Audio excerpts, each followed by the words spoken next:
I would have been sleeping by now. Good evening and welcome to the Budget and Finance Committee. May I have a motion to resume? Motion to Recess. resume? Motion has been made by the Vice Chair. Is there a second? Second by Councilor LaPlante. All those in favor say aye. Aye. Aye. Last time we did not close out the meeting. We made a motion to resume, to go into recess. So although the meeting is continuous, I do want to remind everyone that pursuant to Chapter 20 of the Acts of 2022, this meeting of the Budget and Finance Committee is being conducted both in person and via remote participation. A reminder that persons who would like to listen or view this meeting while in progress may either attend here in the City Council chamber. They can also view it from our Facebook page, YouTube page, Comcast Channel 22, and Verizon Channel 42. All right, we are going to continue with our budget hearings. Today is day 2 of the budget hearings. We have in front of us today the City Attorney's Office, the City Clerk's Division that is made up of the City Clerk's Office, Election, Vital Stats and Annual Listing, Health and Human Services Division that includes Council on Aging, Veterans Office and Recreation, Police Department, and Fire Department. Before we start with the City Attorney's Office, Madam Caffo, is there anything you would like to say before we go into the... All right, City Attorney Houghton, you are up. Please let us know what page to start on. 46. Yeah, 46. 26.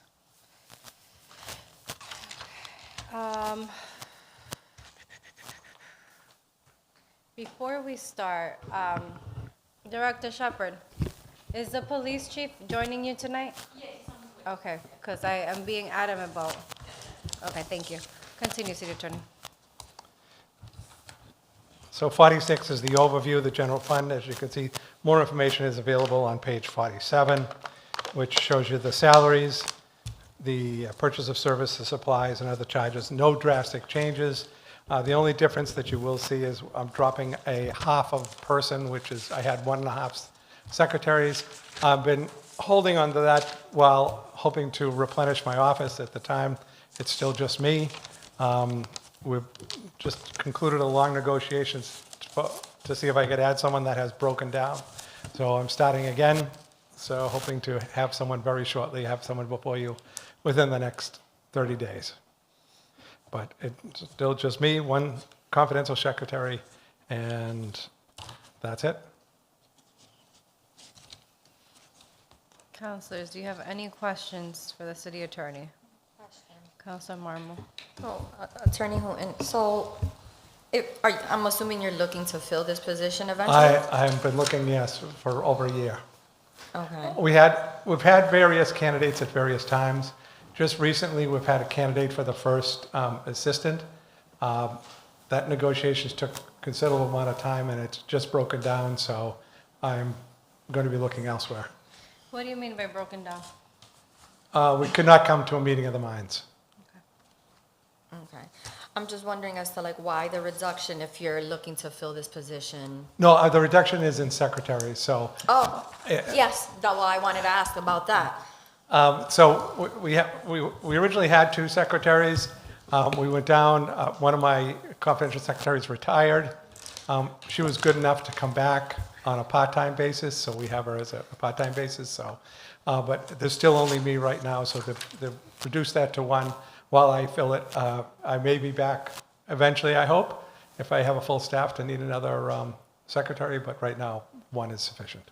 Okay.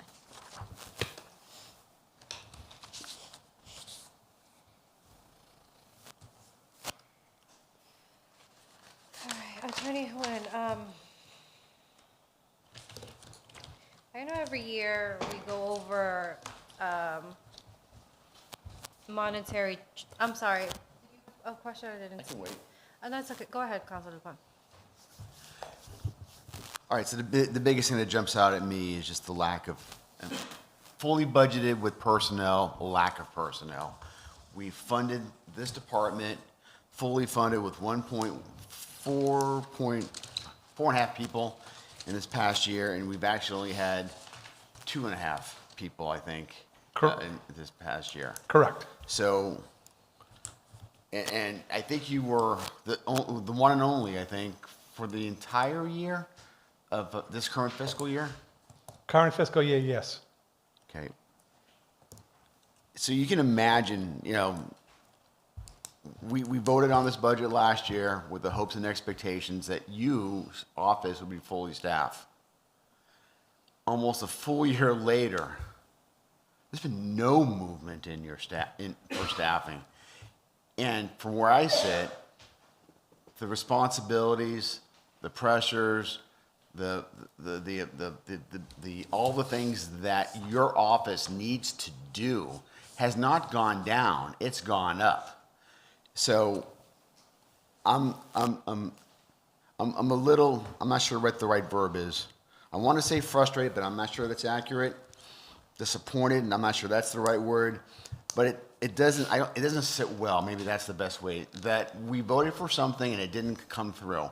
I think I deserve a bit of an explanation as to why we didn't get anything done this year. Various reasons, as you know, the position is appointed by the city council and approved by the mayor. So each candidate that comes in is vetted by the mayor. I originally had 3 candidates for the second position. None of them were approved by the mayor. I then had 3 candidates for the first position. The mayor chose one of those. We've spent a considerable amount of time in negotiation with that one person. Like I said, it just broke down. I literally mean today. So, yeah. To begin with, the problem is that not a lot of people apply for these positions. I know that it wasn't you, and I won't give the name. Somebody once told me that lawyers were a dime a dozen, but municipal lawyers are not a dime a dozen. It's a very particular field of law. It takes someone, and to be quite honest with it, and no disparaging, but it's a political position. You have to stand up here, and unlike many lawyers who may walk around all day thinking they are the greatest gift on earth, you got to come up here and you got to have a thick skin because you take a lot of questioning, and rightly so, a lot of questioning, a lot of people commenting on your work, et cetera. You make the newspapers. I got in trouble once I believe at a city council meeting because I remarked that someone had criticized me. I said, unlike the person that had criticized me, I was an actual lawyer and didn't play one on TV. And I saw that made the paper, and I was criticized for that remark too. So there's a lot of things. Everything you say ends up in the paper, and a lot of people don't like that. So that's the problem. So my question is if past practice or past is an indicator of our future, why should I not cut 2 positions out of this budget? What makes me think this year is going to be the year that we're going to get a fully staffed city attorney's office? If we're going to be sitting around not spending the money here, I know a lot of other places, good places that we could put money, taxpayer dollars to, that can do a service rather than having it lie dormant for an entire year. Because what's going to happen is that, and I'm going to just make up numbers, $100,000 spent on a city attorney is going to save you $500,000 in outside counsel. If those positions are not there, the work still has to be done. If somebody sues the city, we have to answer. We have to go to court. We have to do that thing. That work has to be done whether it's funded or not. And if it's just me, I can't do all that work, so outside counsel has to be retained. And outside counsel is expensive. So I think the prudent thing to do is keep those positions open and hope that they get filled. 2 years ago, I was proud to come before this council because one of the parts of my contract was that I had to reduce the use of outside counsel. For a period of 6 months when I had a full staff, not one case was referred to outside counsel. So saving the city an enormous amount of money. So that's what I'm looking at. I do not disagree with your assessment of the cost. If we had good counsel in our office, in-office counsel, that would be a tremendous savings, and that'd be fantastic. But my concern here is that I've sat here before, and we were supposed to have it, doesn't have it, and I'm not sure what assurances I can get And I don't even know if it's in your hands. But the other problem is, and everybody knows this one, is when you deal with, I'm going to use a bill. When you want to pay a bill with the municipality, the vendor, it takes 90 to 120 days. And many vendors don't like that. So if I want to hire someone, this is the biggest problem, is if I want to hire someone, they need a job today. If I now have to go create the position again and then hire them, we're now talking 3 to 6 months. I'm going to lose all candidates. Nobody's going to wait. So I'll end with this. I just think it's really important. And I don't doubt your efforts in trying to make it happen. I don't have a doubt in my mind that you're doing whatever you can. But I just need to reiterate again from where I sit, knowing the city as I do, how important it is for your staff to be fully staffed and not just have one, because it does a disservice to our government when we can only have one person. We have to go outside for other stuff, and we just can't get the work done. I agree with that. That's it. Thank you, Madam Chair.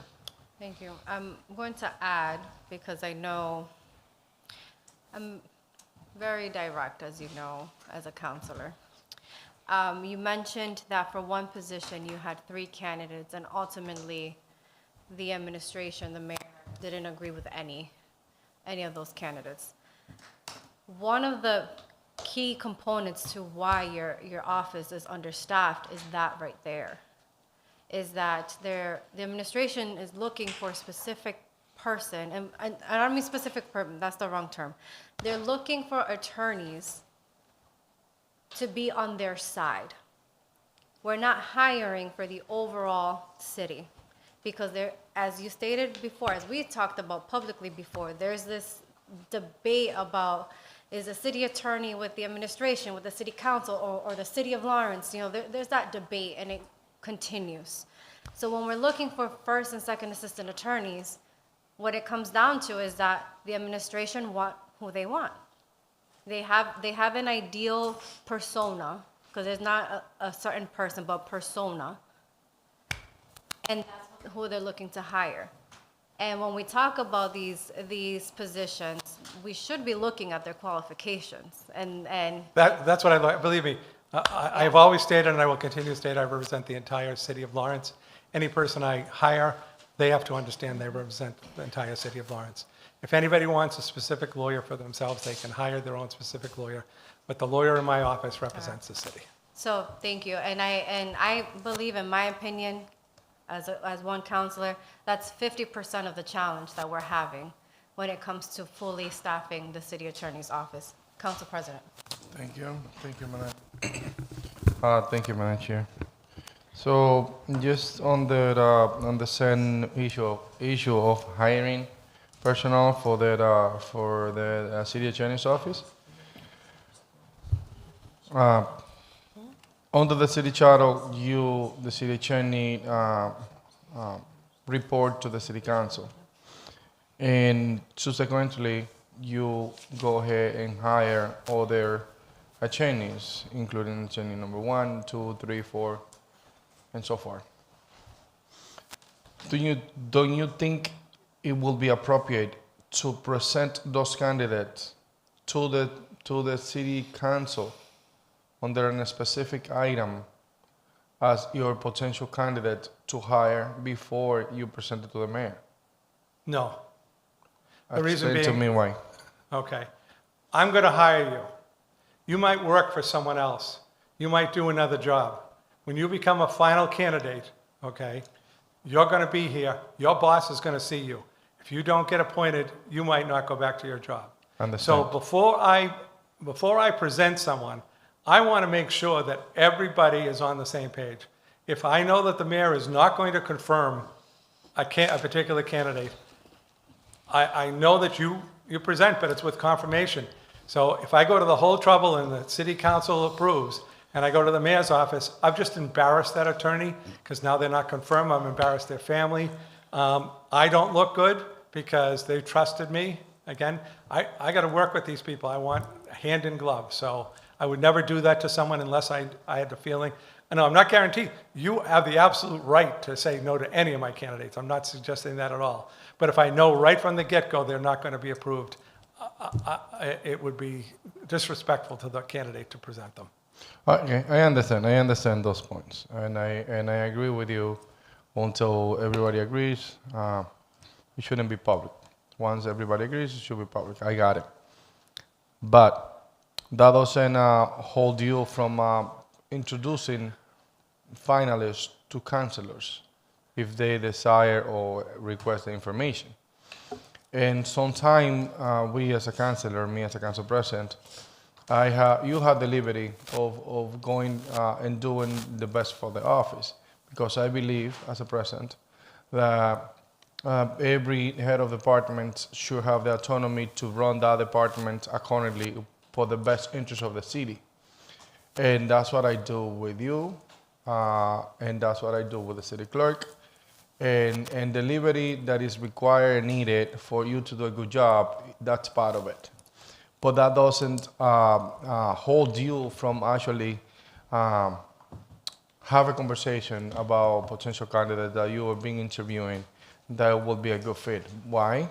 Because at the end of the day, we work together, and there is things that we can do as a council. There is things that we can do as a councilors to make sure that the administration agree upon specific candidates to help out your department. I believe that working in conjunction will help out the overall operation of the city Chinese department. I could do that to a select person or persons. Again, one of the detriment to that is I could not ever do that to the council, because I'm the person that's protecting you from violating the open meeting law, and I just violated the open meeting law because I've given you someone and you have deliberated or talked about it outside of a posted meeting. So I could talk one-on-one with someone and just say, hey, I have a candidate, here's the person's background, but I could not do it with the whole group. It has to be an open session. No, that's not the question. That's not the question. It will be individual councilors and not necessarily with the caveat of breaking the open meeting law. I have no problem with that. And I would like to add this whole,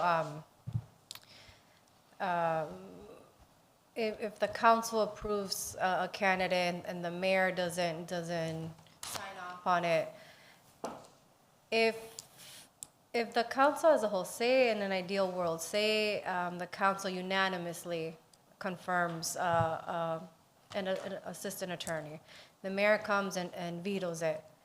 It's not a veto. It's not a veto. It's a confirmation. He would not confirm.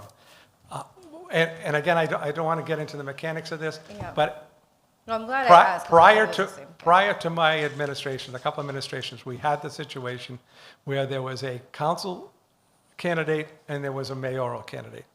And what the ultimate power on this, and again, I'm not suggesting, is that all the mayor has to do is say, I'm not paying that person.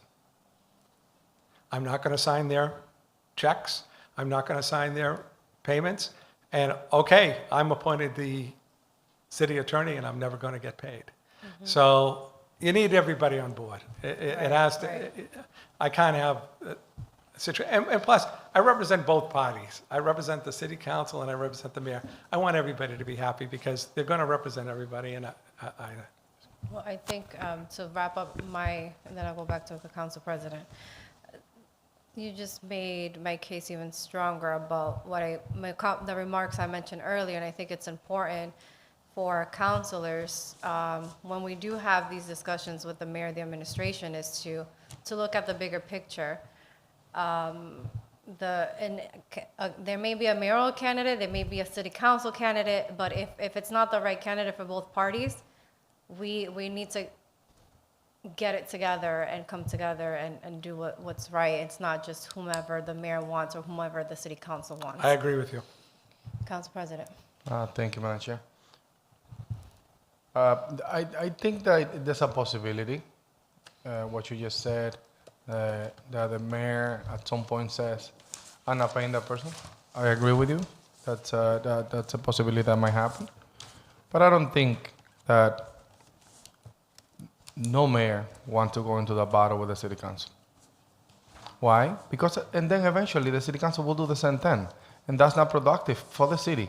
So it is a matter of sitting down, talk about it. Everybody have different point of opinions, but at the end of the day, we all going to agree if we have one specific matter on top of everybody, which is the best benefit for the city. So I don't like the fact that we are just taking that approach without getting, or we are crossing the bridge without getting to that specific section of the bridge where we're gonna get wet. So by not trying, we're just admitting that that's what's gonna happen. And I think that at some point, if the mayor at some point says, I'm not paying, then I think that at some point the mayor and the city council have to sit down and discuss those, because that's something that is important. There is less important meetings per se, and perhaps that have happened at the mayor's office between the councilors,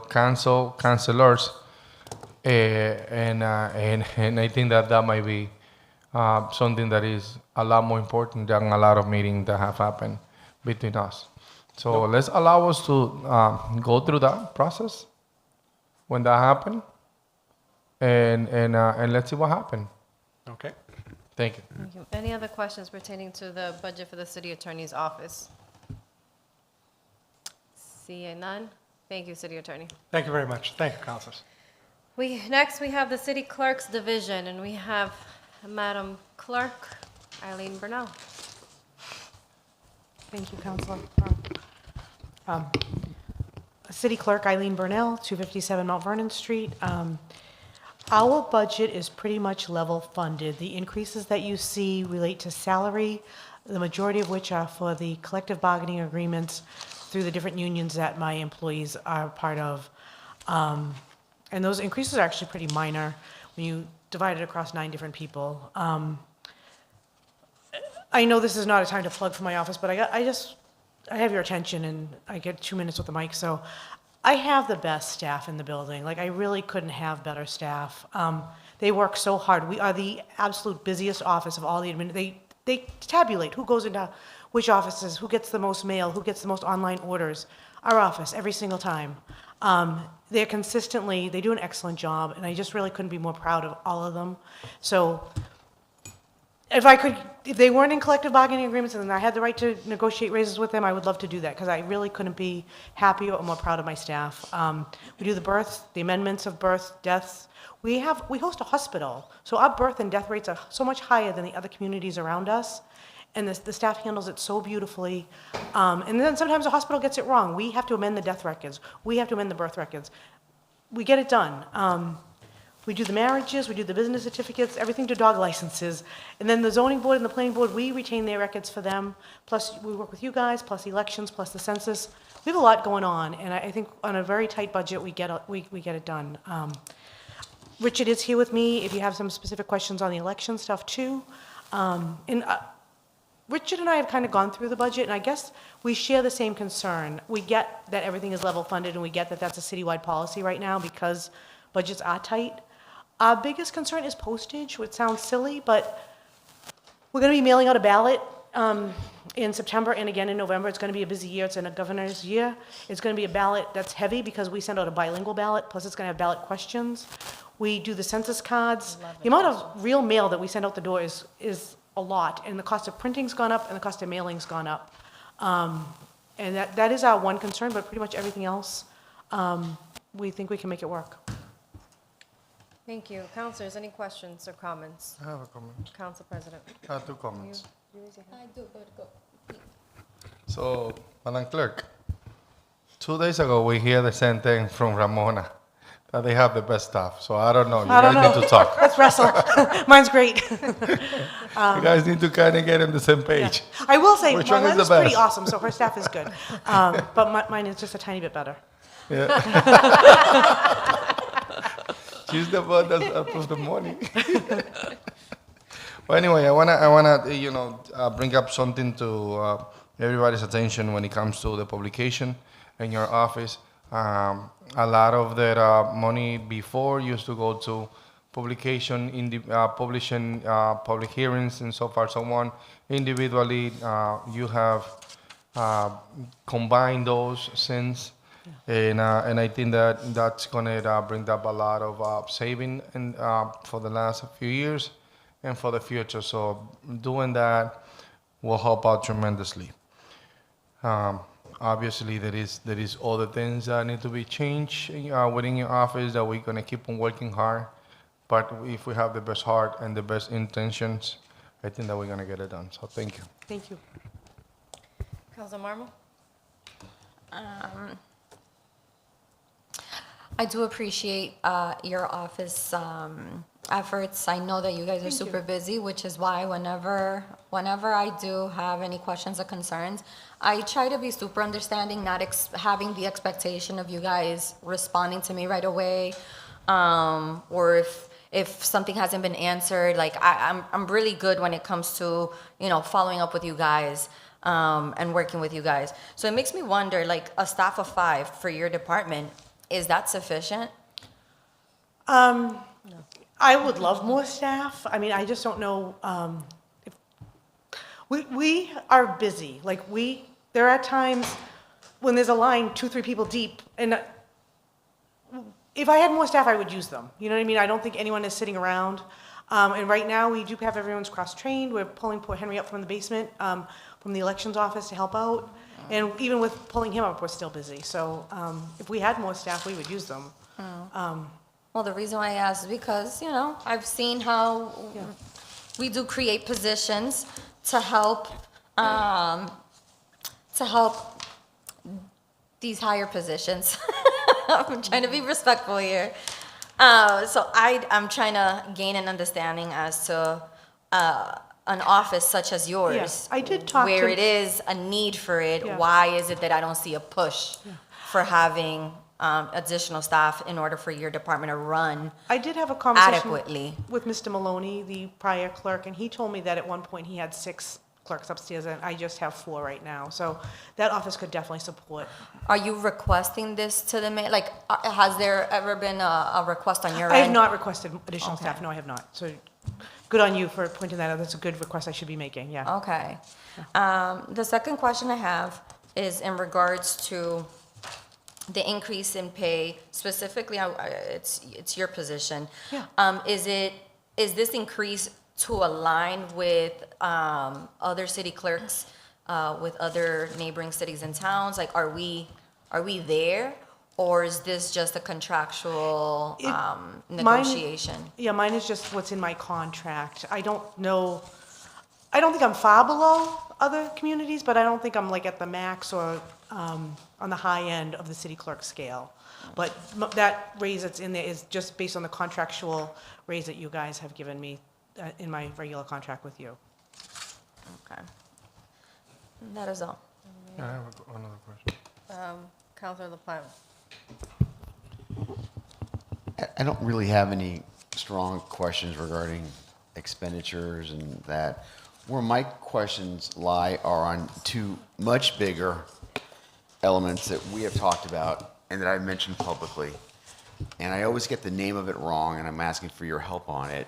But it's in our charter, in our municipal ordinances, and I know every 10 years, not only are we supposed to review the ordinances, but every so often, we're supposed to go ahead and make sure that our ordinances make sense, there's no conflicts, no contradictions, it's placed in the right place, and it's kind of like a massive audit of our ordinance book. And you always remember the clever wordage, and I can't. So what's that called again? You got me tonight, but There we go. I was thinking audit, and I know that's the wrong word, but yeah, I know exactly what you're speaking of. So here's the thing, clerk. We've had this charter since 1986. Okay. We are in 2026. I'm doing the math without taking off my shoes. I think we're at 40 years. Sounds right. We've never done this. Yeah. Can you imagine going through an organization, doing rules, and never having a proper review of something over 40 years? And I just think if the city attorney was here right now, sometimes we have court cases based on conflicting language in our ordinances. And, and, and then I'm heavily reliant on the online ordinance book. Yeah. And if that thing's not current, and if that thing's got conflicts, I can't be a good decision maker because I'm relying on what's in. I think our residents do to a lesser extent, but they do as well. Yeah. So that's the one thing. I need to harp on this. I don't know, in our city council budget, I haven't really looked at it. I don't know if there's, maybe the council president, did you put aside any money for that purpose in our city council budget? We are going to be in discussion with that. And I actually, we actually have me and you have a discussion about the importance of that, and I told you that I was going to prioritize that. That's by all means going to take place when it comes to the ordinance and the ordinance book reorganization, perhaps. I know that the clerk have a quote from the past. It's a long probably time stale ago. now. We did get a quote on that. Yeah. I think when you were the president, we got a quote on that, but it was substantial, and then we didn't, yeah. It's also, as I was saying, it's a time, maybe that's where we can put the two new people to free up some time. It's a time thing. Like, even if you're working with the company, you have to put in the time to check what the company's doing for you, or it's not going to be of use. You know what I mean? But no, I think it's worth noting, and I think it's worth investing the time and the funds in to get it done. So I'll end this portion with that. To me, I don't have a sense of any problems in your office. I think you were leading it well. I think if there is conflict, you seem to be able to manage it. Thank you. I think your staff, I think, follows you, and you've got a good team that seems to be working and going, for the most part, in the direction that you want to achieve the best course of action for the city. So I don't really have any problems with that. So my issue, and it's not really problems, but it's not only, so that's the first thing was that audit. Yeah. The second thing is, and this is, if we don't do this now, it's like DPW and telling them to work under the ground. It's not very sexy fixing the pipes, but if a pipe breaks, my God, it's like the most important thing. But it's not like a park. You can do a park and say, look at the fantastic, beautiful park. You can see it, but you can't see the pipes. In your office, it's the archiving. It's the records. Yeah. And it's not sexy, and it's not, but when you get these public records requests that I'm sure that are coming in, Yeah. and people are entitled to get information regarding our government, and we're not, and I'm not blaming you, this is institutional. No, I understand what you're saying, yeah. But we need to work on figuring out a way that if we wanted to find out a police department or the Health and Human Services Department or Recreation or police, fire, et cetera, we can find out what those records are with respect to it. And it's a valuable resource to the people who are currently working, because we are a transient city, not only with our residents, but Yeah. with our employees. We turn over. And when we turn over, the institutional memory is lost. And sometimes if you don't have the institutional memory, if you've got something written, at least you've got a place that you can find something. Oh yeah, that's what they did back in 2012 or 16 or whatever the year is on that. I'm speaking an awful lot, but I haven't had a chance to talk about that in some time, and I think it's important. And I just want to put that on your radar screen. I would put that number 2. Equally important, but we haven't done the other thing in 40 years, and it's a mess. Anyway, if you have a reaction on that, is that No. something we can do? Is that, Yeah. is the Capitol still here? I can't see her, if she's still here. She's here. She What has you- no choice. If you want to respond, but I do want to throw a little bit of this grenade on the Capitol's desk, just to see if there's, we have capital improvement stuff coming on, and I just don't know where the money is. So anyway, Clerk, did you have a response? Do you think it's important? Am I overstating it? You can be honest with me. No, I think when you say the day-to-day, like, public records requests, that part, I feel like we have actually under control in a really good way. My concern, and I thought you were going down a slightly different path, a lot of people right now want to get their dual citizenship. It is the hottest thing since sliced bread, I don't know. And I'm looking into that too. The French Canadian population is the one that really wants it right now because, like most cultures, you have to go back. You can only go back 2 generations. Like for Irish or Italian, you can only go back a parent or a grandparent. With the French Canadian, to get the dual citizenship, I probably shouldn't tell you this because you'll be down there tomorrow. You can go back as far as you can go back till you find that French Canadian relative. So many people want the Canadian citizenship. It's hot right now, and because they can go back more than just a parent or grandparent, they're going back 2, 3, 4 great grandparent, beyond the great grandparent, and those books are a concern to me. Those some of them, the pages are. Some of them, the ones we use more frequently, the pages are almost falling out a little bit. But even the ones we don't use frequently, the pages are dried out. The ink is fading. Like that kind of archiving is really a concern, and that's a big project. That's a huge project. Like that's something that we would need to earmark a bunch of money. Like that would be a $40,000, $50,000 project. Like that's. And thank you. Can I just mention the Capitol? Can you hear me? I can't see the Capitol. I'm sure you're there. Can you stand up? I just want to bring it to the mic just for the first time. So, what I would like, if I was king and ruler, and by executive fiat, I would order that we would do. He's just laughing. I would order that we would do 2 things. One, we would immediately get rolling on that audit. And the second thing, the audit with regard to the books, I'm not even sure that could fit. I doubt, and you're the expert on capital improvements. The second part would be the archiving. That I would say, you can't do it all at once. Do it step by step. Do it incremental. Do it over 4 years, 5 years to get the cost out. So it's more manageable. So we don't. And it's a lack of space. I mean, everybody's talking about, was it 255 Essex Street? Is that the number? Everybody's using that. I thought at one point we were going to use that to store stuff. I don't even know if that's true anymore. But like papers and things. But those are the kinds of things that I think as we start focusing on our government and our space that we need to take a look at. And I'm asking you, are either one of those items something that the capital budget can be spent on? Or free cash? I guess free cash could be, but. So I will be coming before the Budget and Finance next week for the PAYGO capital for FY26. Those items are not included. I have asked departments to submit the request. I don't remember getting one from the city clerk, but we do have FY27 PAYGO capital that we can put some money aside to get something started at least. So I would recommend maybe getting a quote to see, where we at, what we need, and then we take it from there. We can put money aside for that. That's my request. If we can make it happen, it'd be awesome, but at least taking a few steps in that direction, I think would be positive. And so when we have this conversation next year, we can say, yeah, We've made some progress. We're making some progress. That's right. Thank you. Thank you. Before we go to the second round of questioning, I have 2 questions for you. 3 questions. One is for the CAFO.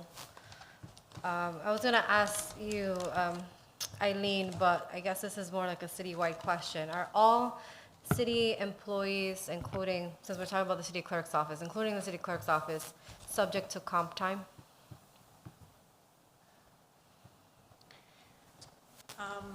So comp time, when it comes to union, each union has their own comp time definition.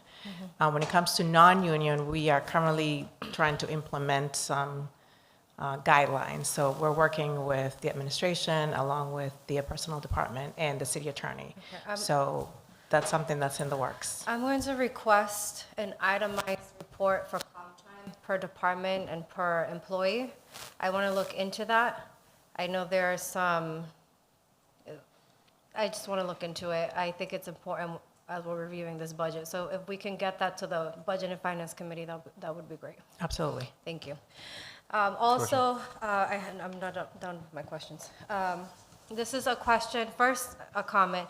Thank you for the laugh. Our first night, Monday evening, we had a few laughs with the financial department division, and it was actually a good night with them. So I appreciate that you started off with a nice little joke there, and not joke, but your kudos to your department. One thing that I asked the other offices on Monday was, in-state travel. We are aware of it, but sometimes we do get asked about it by constituents. Give us an example of what an in-state travel looks like for your department, The two. for the city clerks Yeah. specifically. The two instances we really have of in-state travel is if me or one of the assistant clerks goes to, the Massachusetts City and Town Clerk Association has meetings. We drive to those meetings. That's the in-state travel that we have. They do have a conference. Jen went to the one in February. Didn't go to the one in June, but I've gone to the one in September. Like, that's really the one in-state travel that we would be driving to that. The other in-state travel that we do is on Election Day, which sounds crazy, we rent a U-Haul truck to get all the equipment out there, and then we put that into the in-state travel as well, because it's in-state and it's travel. But we do, the mileage for that truck and then the rental of that truck goes through in-state travel. So our in-state travel is pretty minimal, and it's only 500, but Yeah. I do get asked. Yeah, but if it's that, sometimes, it's yeah. specifically the U-Haul and the mileage for Election Day and the primary, and then as well to go to municipal clerk events. Thank you. And then my last question is, as I was listening to the conversation and the questions that Councilor LaPlante was asking, you did say at one point that there was a quote requested for the audit. Yeah. And what happened? Why wasn't there any movement I at think that time? At that time, we just didn't have funds, so we got the quote, we didn't have the funds. Life gets busy, then next time, I should have done is exactly what the CAFO was kind of indicating, is get an updated quote, put it in for PAYGO capital, and that, she's saying we're gonna have FY27 PAYGO capital coming up. I will get an updated quote and get that into them with a request for that. No, thank you. I was Yeah. just, Makes sense. yeah, thank you. Council President. Yes, Madam Clerk, you have under your department, you have subdivisions departments, like perhaps your own office and the city Yeah. elections office. That's correct. I'm seeing that previous years, I seen that the We're not on principal, elections yet. no, We're not on elections yet. We're No, still but in I the mean, city it's- clerk's office. yes, the city clerk, Yeah, it's under but her. on Monday, we had each director, so Yeah, I but would I have invite the I have a question assistant. that is related to salaries on each department, she oversees those. Oh, got it, thank you.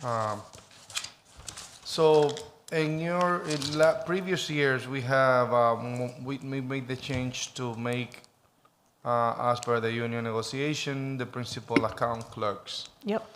And all of them has a similar salaries, That's correct. similar raises. Yep. So in your department and the elections department as well, I'm seeing that you have 3 accounts clerks, principal account clerks, and that and the elections divisions also have principal account clerk as well, 3 as well. Yep. So the salary look the same, but the raise under the union negotiation should reflect the same, but this is not the case. I hear what you're saying. Yeah, I'm looking at that also. So it's only $2,000. The assistant clerks are the same, and they should be the same. The principal account clerks, I don't think this would be that big of a factor, so that may be underfunded. There may be a problem there. The principal account clerks in elections are more senior. They've been there longer, whereas the principal account clerks upstairs in my office are newer. So there's not a contract negotiation on that, on a specific But they raise? Okay. Just wanted to understand. Yes, so within the same principal accounts clerk grade, we have different steps. So the senior ones might be a step 5, where a new person might be a step 1. So there is some difference in the steps. So There's 3 of them downstairs. potentially you're getting, like, if the union negotiation is, let's say 3%, I don't know, 2.5. 2.5. 2.5%. In some occasion, I know that you also get steps, and then the step might vary based on the person, how long they've been. Is this the case here? Yes, so we do have a variation based on the steps, and also if last year's budget was a little on the high side, we literally went through every single person within each department to make sure that we are reflecting accurately what the person's getting paid with the increase. So we feel comfortable with the salary that we have here. And it does reflect the difference in different steps for the different positions. So if you look at the city clerk and the principal account clerks, that's 153,939, right? Yep, right here. 2.5% of that, is that means 2091? Just looking at this line right here. So you on the city clerk's office? Yes.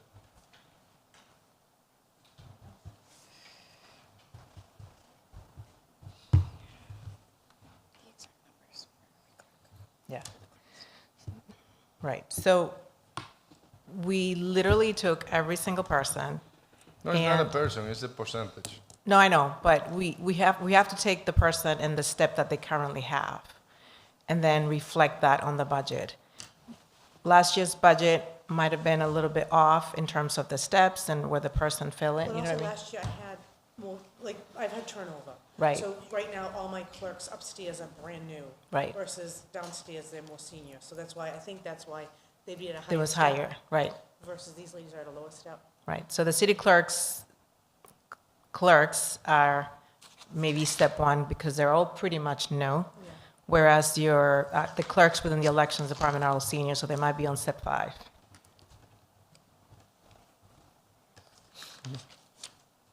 Still doesn't make sense because the 2.5% is $3,848, and the increase that those three are getting is $2,091. So there is some type of maybe a mistake there or something, because if they're getting 2.5%, all of them. Right, So but on a they specific also salary. get a step increase, No, but I'm talking about this one, the city clerks only. Let's assume that they have no steps. okay? Same with that. Just the 3% out of the 153,939, that's 3,848. Well, you can't just take that amount and multiply it by 3%. We actually take the actual person, and we see what step they're in, what the race is, and that's why we have the number based on where the person is currently on the step, and then we do the 2.5%. So what you're saying is that it doesn't matter the person, but I might have three people that the total salary is 153,939. And based on the recommended budget, it's gonna be 156,030 with an increase of 2,092. Right. And if that increase is only the 2.5%, You're saying it's And too not low, the right? steps. Right, the $2,000 is not gonna make it. right.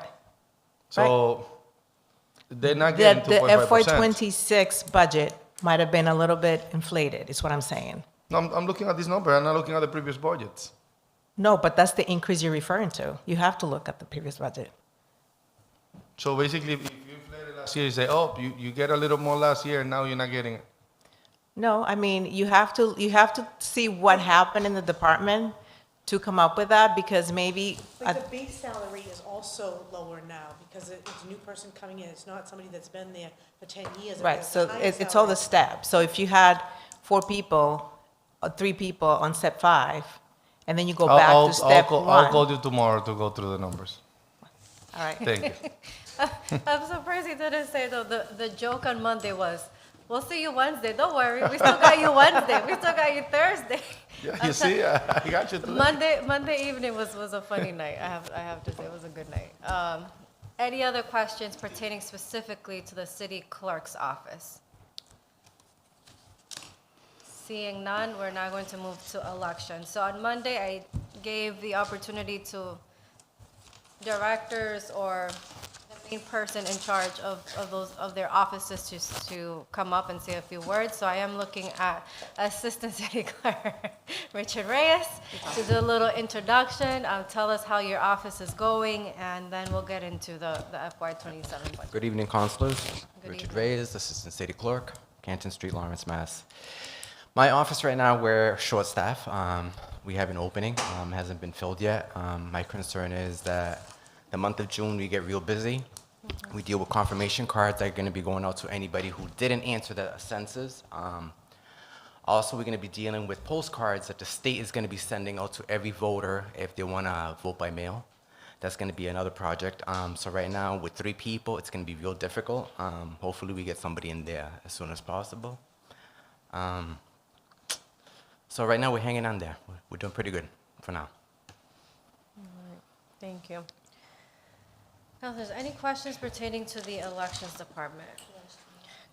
Councilor Marble. I'm going to stick to similar questions with the city clerk. Did you, being that you've mentioned that you're short staff, was there ever a request from you or your department to the mayor? Well, the position is there. We're just waiting it to get filled. So you just need one One position person for now. to? Yes. Okay. All right. I must say that, you know, when I looked at the numbers, there's nothing that really jumps at me. I think that your department is actually being feasible with the numbers in terms of the increase in salary. There's nothing that really that jumps at me for me to question it, and I understand your department's how stressful it is, along with other similar departments as well. So there isn't really anything like, I don't see myself objecting to specifically to your department's budget. Any other questions or comments? Councilor LaPlante. Remind me again, this year, this election cycle coming up, early voting and the vote by mail. Remind me again of who pays for, are both the options are on the table again this year? Do we decide on one or both? When is the state And election? And is there any budget monies for either one of those options? Right now, the city pays for it, and then after the elections, after the November election, the state sends us this thing for reimbursement. Pays for which one? Excuse me? Pays for which one, the mail or early voting? For both. For both. They'll look at staff, any equipment that we purchase, which we're going to be purchasing new equipment, and staff, they usually do reimbursements on those, on state elections only. All right, so the budget side of that, so the state will pick up all of that, reimburse us? Okay. Do we, in years past, there was one that we had no choice, we had to do, another one we had some control over. What was it, the mail by vote, we had no control over, we had to do it, and it was the early voting that we did have control over that We we had had early to do? voting, but we opt out of, we opt out of vote by mail, but we had early voting. But that's only for city election. That's a city election. We're not going to see that. We don't need, In no, this city upcoming year. councils doesn't need to approve for the We're out state of- election, it's mandatory. We're out of this altogether. Yes, correct. And out of curiosity, because we are paying for it, and then we're being reimbursed. Is early voting required for the state elections? Yes, it is. How frequent? 1 week in September and 2 weeks is going to be in November. Is that usual, or has that changed this year? No, that's usual for the state election. 1 week in the primary and 2 in the general? Yes. Okay, okay. Do we have collection boxes as well? Remind me of that for the mail? We don't have a drop-off box for ballots because with a lot of stuff that happened throughout the state and other states with people throw cigarette butts, damaged boxes, it's happened in other states. So what we do is my staff and I, we usually like getting the ballot inside the office because in case the voter forgot to sign, because if they forget to sign, we have to do the whole process of rejecting the ballot, sending them another one, and if it's a short distance of time of the elections and they don't get it on time, the voter gets upset. So we rather have the voter drop off the ballot to us in person. So in case anything is missing, we could kind of get to them and tell them to sign it. So the drop-off box, honestly, no. I don't think it's a good idea. Is your are we fully staffed on the Board of Registrars? Right now, we Election have board registrars. 2, but I think one of them was resigning, if I'm not mistaken. So we only have 2 members right now? Yes, we need 1. So who are the 2 that we have right now? We have Aldonza Pereira, the Democrat, and Eileen Bernal, the chairperson, and So we need a Nick Republican. Petrakis, a Republican, is the Who is? one. Nick Petrakis? Petrakis. He's still on, but he's leaving? Yes, He has resigned already? yes, yeah. He wants to, okay.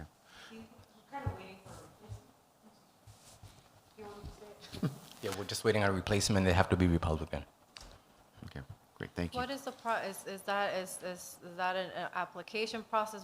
It's like how a do you- board. A I board? guess whoever is decides. Mayor sends it down to Yeah. us, we So vote it like is, any it's other. the same process, okay, thank you. Council Marmo stepped out for a second. Council President, do you have any questions for the Elections Division, Office? President? I've seen that in previous budget, thank you for being here, first of all. Thank you for being here, Oh, thank you. Assistant the Clerk.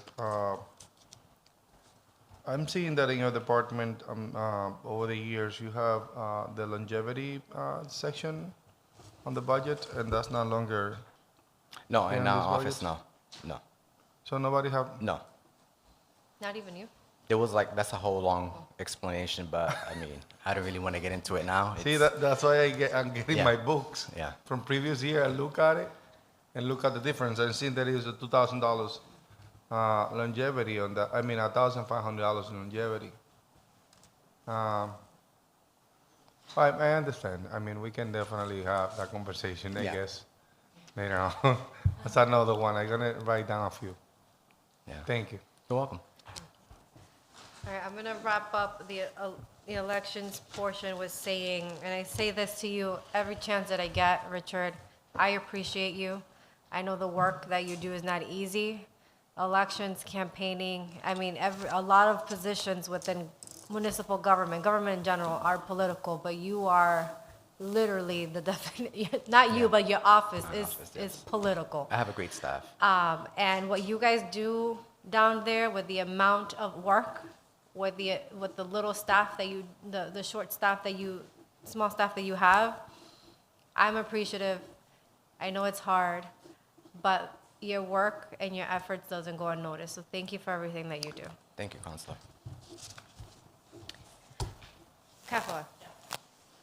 So if I may, I'd like to go back to that point. I didn't have the exact figures, because I just want to, For which one? for the 3%, the longevity? 2.5, yeah, Oh, no, the- no oh, longevity. okay. Longevity, we can talk about that another time. Okay. So the first, on page, on FY26,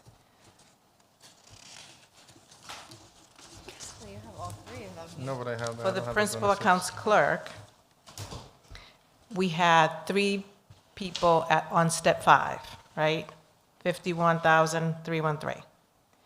Then for FY27, we have 2 people on step 5 and 1 person on step 1.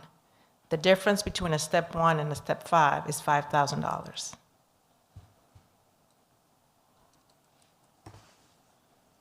Give me 1 minute.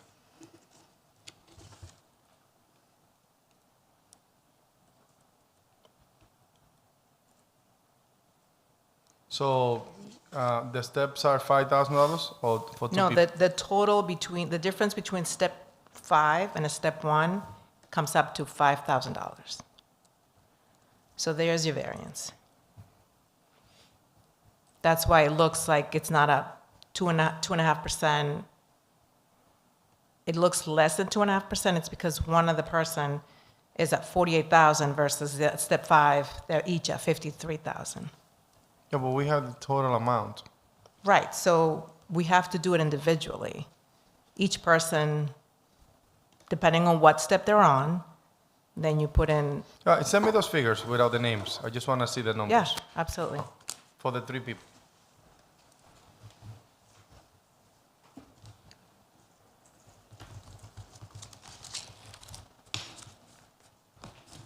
You good? Are we good? Hey, You good? Councilors, good? thank you very much. Thank you. thank you. We went over vital stats and annual listings. Yeah. All right, next we have the Health and Human Services Division. We have Director Velez here tonight and her staff. Good evening, Martha Velez, Director of Health and Human Services, 155 Haverhill Street. Good evening, Madam Chair and council members. Tonight I come before you to ask for your support, approval of HHS FY27 budget for $1,568,479. I am very fortunate to work alongside an amazing team of administrators. Recreation Director Adelie Gonzalez, Veteran Services Director Victor Ortega, Program Administrator Lisa Lavasco, and our supporting staff who love and work and do the work for the betterment of our city every day. We have accomplished many amazing things and are looking forward to continue growing, learning, and exploring new opportunities. This would not be possible without the numerous partnerships from the city, private, and nonprofit organizations, such as police, fire, DPW, Mayor's Health Task Force, Community Development, Assessor's Office, Library, Mass Health, Groundwork Lawrence, H-SPAN, UMass Lowell, Essex County Foundation, United States Tennis Association, Everyone's a Player, the Red Sox Foundation, FIFA Soccer Mini Pitch, Mass Youth Soccer Festival, Beyond Soccer, Councilor Mark LaPlante, the Lawrence Cultural Council, with the unveiling of new veteran signs, Disabled Americans Association, and earmark funding from Representative Frank Moran. I can go on and on naming so many more. It takes a village. No one person or organization can do this work alone. Here are some of our major contributions to our city. Recreation acquired a new $100,000 mini pitch for Lawrence. Lawrence will host a FIFA viewing party June 29th at the stadium. 1 year anniversary of our tennis program, Howard Park renovations, Oxford Street handball court renovations, summer program with over 350 kids light up Lawrence celebration in the city's Christmas tree lighting event. We hosted the first ever Red Sox Foundation RBI coaches training. Department of Public Health Mass in Motion program highlighted our forms and procedures at their statewide meeting. Veteran Services Director obtained certification to assist veterans with federal VA disability claims, provided more than 675 documented veterans interactions, launched SharePoint initiatives, developed a comprehensive standard operating procedure development, Purple Heart City Initiative to identify and recognize recipients, implemented digital upgrade focused on accountability, reporting, record management, and operational progression. The center has registered over 7,000 seniors in our database and has provided 41,151 units of service, 7,912 congregate meals, supported the delivery of 79,200 Meals on Wheels in partnership with H-SPAN. Over 25 elders became United States citizens through our citizenship class. We host Somos Fuertes breast cancer and Aroma de Café Alzheimer's support groups, monthly outreach to all elderly housing. HHS is not the police, fire, or EMTs, but what we do does save lives. We do this through social engagement, nutritional services, wellness, and exercise programs, supporting support groups, educational opportunities, cultural and community events, outreach services, meaningful social connection that help our community remain healthy, engaged, and independent. I now ask you to turn to page 130.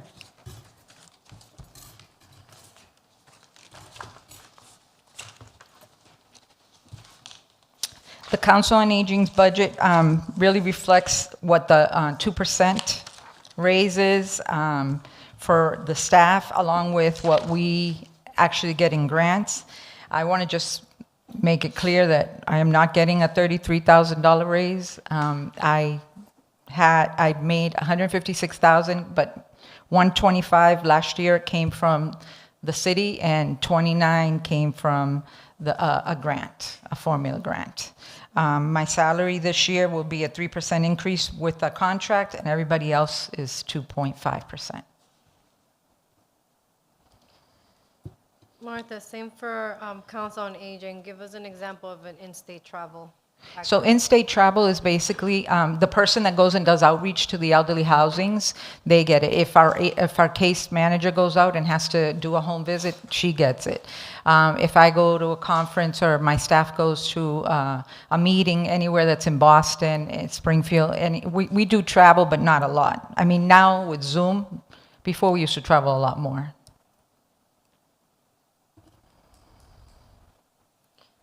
I didn't realize that there's an assistant Council on Aging director. It's a program administrator. It's through the union. Okay.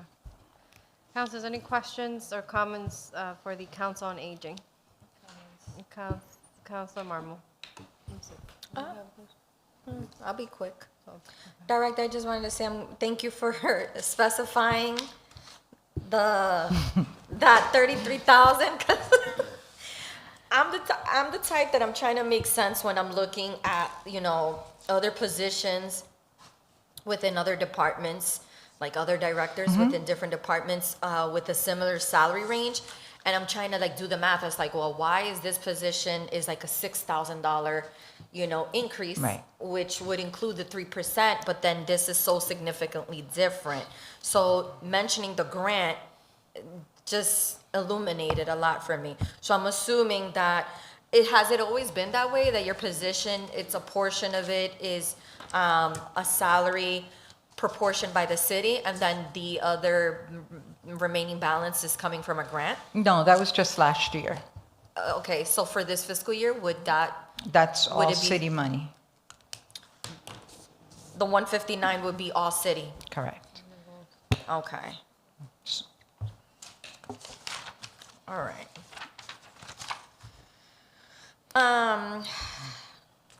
Similar questions with the other previous departments. Are you fully staffed? I am right now, yes. Okay. All set. We actually added a program assistant, and that's why you see that it went up to 193. So the grant that used to pay me now pays this person. Okay. Got it. I'm all set. Okay, I heard Councilor Plant turn on his mic.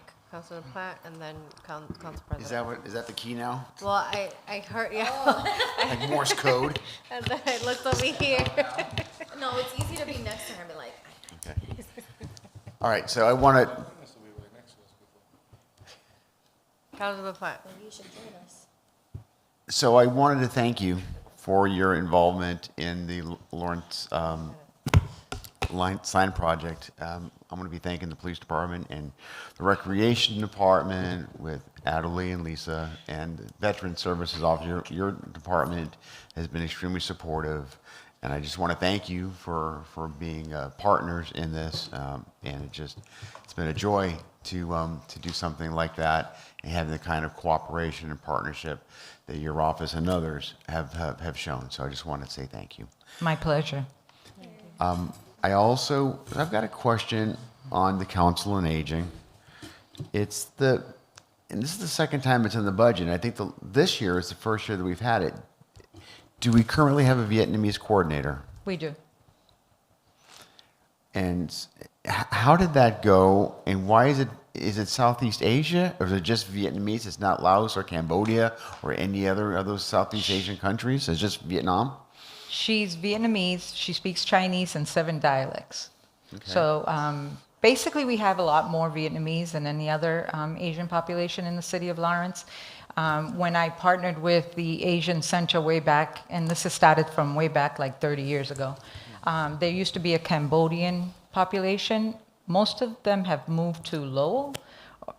There is a small population, but it's a younger population. So yes, she does speak Vietnamese and Chinese, so she's able to communicate with everybody. And she's been with us for like 20 years now. Is this just strictly with the Council on Aging, or is this like cultural? So no matter what your age is, if you are here most recently from Vietnam and you're looking for a place to get resources or assistance, like any other immigrant that we have that comes into our country and into our city, does this person do any kind of assistance, or just people who are seniors? No, we help everybody, or we connect people to everybody. She also works at the Asian Center, the Immigrant Asian Center, so she works there part-time and for me part-time. So when someone young comes in, she gives them the information, and then she sees them in the Asian Center, and she actually connects them to making sure that they have the documents, taking citizenship classes, English classes, workforce development. And the other stuff that I have is it's on the revenue side, which we dealt with on Monday. And unfortunately, I was out of the country and I wasn't able to be here for that. But I just have, and we can, I think, talk offline, but I just want to tell you what the subject matter is. The subject matter deals with the working relationships between our recreation department and DPW, the workings of the fields and making sure the fields are maintained, that we're getting proper, and we talked about this earlier, but funding and permits and fees of that nature to help offset any costs that are there. And I don't know if there's a working relationship with Groundwork Lawrence. They are, from where I'm seeing, heavy hitters in our city when it comes to trees and parks. They're like a de facto arm of our city at this point. Agreed. I don't know if that's good or bad, but that's the way we are right now. So I'm neutral on it. But I'm curious as to how all that interacts. That's a longer conversation. I don't want to, because I'm not sure how this is going to impact the budget. And so I just want to, let's have that conversation later, but just be aware. I want the chair and our committee members to be aware that I do have, I'm not sure if it's concerns, it may be too strong a word. Interest is probably a better word in how all that plays together, and potential concerns if we're losing possible revenue sources to try to offset some of the costs that we are. We just voted for another on what's today, Wednesday, last night, for the Feast of the Three Saints. We voted for monies for Semana Hispana. We're voting for all these other kinds of things, and I don't know, and we never used to do that, and we're changing, and that is in your rubric. So those are the kinds of things I want to have a conversation on. If you want a very broad response, I'm welcome to it. I just don't want to take a lot of time on it. As a matter of fact, as we, and I think I mentioned this to you once, we're looking at our ordinance for the Recreation Department and how we do permitting, and I'm actually wanting to have a conversation with all of you also about how do we permit parks, like when we do the common. It costs us money because I have to send a staff to turn on lights or like. We spoke about this just 3 weeks ago. Yeah. So I think it's really important that we look at this. We also, right now we're not charging for leagues to play every week, but we do charge for tournaments. And I totally agree. I think the Recreation Department has to generate revenue. I mean, we all know that in order to survive, you need money. And nobody ever has enough money, so we have to figure out how to make a dollar out of a penny. I got 2 more questions, and these are budget related. One's budget, one's not. Do you have any cameras through any of whether it's maybe Recreation Department, have any cameras in our city that you guys operate or have some use of? That we operate? No, but we Sure. do work closely with the police department. They have cameras, and when we see problems, we talk to So them. who has custody of those cameras, at the police department or one of your agencies? No, it's IT and the police department, right, Chief? Is IT coming before us for a budget, for the We budget? did yesterday, That was for revenues. Monday. That was for revenues, but also that was it. Were there any questions on cameras on IT? Not specifically cameras, so. I'll deal with it at the full council. Well, we have, sorry. we have their head boss here, so if there is a question, Okay. Ramona's here. Yeah, but we won't deal with that tonight because IT's not here. I'll just deal with it at the full council level if I have to. I am going to say that we are going to have serious conversation. Actually, the chief and I have had this conversation, and we actually spoke to the mayor about it. We do need more cameras in some of the parks, especially at the O'Connell, which we have requested to add cameras to the basketball court. And today I was meeting with Captain Cirillo, and there is a concern about the Sullivan Park. So there are some issues that we have to address, and these issues came up now, but Ramona is very open for me to come in and say, okay, how can we figure this out? Can we get some money to do this? Just remember that if there are going to be those conversations and those bear fruit and you want to act on it, it has to come here to this council. This is just as a reminder. And the last thing, I just wanted to, could your director of Veterans Services come up? He's coming up next to his Oh, he's budget. coming up next? Is that part of your we're- group? I'm only Stay representing the seated Council then. on Aging. All right. What we did was on Monday, we had every director of every office come up to the Yeah, they're podium prepared. to answer their office questions. You're welcome. Speaking of cameras, I'm going to add a little plug. I'm not sure if it's the city's responsibility or the state, because it is a state park, but Riverfront Park, we've had incidents there on the park itself and also the boat ramp. I would appreciate if that could be part of the discussions to adding more cameras to the parks. I will definitely reach out to DCR. I see Adderley may have an answer. Yeah. So Adderley. He's coming up. Yeah. You can just, if you have the. So we did have a conversation with DCR not too long ago, about 2 weeks ago. So it was Captain Cerullo, About Lieutenant Riverfront Olivery. Park. And we did talk about putting maybe 1 or 2 cameras, and they'll take care of it because they have their own vendor. Okay. But it's something that they're going to collaborate with the police department so they can have access, and the police department has access, and then the state as well has access to take care of the boat ramp. All right, thank you, thank you. And the other thing that I wanted to say is that today I also had a conversation, and I'll be reaching out to DPW to somehow put a fence over at the end of the parking lot in the boat ramp, so people don't think that they can have picnics in the parking lot. Thank you. I appreciate that. Council President. Thank you. Through you, Madam Chair. So just going back to your salary, you clarified that you're getting 3% based on your contract. And then down the discussion, you also mentioned that you were getting $29,000 for a grant or something around that.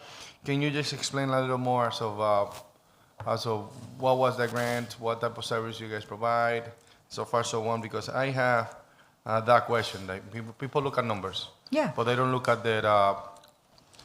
So basically, the everybody. intakes of the number. Sure. perhaps. Everybody that you see here is the formula grant, which I come before you when we get it.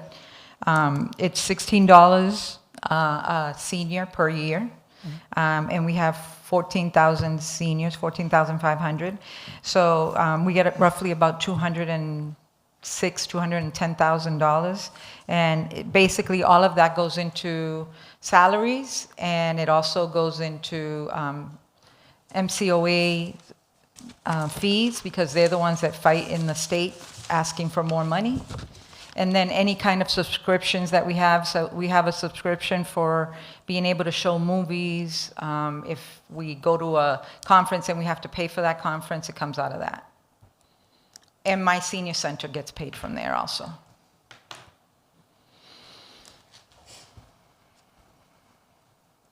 And out of that grant, that's when you receive the amount For last year, yes. from last year.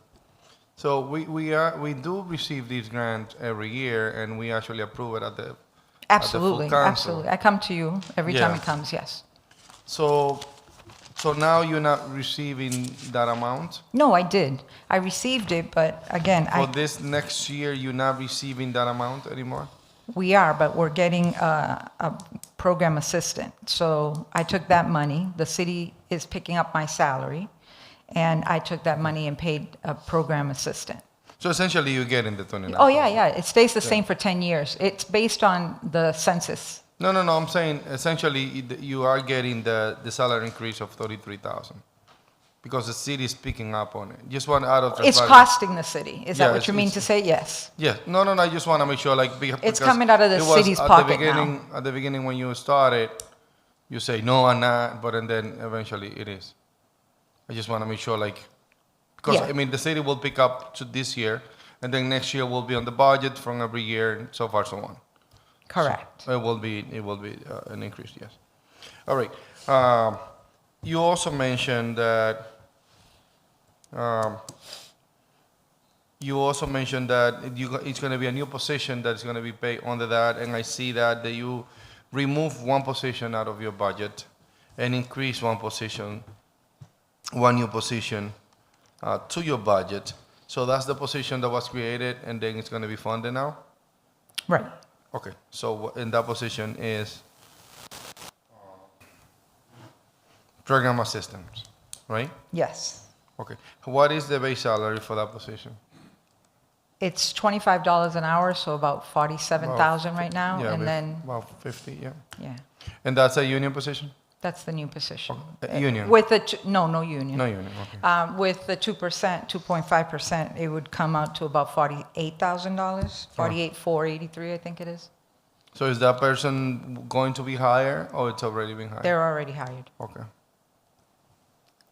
And that position will be assistant with the senior specifically? No, basically I cross-train all my staff Across to, everything? Yeah. At the senior center? Yeah, or sometimes like if the Veteran Services Director has to go to a conference and the confidential No, secretary's no. out, I send one of my staff to cover. Ah. HHS is one department, I believe, or team. No, because the reason that I'm asking is because the fact that we paying part of that salary with the specific amount of money that we receive per senior, which is $16 per senior, and that's a federal money. It's state money. State, okay. Yeah. Got it. State have different rules. Yeah, and I want to say that senior services have come a long way. They think more of a whole service now, not just like based on a senior, but how do we help a whole like family or a whole unit? There are seniors that are by themselves and we help those seniors, absolutely. But when we have a family unit, we help the unit of the family and the senior, not just say, okay, what does the senior need, but what can we help the whole family with? Yeah, the whole Yeah. thing of the health and human services is Right. a combination of everything. How many years you have of service? 37, 37. 10 mayors. Don't put it in perspective with the mayor. Bless you. It's 10 mayors. Bless Yeah, you. it excites me more when you say 37, Yeah. because that's. I think that's a 10 long mayors time. is a better, 10 different administrations. I yeah. survived. Getting along with them. Getting along with them. That's the point. Well, eventually I'm gonna ask more questions about that, about the recreation and stuff like that. But I mean, you'll be involved as well. Yeah, I'll be here, but Yeah. they're capable, I know. they're amazing. So, Victor, your turn. Before, can you, if you or Adelie can send me an email pertaining to Riverfront Park, so I do have the neighborhood meeting coming up next Monday, so I can give that quick update. Thank you. Director, how are you? Good evening, Councilor, Madam Chair. For Victor Ortega, Veteran Services Department for Union Street. This year is going to be a level, same as last year. We just, for FY27 Mayor's recommendation, 135 for salary and wages, 900 longevity, 615 stipend, 23,000 for other purchasing services, 600 for office supplies, 2,000 for operating supplies, and 700 for dues and membership. When it comes to salaries, last year was 79,000, but that was not my pay. So trust me, if it was a reduction in pay, I'll be here fighting for it. But the correct pay for this year for FY27 is going to be 75,000. That's increase, the 2.5 increase from last year. Confidential secretary, 59,950, and the 900 longevity, that's for her. I don't rate any longevity as of this year. On page 134, that is our chapter 115 fund. And if you can see the big increase there is because last year we didn't have exact data to see how much we'll be spending when I did the budget last year the first time. So we went with the same as the year prior to it. But now that we have the numbers for FY25, 26, so now we come up with that number this year for 127,000 to cover all the expenses for Chapter 115 to include ordinary benefits and burial costs for veterans, widows, and dependents. Got it. Before we get into the question and comments, I want to say, I mean, all city employees, for the most part, work really hard. And Director Ortega, I came across this Facebook post that you were delivering or picking up, I forget what it was, I think it was hygiene supplies. I forget what it was. I shared it to my story, and I would have never known about it if I didn't somehow come across that post. And what I'm trying to say by using this as an example is that as the Veteran Services Director, you do a lot, well, many do a lot that we don't see, and a lot of our city employees are unsung heroes. And I just, again, I want to thank the Health and Human Services Department. I want to thank you, Director, for your work, especially with our veterans, as you are yourself as well. That has given so much to our country, and thank you for doing your best every day for this city and for them. Oh, yeah, absolutely. Yeah, I don't like to take too much credit for it. That's why I don't like to post it I on know, social media I a know. lot. I So- saw it. But I don't saw worry, that, I'm like, we'll oh. do it for you. Councilor Marvel. Director, I really want you to go back and give me clarity with what you meant by the actual salary should have been 75, like, because I'm here looking at this budget for your department, and it actually makes me furious when I'm looking at other departments to which there is no problem when we're seeing an increase, even though it's contractual obligations, if that's how we want to word things. This isn't making sense to me, and I am willing to vote no on this budget just simply because of your department. I don't agree with it. I don't like it. It doesn't even make sense to me. So give me clarity just so I could understand, because to me it looks like a decrease in salary. So that 79, that was the budget for my predecessor. So when I started was 69,703, I believe. Still disgusting. I find it so disgusting.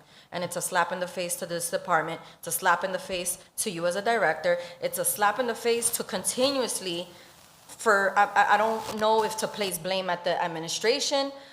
I don't know who to blame when it comes to looking how this department is continuously being disrespected.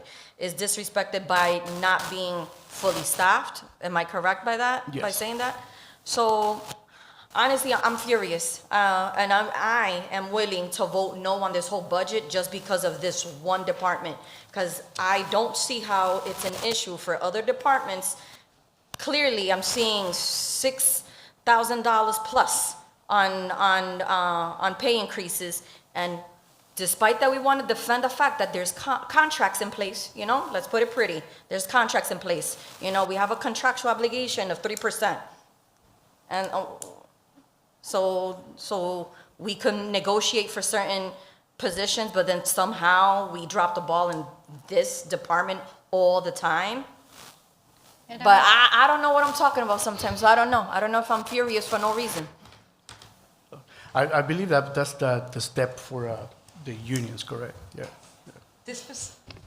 I understand your frustration. I'm sorry that you feel that way, but it is a union position. It's supervisors union. This is the steps that they put them in. So this has to be negotiated. They went through negotiations. I can say that just like the recreation department, I actually told them to ask to be brought up to another step or another grade, but it's part of the negotiation of the union, and this is what his salary is. He has one more step to go. Two more steps, because he's only been here for a year and a half. A year and 6 months. So Yeah. when he came in, did you come in at the 79? No. No. No, that was just- the person previous to you? Yes, You came in at what? 69.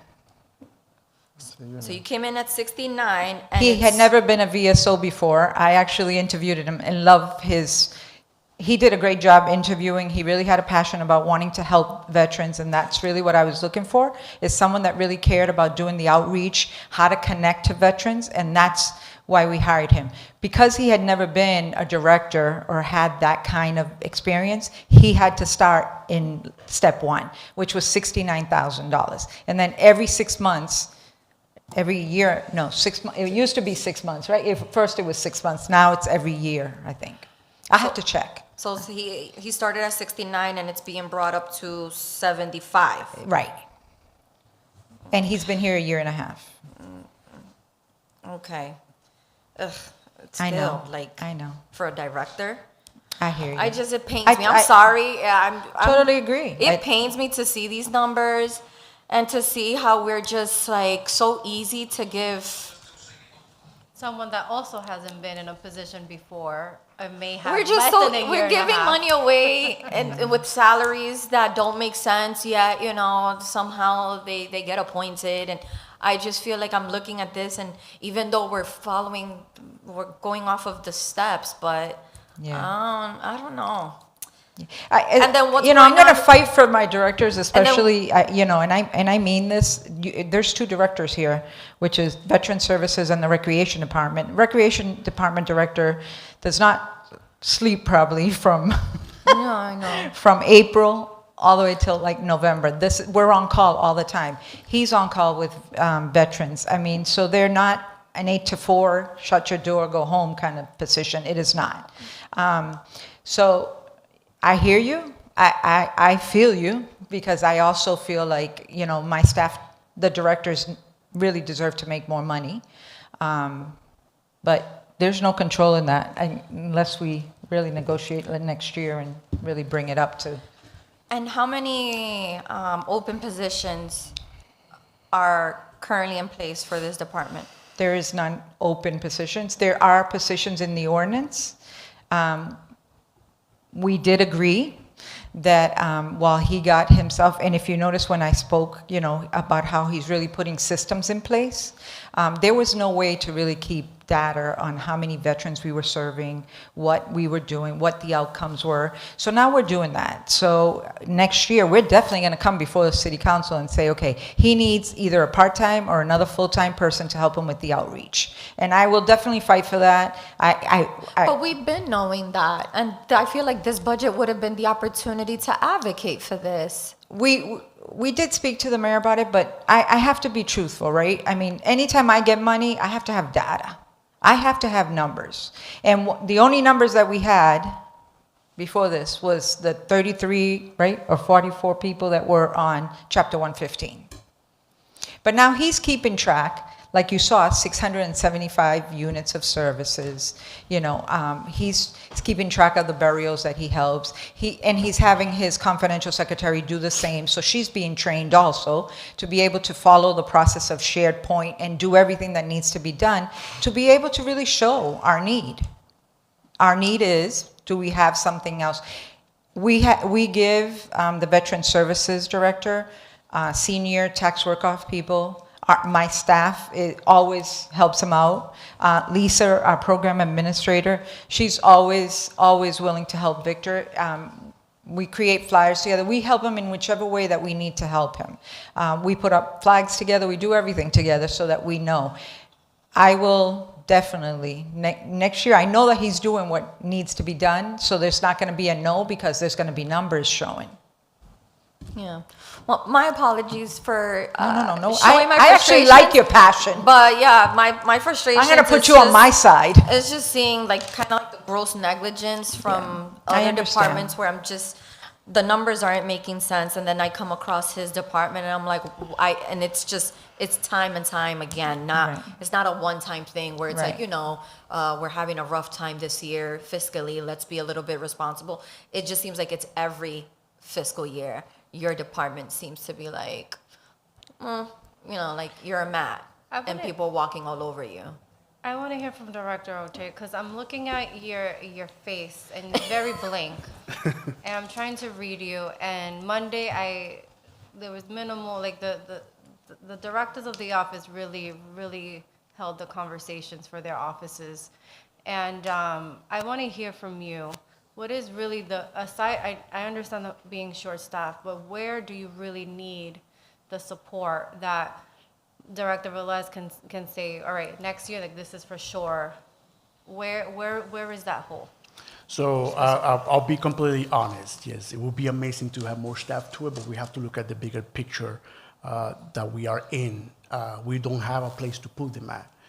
If you look into my office, there is no way we can put 1, 2 more staff there. It would be ideal to have more personnel because outreach, this is something that Director Velez we worked on this past year. It was not done before. We implemented some way to do outreach in the community, and we were able to reach out more veterans that way. That is our biggest goal, our biggest focus in the office. That is where we need help at doing the outreach, because per the report from OVA, we have about 3,100 veterans living in the city. We are serving only 3,100? probably 0.2% out of that. So that's a big problem for us. So we need to find ways to reach out to them, do more outreach, and that is our main area where we need the help at. Would these outreach positions, would this be more like remote positions where they're visiting veterans, going to their Visiting, home? yes. So why would they need space? You know, if anything, they could, Merrimack Street, there's, I don't know if there's office space, but if this is more of a remote. I was No, gonna say no. that the center upstairs, your conference room. Yes, it's a exactly. hybrid schedule. And this is more remote, so I don't see, you know, it's not a desk job. They're more of an outreach, so, yeah, they don't necessarily need to be in the office. You don't need space for them like that, I agree. right? I want to also say that he has been certified to do VA claims. VA claims are very difficult to do, time consuming. So we just started doing it, right? Finally, you know, we followed through with what we wanted. There is a strategic plan for us, like how to get to that point, right? And when he does get to that point and we put all those words out, we will need somebody to work with the VA claims because it takes a lot of time. But again, like you say, it could be someone going to somebody's house with a laptop, and then he'll need a laptop, and he'll need Wi-Fi, and he needs all that other stuff that we will put in place. I promise you, I will put it in place. So I'm assuming, do we have data as to how many veterans are wheelchair bound? So they're struggling to kind of, you know, to have, you know, transportation issues, so we would have to physically go to them. Yes, absolutely. We have, with the outreach initiative we did this past year, FY26, we have about 47 that are wheelchair bound. And out of those 47, I'm highly pushing for to be placed into rehab center or a nursing home because the conditions that they're living in are not safe. So that is something also when I do the outreach and when I go visit veterans, that is something that I take note, if it's safe for the veteran, if it's not. Then I have to take time to coordinate with other services that are in the area like HPAN, ClearPath, Volunteers of America, so we can enroll these veterans to get them those services that they need. So I'm able to delegate some of that weight when it comes to helping veterans with these groups, but I'm the type of person that when they're not moved fast enough, they're not moving at all. So That's the military. All right, well, no questions as of now. Counselor, I'm gonna do the opposite this time. Counselor. Yeah, just be Council consistent. President. Yeah, he Oh, can go ahead. I was trying to switch it up. Counselor Platt. I mean, it's the same thing. Council President. Go. All right, just. No, I actually don't have like that deep of a question. I just want to say thank you for everything you do for the veterans, and I believe that, you know, the fact that you came in, you've been getting yourself involved into the benefit for the veterans and see the needs of the veterans from Lawrence. It is something that it take a lot for any director to be successful in your department and also any other department that deal with people.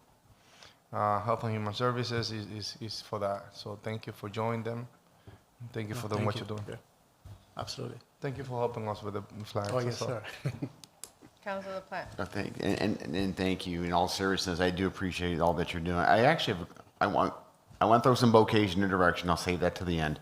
I want to ask first regarding your numbers that you gave regarding the number of veterans in the city. What was the number you gave? So the total number per the federal census that the federal government sends to the state office, veteran advocacy, right now in Lawrence, per those numbers, 3,104. 3,000. 104. And then you gave another stat. The number of individuals who, through your office, you're providing any kind of assistance was what, point something? 675, those are the times a veteran came into the office for services, either veterans, widows, dependents, either by walk-in appointments, phones, or we do an outreach or home visits. I think that your job is critical. I think it's important. I think that having someone in your position providing services to the men and women who served our country and have returned back or or came to Lawrence, however they ended up in Lawrence, is important. I just what's fascinating to me is in a federal government that revolves around numbers. Everything's numeric, where you count everything. I think that's a guesstimate. I think that's a number that can go up or down. It fluctuates, and from people that I've talked in the kind of position that you're in, no one really knows for sure how accurate that number is. It could be up a little more, it could be down a little more. No one really knows what that number is. And not every veteran is going to be needing of services. I know plenty of veterans who make six figures, who live in the city of Lawrence. They own their homes. They're not going to be knocking on your door looking for benefits. So but I do know veterans as well who are not doing well, who are struggling to make ends meet, who are in need of health care most specifically because they don't have the kind of assistance. And those kind of medical needs are more prevalent than mostly anything else. So I do know that we really, when we talk about our veteran community, it is varied. I mean, it's high and it's low, it's a lot in between. And so I don't know if that 675, I mean, that's a real number, I'm not doubting that. I don't know if we can set a target number because we just don't know what the needs are. And so to chase a number, I just think being available and present and not saying no to someone who is in need is what we need to be, and making sure people are aware that if they do have a need, there is a resource here. And I know we have other organizations, I'm thinking DAB right off the top of my head, who's very involved in partnering, and you've got those resources. So anyway, I thank you for someone in your position, and I've known you before you took over this position, and I'll never forget the kindness that you offered. But I just know that how much you care for our veterans, and you are one, and you've led men before, men and women, and so you are a leader. You know how to lead, and you've got that kind of training. So I've got a lot of confidence in you, which goes to my bouquet. So I want to thank you for the LSP project. I also want to thank, and I want to remind my colleagues, your agency was the one who gave me the flags that I was able to plant at those 19 grave sites in those 3 cemeteries. So in addition to the LSP project, where you've been there every week, because most of the folks, not all, most of the folks that have corners and things named after them are most of our veterans, not all. But you've also stepped up with those flags, and I usually picked it up myself every time I went down there, and it was nice to have a partner who picked that up a little bit, and it was great. So I just want to say publicly thank you. That was meaningful. The people who have contacted me, and it's not just me, it's people like you, both of you and others who have done something amazing to help me do what I was able or have been able to do over the past 9 years. So thank you for that, and I do appreciate you big time. No, appreciate that. And you brought up a point about veterans that make 6 figures a year, they might not need benefits. But as a veteran myself, there is some needs that are not seen, like mental health or things of that nature. I cannot say we are a resource center when it comes to like we have this, we have that, but we are that bridge, that gaps, that need from the veteran to the services that they need. So regardless if they are well financially and they don't need Chapter 115, there is always something that they will need to it. So I do appreciate you bring that point and willing to work with you, continue to work with you in the future when it comes to veterans and a veterans project in the city as well. So. Any other questions or comments? Seeing none, thank you, Director Ortega. Thank Next, you. we Yeah, have a have good night. Thank you. Director Gonzalez. I think this is your last one, Martha, right? Director Velez, I mean. Not this one. Good evening, Wait, Matt. Oh, Martha, you have that, the accent. Good evening. Good evening, Madam Chair. Good evening, Council President and Councilors. My name is Adelie Gonzalez, Director of Recreation for the City of Lawrence, and I know I'm gonna butcher this because Mark is here, 481 South Broadway. Is that how you say it? Counselor? Is Wait, that how I let him say say it, let him say it. Say what? Go ahead. Go ahead. Do you- Huh? Is that the correct way to say it? Oh, Broadway. Broadway? Oh, no, Ah, I was waiting for him to be like, it's Counselor no, LaPlante. right? I'm not competing anymore, and one of the greatest contributions is bringing Broadway back. So before I get started, I just want to mention to everybody that's watching, the summer program applications are up and running. So if you have any kids 6 to 12 years of age, you're welcome to pass by our office at 155 Haverhill Street, the second floor of the recreation office, and pick up your applications. They'll be open till the last week of June. So I hope I see all of you to come and sign up your kids for the program. And the program is 6 weeks, July 6th to August 14, 8:30 a.m. to 2:30 p.m. All right? All right. First of all, I just want to talk about a little bit about my department. I know Martha covered, Director Velez.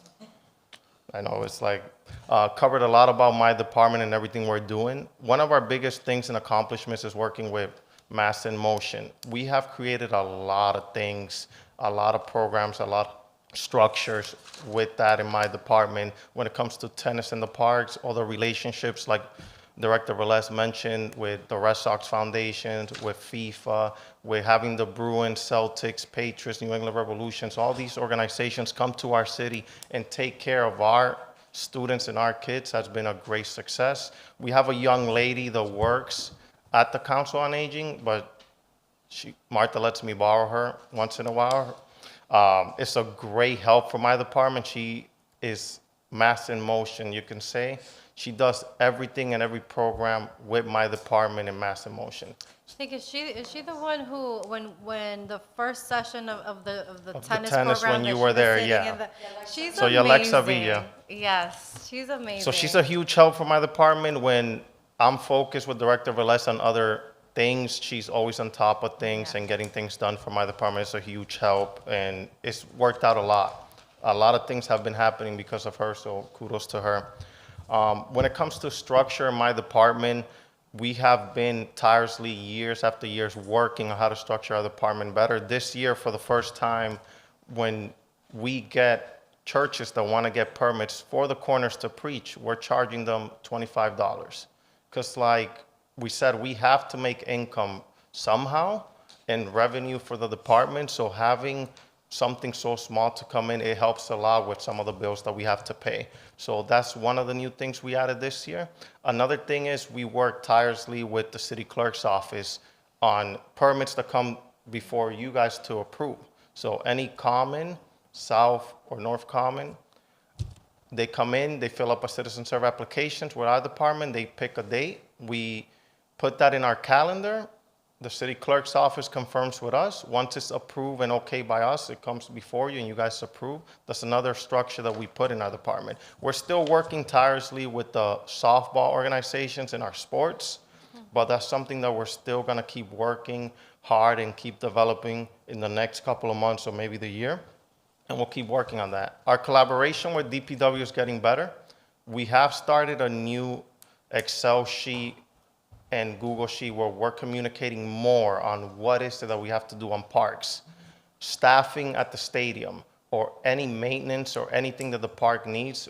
Everyday communication has been key. So every morning we meet with the park supervisor of DPW and we go over things that have to get done throughout the day, as well as maintenance on any of our concession stands or anything else. So it's a work in progress, but as we continue, we're still gonna keep getting better and better.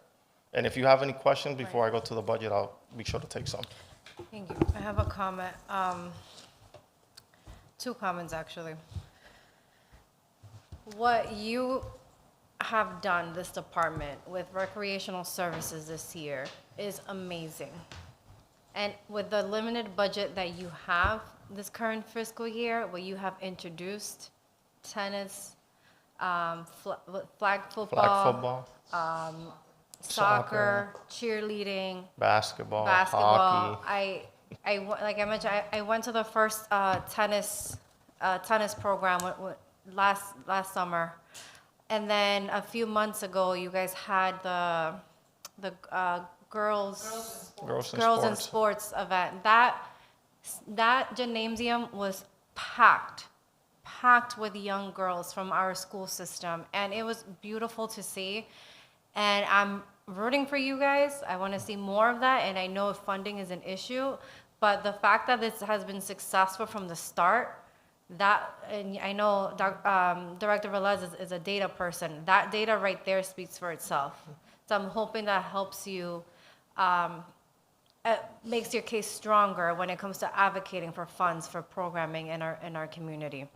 Secondly, as you are continuing to prepare for the summer, I'm going to mention this again, the boat ramp is one of my biggest headaches. I have top 3, and that's one of my top 3.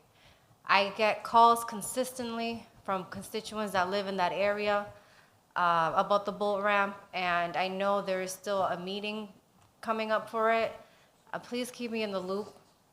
I want to make sure that we have someone there, the hours that they're supposed to be, that is blocked off when it's not in use or locked up, or whatever the term may be, and just ensuring that, yes, and I understand that's a great recreational area to have. Not many communities have it, and I understand that.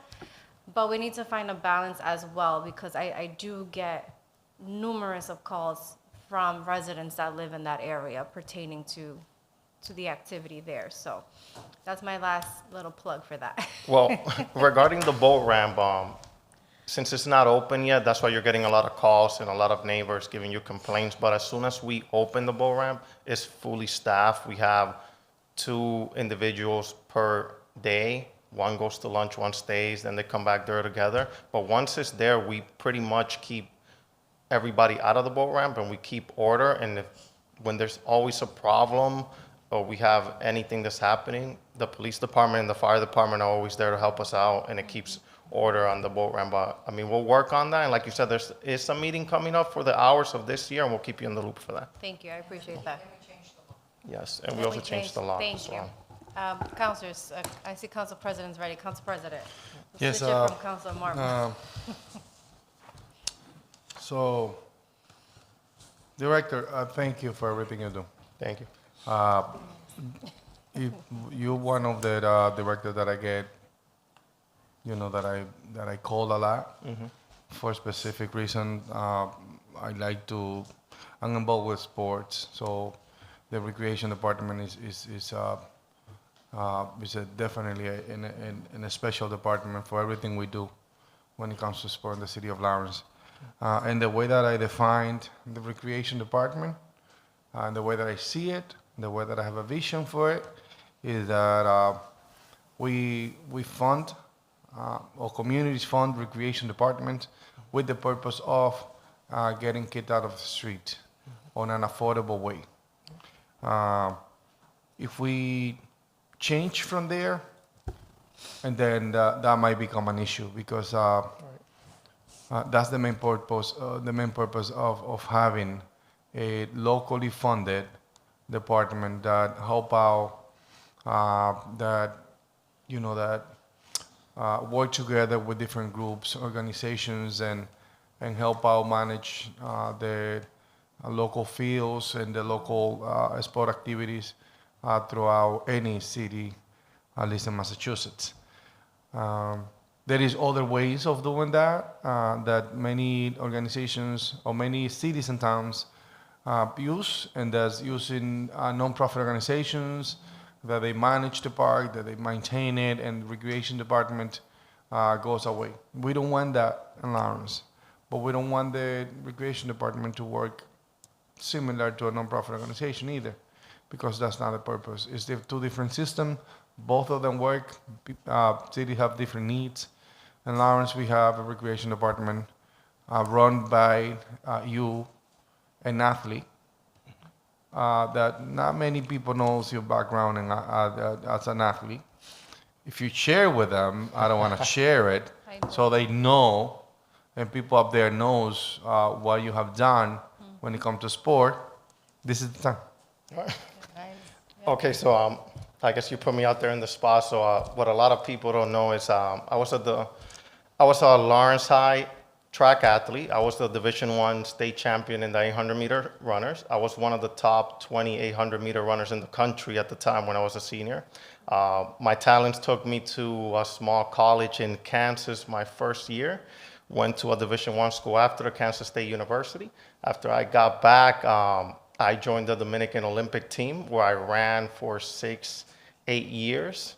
Got to travel the world a lot, got to go to different places. I ended up going to Ghana and Kenya for a month. And I was able to train and see different cultures and expand my horizons as an athlete.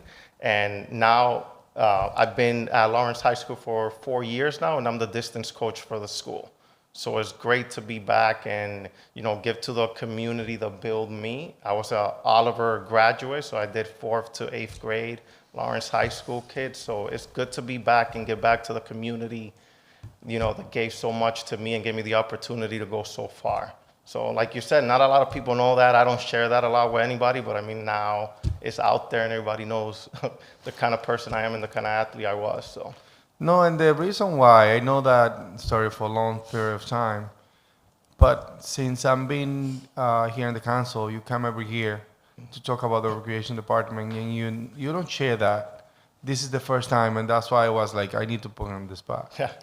And I'm sorry about that, No, because no I mean, and why I did that is because people need to know that our recreation department is not run by somebody that haven't played before, Right. that haven't been on those fields before, that have gone to the struggles of having a field that is not quite fixed, but it have the heart of the person, of the athlete on it, that is special for a Lawrence kid. My son, he's 12. He's an athlete. And when we go and play to those beautiful fields up there in other cities and towns, guess what happened? He comes from the fields that have hole on it, and that making a better athlete. And because of the heart is there, because he knows where he come from, and also because he represent.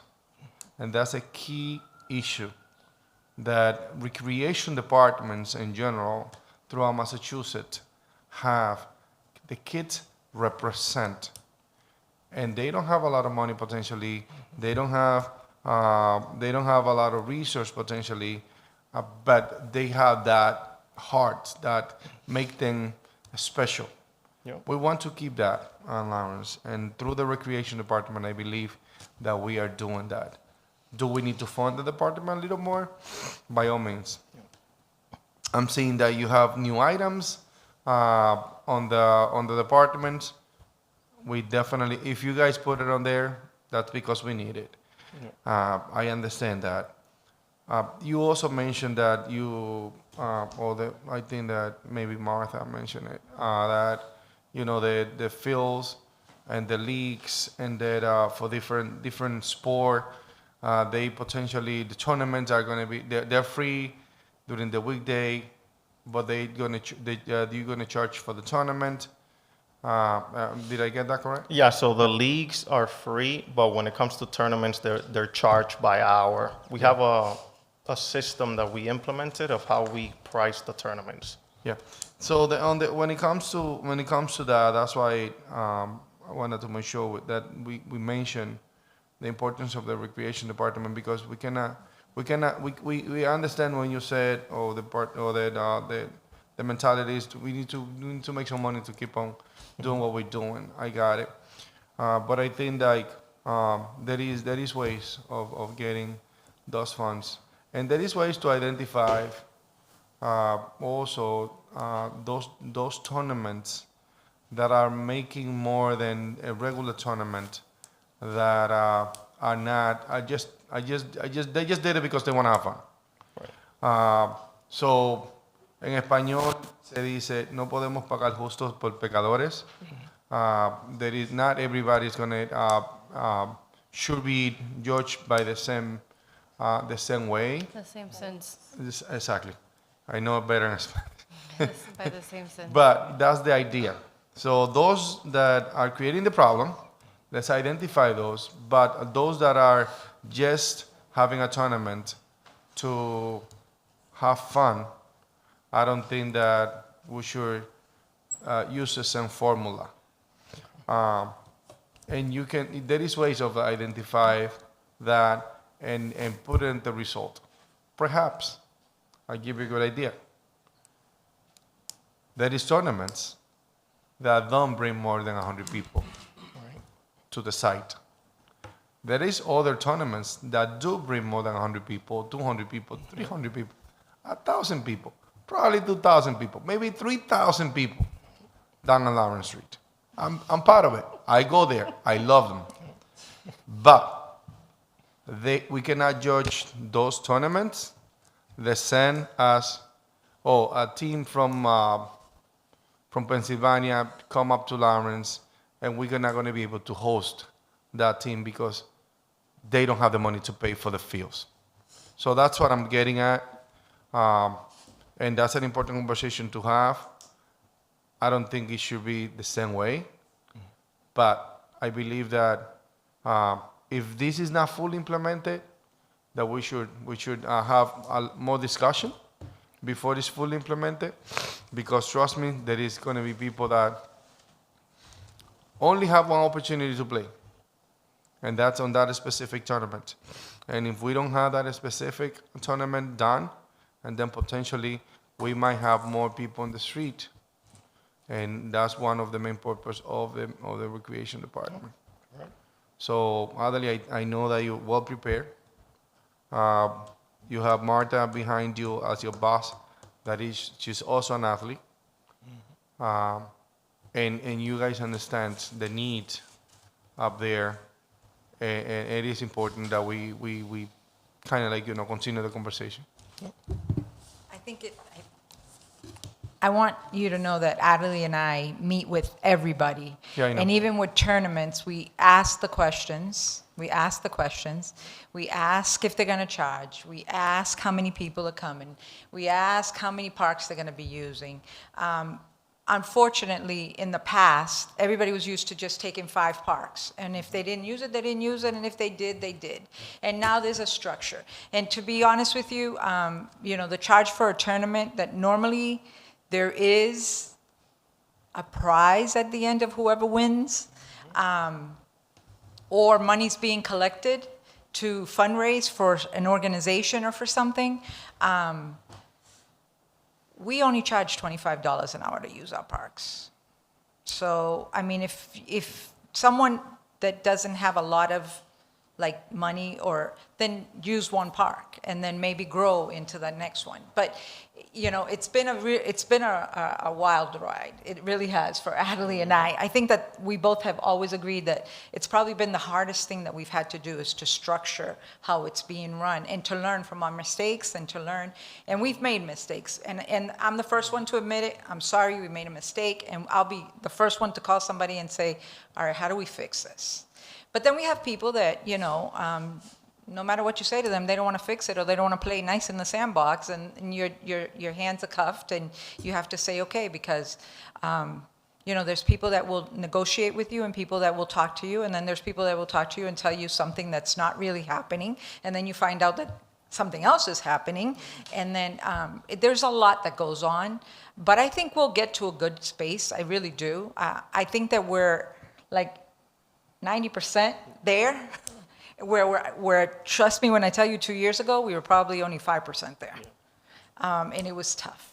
It's been tough. I say to Ramona, it's probably been one of the hardest jobs I've done, is trying to create a system and create equality and try to understand where everybody's coming from, to try to be fair. But I hear you. I understand what you're saying. And I think that we are very open to listening. And we work with people. I mean, if there's been plenty of organizations, even to use the stadium, that they, like Martha said, we sit down with them, we talk to them, we talk about their financial, challenges, and we work with them. There's times that we charge, I'll use an example, a stadium fee, and we also, by union contract, have to pay a DPW worker. That sometimes we understand the need of this organization to use our facility, that sometimes we just charge the custodian fee. So they come to our city, use our facility, or if they're city entities, it's kids' things, we let them use, and they just have to pay the small amount for the DPW worker. So, like, I hear you, and we can definitely sit down and have more conversation and work and set up a structure, because that's what we're doing. We're structuring everything we can to make sure that everything runs smoothly. All right, let's continue the conversation. Thank you. Yeah, wow. Councilor LaPlante. Thanks. So real quick, yes, your work when I was chair of the ordinance committee, I used to call it the golden ticket, the yellow piece of paper.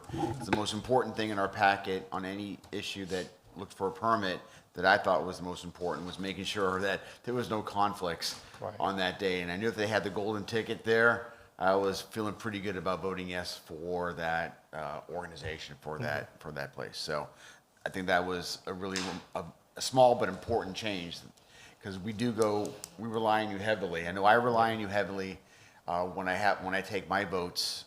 If it's cleared with you, it's probably going to be cleared with me. I have the same kind of approach with the police department. If I get a clean bill of health from the police department on handicap parking or something like that, I'm probably going to be voting in favor of it. So there are certain groups and individuals and positions that I need to rely on so I can be effective in my job. And I just want you to know that's part of what you bring to the table. And that was helpful. The place where I think we could probably use some improvements on, I still think the Munis, is that called Munis? Citizen serve. Citizen serve, sorry, Citizen citizen serve, where we tell our folks that they have to do that. I'm not getting as many, maybe because I'm not in a position of leadership anymore, that I'm getting that kind of complaints about it. But I was getting a lot of it at one time, and I don't know if that's still happening at all. So No, so actually, we're a little bit better. Yeah. We, as soon as they come in and ask us if they want to use the park, we actually sit with them right on the spot if the data is available, and we help them fill out the application. Yeah. So instead of telling them, oh, just come back or go on the website, we focus right there and there to just fill up everything that needs to be done, so we wouldn't have that problem. Because like you said, we had a lot of problems. Sure. We took in the feedback and we restructure, and now it's much easier. Okay. The other thing too, what I find really good, just to throw it out there, and I think Director Velez mentioned all the organizations, and I think that, and I think the council president touched on it as well, which was we need the partnerships with these other groups to keep the cost down. I'm a firm believer that nothing should be free. I'm a firm believer that everything's got value. We may reduce the cost of it, but as long as you keep doing that, which goes back to the fields and everything, what you're trying to accomplish, I support. We shouldn't be giving these fields out for free. We should be charging something. It costs money, taxpayers, to get these things going. So while we may feel good about giving things for free, the taxpayers are actually picking that thing up, the cost for those things. And there needs to be a reasonable cost. I'm not looking to break anybody's back for money on this, but there needs to be a reasonable cost. And so I know that you're heading in that direction, and getting partnership money, RBI, the private funds, all those things, your standalone revolving funds that you have, that you brought money in. You were successful in CDBG this year? Yes, sir, we were. So, I mean, that's helpful. I'm not sure if you're going to do that in the future. So we can talk about that later. So those are some of the things that just came to mind. And the last thing, again, I just don't want to, since you're up at the mic, I just want to thank you for being present for the LSP projects throughout them, making sure that the sign is there, it's facing the right direction, you got the covering on top of it, and just being present. And what makes me feel good about it, and to the fire chief as well, is when I see people who are interested, when I see people who look at it and then like feel appreciative about it, it makes me feel like I'm accomplishing something. It makes me feel good, like information is going out there, and it's not about, it's rewarding is my point. And so thank you for that feeling. And because I think it's authentic, and I think you really do care. And quite frankly, I didn't know all that stuff that you forced out of him. I mean, I knew a little bit of that stuff. I didn't know about the Olympic stuff. I mean, Greg Kent was the guy from the Marine Corps. We named, as you know, you ran on his track. So I actually took some of Greg Kent's records at Lawrence High School. Yeah. And I knew that. That I knew. Yeah. But I didn't know that you went down to the DR and you were part of that team in training, as Kent was back in the late 60s for the U.S. So I think that's amazing that two guys from our city were at that level and had that kind of speed nationally, internationally is amazing. So kudos to you. But I will say this, I'm glad you brought that up, but he's more than just like an athlete. And he's someone, and I think you've touched on it as well, but that's important, and that distinguishes you from many. Not many people could say what you said. That's amazing. But what's also really critical is your ability to your work ethic. You're constantly working. I know that you care about our city. I see that. You know the folks who are doing this for money, and you know the folks who are doing it because they care.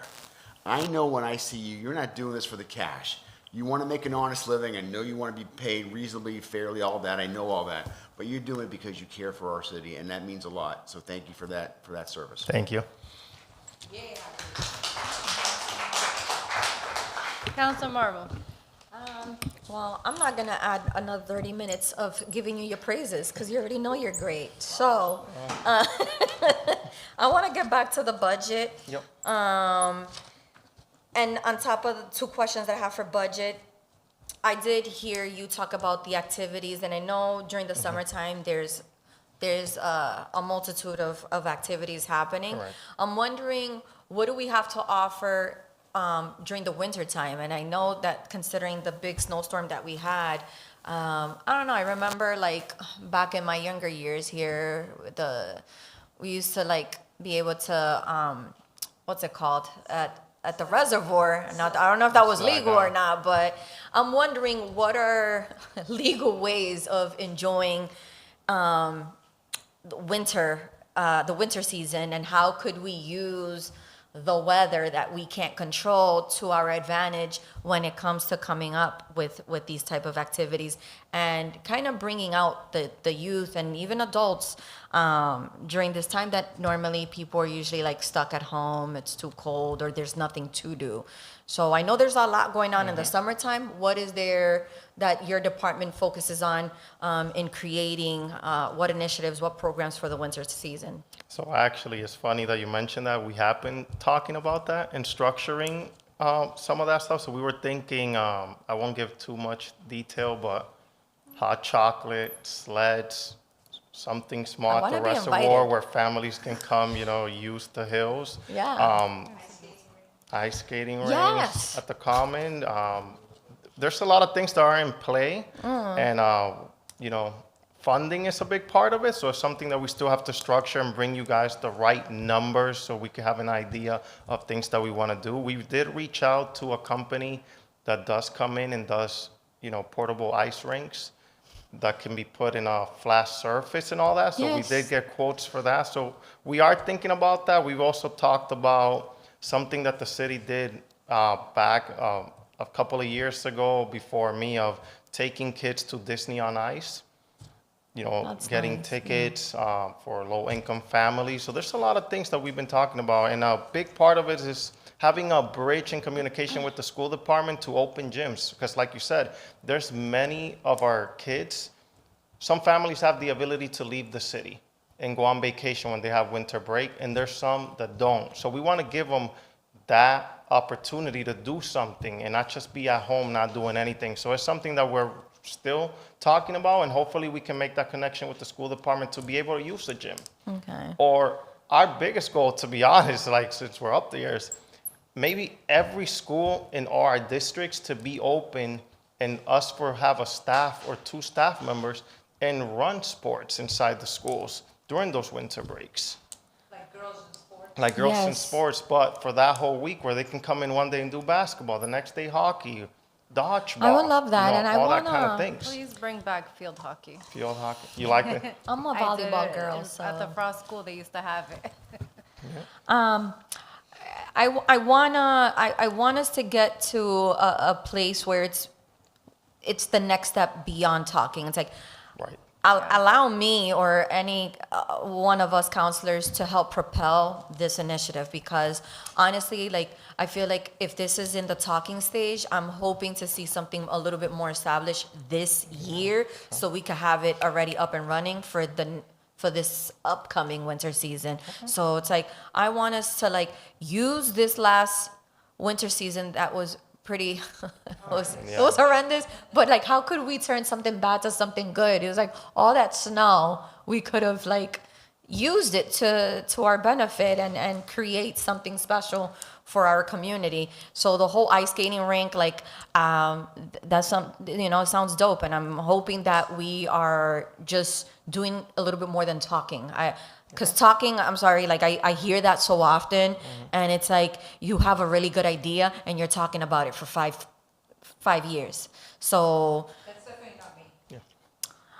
I know. So I'm hoping to see this year that we're actually solidifying what those talking points are. And hopefully, I don't know if you guys need to come before us for the budget committee to kind of get certain things approved. But by all means, use us if that's what's required in order to get this ball rolling, so to speak.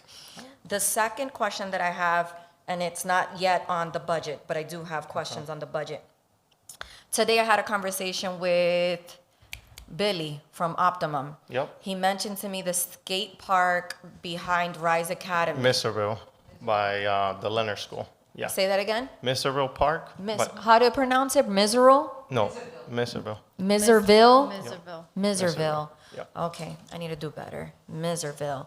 I saw pictures of this park. It's pretty bad. It's like... It's I don't 25 years old. That's what Yeah, okay. So my thing is, he told me how he's willing to upfront the money from his own pockets, and I think it's amazing when we have people from our community that are willing to. He did, and he mentioned, having a GoFundMe, which again, it's like, I'm for, if anyone from like the community wants to donate and fix a park, but I also feel like, okay, this is a city park. What has the city been doing? Is it a priority or on the list of priorities of like the next upcoming projects? It is. It is. It Okay, is. please fill me in. Oh, It is. Well, So what- we have we've been Can we take act- that offline specifically for the park? Are you talking for the park specifically? for well, Or are you asking like I don't know how deep we're gonna get into it. all So right. está bien. So I guess let's take that Well- offline and let's continue with the Well, budget. if you like, we're meeting Billy at 1 at the senior center tomorrow. At the center tomorrow. tomorrow. If you want to be part of that conversation. I'll figure. Let me see. Okay. We do work full time. We don't. Yeah. But is that part of the budget? Like, is that coming out? Is any of the funds to rebuild and fix this project coming out of this? No. No. Okay. That goes through something else. Okay. We go through CDB, through community Grants. development, and we go through parks, and then we talk to the mayor, and the mayor approves the, and then there's also, we go to, if we find that a park is in real need, then we go through Ramona and find out how the money is.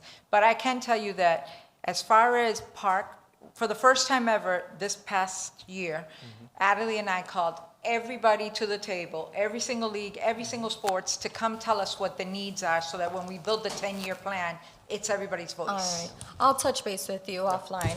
Sounds good. So then my third question, and I'll put it together. Page 135, under other purchases and services, if you could touch on that $15,000 change increase, and then operating supplies. I know you guys tend to buy a lot of like missing items, so if you could just justify the change of the 10K on the operating supplies as well.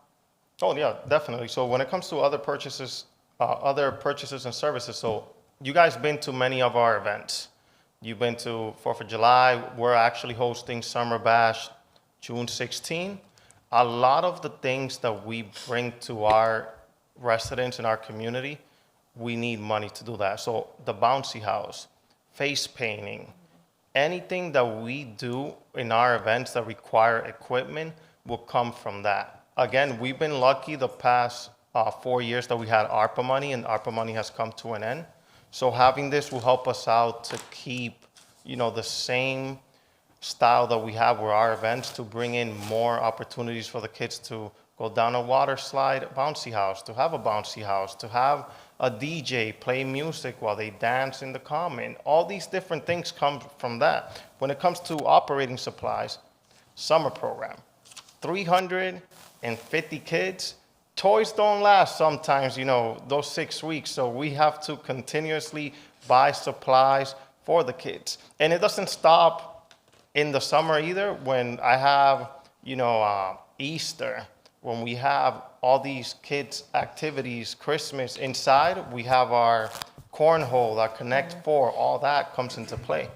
Random question. Is there a specific supply that there's a pattern to go missing? Or is it just very sporadic? Like you just, a whole bunch of different types of supplies goes missing? We Like don't- basketballs, like you'll buy 10 basketballs and you see yourself having to constantly buy basketballs because they, maybe It's actually. So I'm wondering, is there a specific supply that you see yourself constantly having to replace? So we don't lose supplies, we have them break apart.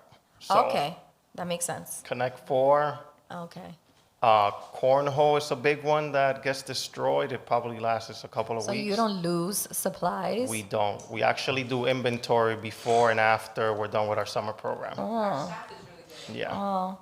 Sometimes these activities could be huge. Yeah. So it's, maybe a kid, not that I blame them, No, they takes a may ball like or the something. toy and they want Yeah. to take it home, so. No, yeah, definitely. Like I said, we do keep a list of the supplies that we have, and I'm very thorough with my summer staff, and I let them know, we're limited in money.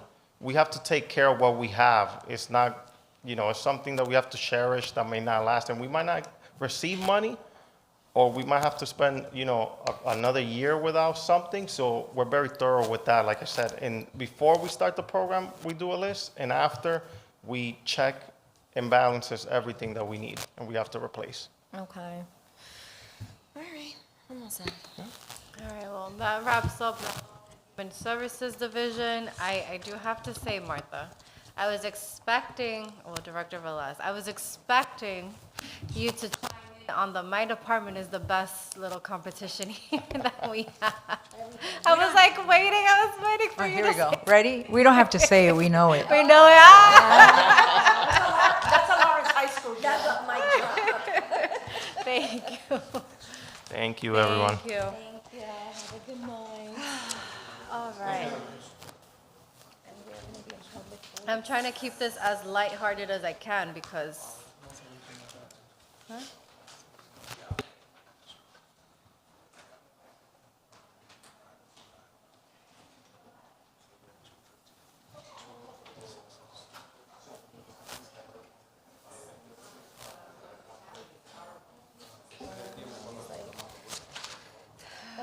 It's under public safety. You know what I should have requested was police operations, animal control. I'm like,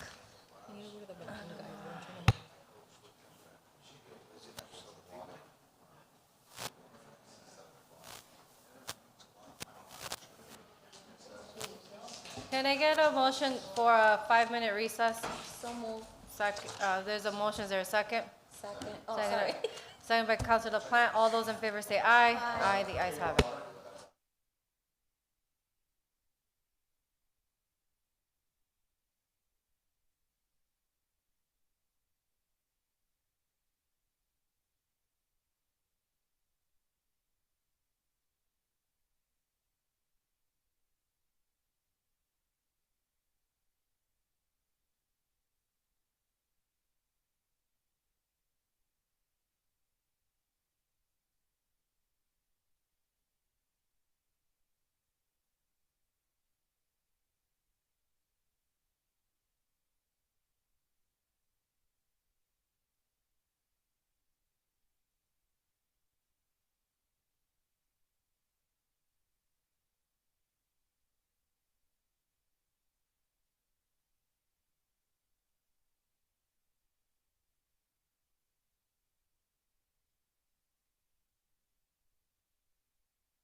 I get a minute? A minute.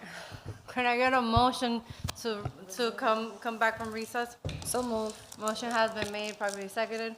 All those properly seconded, all those in favor say aye. Aye. Aye, the ayes have it. Next, we have one of the hardest departments. There's always something about this department. We have, no, the police, well, that's between the two, I don't know which one. Next, we have the police department. Tonight, we have our chief, Maurice Aguilar, and our director, Rosa Shepherd, to speak on behalf of the FY27 budget for the police department. You guys have the floor.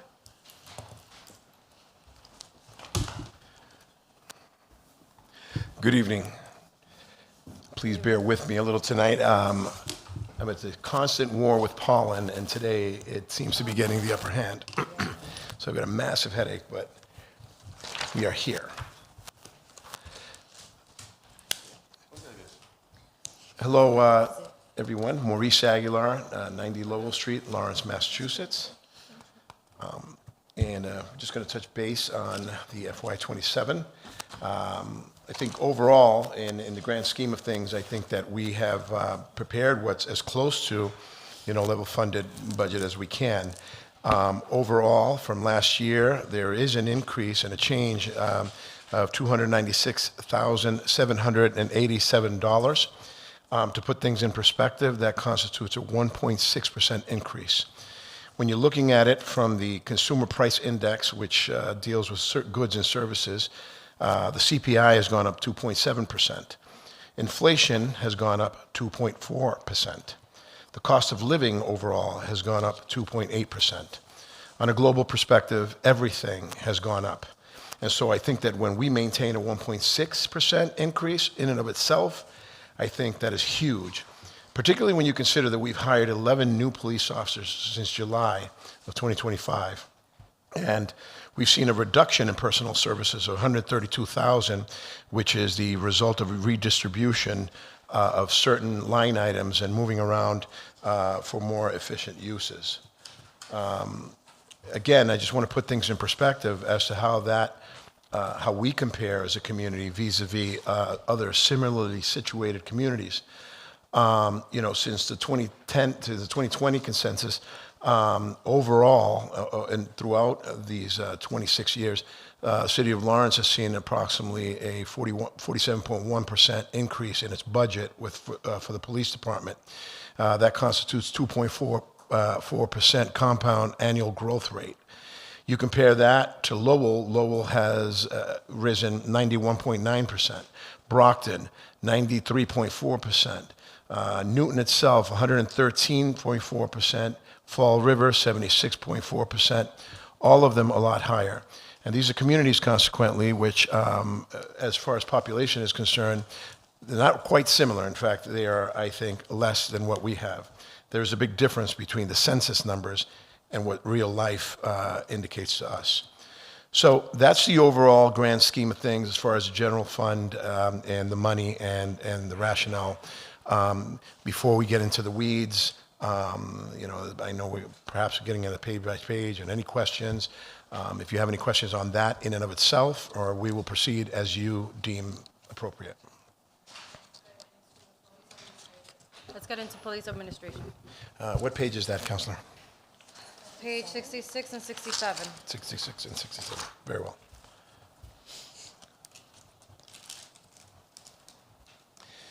Okay, again, we see here salary and wages across the very top. There's a change of a minus $134,575. Again, there was a redistribution of that, and that came primarily, from I would say the displacement of the $175,000 that was allotted for the deputy chief's position to be reallocated to other line items within the budget to make it more impactful for us and more efficient as far as the overall operations of the department. So that's a plus that we've seen such a deduction overall in that. As far as vacation, a $2,000 increase in vacation, and a de minimis $300 longevity. Again, these are issues that, in and of itself, are very small and minute, and these two numbers will come back up. At the very least, the vacation will, as far as what constitutes the $2,000 increase in that. Okay, we'll stop there for a second. Councilors, comments pertaining to the police administration section of the overall department budget. Quick question.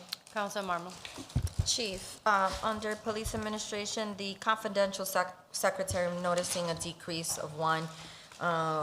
Just trying to get clarity if this is a position that is no longer needed for the department, or is it that eventually you are looking to have this position filled? Let's see here. What page are you on? This is 67. 67? Oh, okay, Vero. Oh, yeah. Say that again? Yes, so, They changed it to another, which is the executive assistant? yes, so my apologies on that. No, there is still a need. So essentially what's going on with regards to the executive assistant, what we've seen in that particular role is that there's been a major expansion as to her roles and scope and responsibilities. Additionally, the incumbent has received absolutely no salary adjustments in over 4 years, and that's been because of the cap based on the Collins studies. But again, I'm requesting this based solely on documented increase in duties. Some of the changes, for example, you look at the 2022 version, which outlines her responsibilities. Her responsibilities in that are mostly internal and clerical insofar as operational support is concerned. That has evolved for a multitude of reasons, but that's evolved. Now, the executive assistant plays a more strategic administrative partnership role. It's more of a higher level of responsibilities, and in that, she's more working on responsibilities that directly support the chief's function and roles. For example, she's now communicating and coordinating with community stakeholders on other law enforcement officers on behalf of our office. She's had an added financial oversight insofar as screening. I want as many eyes as possible with every cent as possible, and she helps me out with that. She's even helped a little bit with procurement and mostly final review of invoices and billing, prior to my signature. There's also an extended coordination of community meetings and events and logistics for public forums, special events, and she's tracking action items as well. That was never part of the 2022 job description, certainly wasn't in there, but it's certainly expected of her now. I've also had her monitor citizen complaints and complaints that are coming in through the internet as far as what needs priority. That includes disorder and other things. Obviously, she prepares detailed travel itineraries and major presentations, reports, memoranda for when we need to travel, whether it's myself or other members of the department for training and the like. And now compliance. There's stronger requirements for handling legal, personnel, and internal affairs matters with discretion and legal compliance and even competency. So again, there's a big expansion as to what her role used to be before to what it is right now. With that said, we've taken that executive position and we've removed it in support of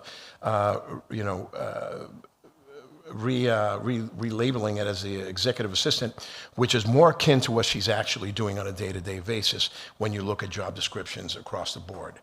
That constitutes approximately 14,560 overall raise, to bring her up to par with other executive assistants.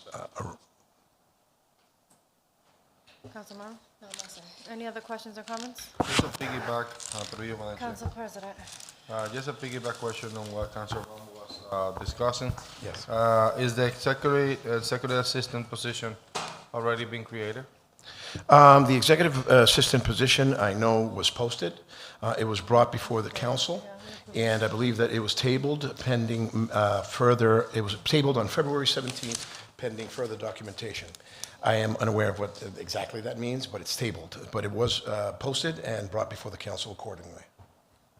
So do we approve it or no? So, hold on, so if you're saying that it's posted, but you're saying that it was tabled at the ordinance level, I'm assuming, because it shouldn't have been posted if the ordinance wasn't approved. I mean, probably there is some Yeah. misinformation in between. Yeah, so again, I don't know what the logistics behind that was. Let's find out about that to see if the position has been already created, and if there is an ordinance already been created for the position, and if it is, if it was approved, and then the follow-up question will be other, like whether or not we posted and stuff like that. But we need to know whether or not the position was first created. Director Shepherd, do you might have additional yes. information? I believe she is, yeah. Good evening, City Council. Rosa Shepard, Director of Support Services at the Lawrence Police Department. The position was in the ordinance, but it was tabled pending documentation, and it's been tabled for quite some time. So it has It not hasn't been been posted, but it was brought, it's in the ordinance. It just hasn't, it was tabled pending documentation. So it has not been posted? No. Okay. No, it hasn't been approved by the City Council. Can we have a motion for this body can I have a motion for this body to send correspondence to the ordinance committee to get an update? No, maybe to the police department because they probably need or you- information from them. Oh, that's, yeah. Yeah, if they pending information of who? I'm sorry, can you? I think it's, they're waiting information from the personnel department. We don't have it at the personnel committee. And- No, but like Personnel more department. information. Oh, personnel department. Okay, I was like, department. we don't have it on the. Yes, and okay. that's consistent with my understanding, that it was up for review, and that as far as it came here, it was table pending documentation, but I also know there was review somewhere along the line up here. Maybe it will be through you, Madam Chair. Maybe it will be helpful to work together with the personnel department to see what the ordinance committee is looking for and see what is the need. Potentially also talk to the city engineer, to the city attorney, so to see what is that they need in the meantime to advance the issue. In the meantime. That's a great suggestion, thank you. We'll follow up. You're done? You're good? Yes. Councilor LaPlante. I was just going to say, at the very least, this position's been, I believe there is an ordinance. It has been unfilled for more than 6 months. It's been unfilled for some time, right? This executive assistant's position's been unfilled. It's been dormant for a while. Have you had it when you've been chief? You've been a chief now for about a year, correct? Yes, and so I suppose that the question is more of a technical question than, because I don't know exactly what dormant actually means, if there was an application, a petition, a process, or whatever. I don't know when that started. So if in February it was done, you know what I mean? I took over in June, that would be, I don't know, July. So it's pretty, the ordinance is fairly clear. It nothing to do with whatever work. Was the position filled? Has it been unfilled for more than, I think the length of time is 6 months? I could be wrong on that, it could be a year, but I think it's 6 months. If it's been empty, unfilled for more than 6 months, it needs to be reauthorized. I'm guessing that's what's before the ordinance committee. We don't need to create a new one unless you're changing the language of this, and that's what I don't know. And it had to have come down from the administration. We ain't started ourselves, so it had to come from, I would think you would have a part to play in this, and what you're looking for in an executive assistant, but I don't know. So Yeah, I think we. I just want to shed that light, but apparently that wasn't helpful, so thank you. Okay, any other? I have a question for you, Chief, pertaining to administration. So we recently received, I think actually it was today, this morning, news that your current Director of Police and Community Relations is transitioning to an acting role as development, as Director of Community Development. What's going to happen with this position after the transition? Is it going to be, are you looking to refill it, or is it going to be vacant? How is that environment currently? How would that look after that transition is complete? So the The abrupt, the abrupt change related to that position has brought me to really reconsider what exactly can be satisfied by some of my officials with regards to reporting requirements and the like, and whether or not I can add that to their plate and that they can successfully carry it out. If it's not something that can happen, that they can't do it, for any number of reasons, whether, then it's something that we're going to have to review whether we can, whether we petition to fill it or what the deal is. But for right now, we're trying to reconfigure how the reporting requirements and the job description can be, that void can be filled by some of our officials.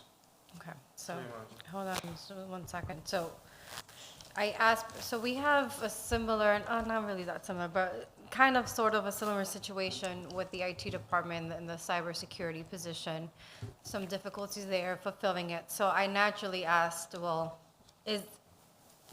do you see this being filled within the next year? Because if not, as a counselor, I'm seeing it as perhaps an area where we can save, some funds, some public funds. Is the reason why I'm asking you, how will the environment look like after this transition? Will we still need this? Is this an area where we could possibly decrease funds or not? So I'm going to, as we continue with this process, I'm going to keep an eye out for that. Yeah. To see how that goes. Through you, Madam Chair. Council President. Yes, thank you so much for the opportunity. I'm going to encourage both of you to look at the meeting when we create the position. Because when we create that position, back then, probably 2017, 18, we brought up a specific point as to why that position was needed. And I think that going back to the roots of things, going to give us more perspective as of why we need that. I remember that part of the discussion around that position was because we want a non-police officer dealing with the women's, specifically women's or victims of domestic violence, not on the scenario of having a conversation between the police officer and not in the environment, more like we were looking for more like humanized conversations around that. I'm not saying that you're not. But the intent was that. So probably not using the proper words.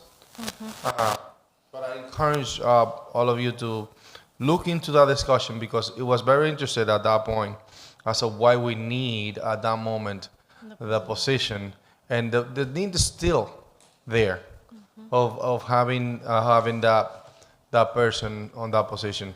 So if we just don't have it at the moment, that doesn't mean that we don't need it. That means that you potentially need to look for a person that can do that work, and it will. I mean, it is easy to find. We only have one of those positions, and reviewing the questioning around that will give you a better perspective as to why we need that. Can you, what year?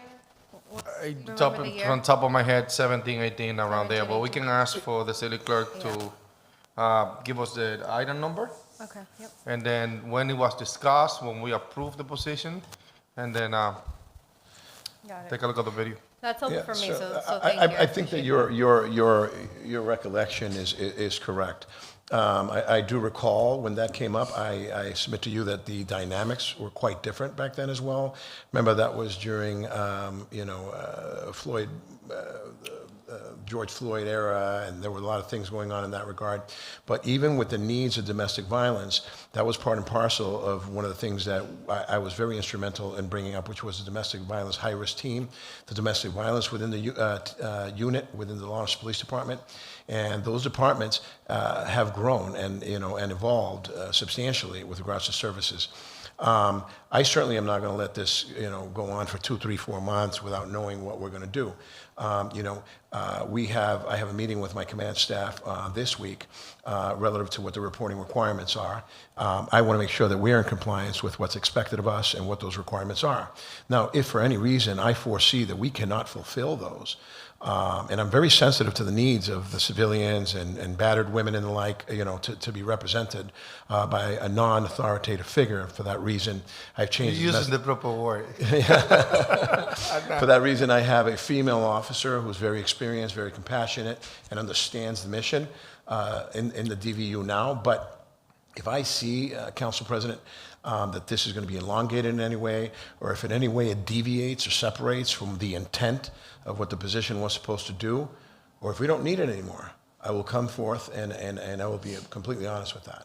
Yeah, no problem. I mean, through you, Madam Chair, I think it will be, if you believe that, the needs have changed and so far, so on, and things like that. But I think, looking at that, looking at the roots, looking at the questioning as to why we, at that moment, that we kind of didn't have much money to fund the position, decide to go ahead and do it. I think that, it may be important to analyze whether or not we still need it. If it's not, and then we can discuss it. But I mean, with the mentality of this was the need at the beginning. This is how you move on, and this is what we have today. Since then, and then we have changed in this aspect, other aspect, and then we don't need it anymore. If that's the case, but I still doubt it that we don't need it. I mean, because I know kind of how sensitive that could be, and having a conversation of somebody that represents you and help you walking through the process. It will be essential. Thank you. Thank you. All right. Lastly, before we move on, I do want to say, and I know we've been keeping it as generic as possible and talking about positions and all of that, but I do want to say that DV is a very sensitive topic, and I do appreciate the work that Ms. Perez has done throughout her time as a director, and I just hope that the transition is smooth. We've had incidents recently, so I just hope that whatever the police department needs to do to continue those services and not lose momentum, that should be top of mind as well. Understood. Thank you. All right, so Chief, next we have police operations. What page, Councilor? And I apologize for. The next one. 68 and 69. 68. Okey-doke.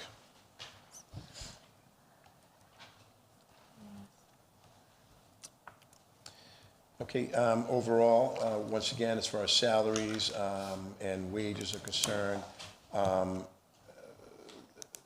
we're seeing here, let's see here, salary. Again, we've hired 11 officers since July, and we also consider the officer step increases as adding to the 176,669 change from the FY26 to FY27. So it's in keeping with the new hires and the changes and step increases for the officers that have been there for some time. If there's anything in particular that you want to talk about with regards to personal services, I think that overall, the difference from FY26 at 16 and change, mayor's recommendation in that regard to 16,555 constitutes $82,968 difference. There has been reductions as well in the clothing and uniform allowance by $39,650. As you can see, also holiday pay has been reduced to $83,755 in order to mitigate any spikes, and also in order to reflect the actual usage of both.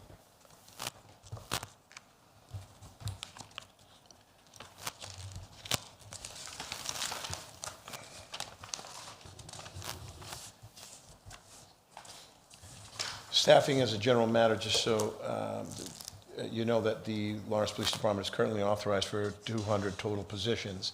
And that's comprised of 177 sworn officers and 23 civilians. But at the present, our sworn workforce, and that's the police officers, faces an overall... Wait, can you repeat those stats again, but slower? Sure. So we're authorized for 200 total positions. And that's comprised of 177 sworn officers and 23 civilian support personnel. 23, okay. Presently, sworn workforce faces, we face an overall 20.3 vacancy rate.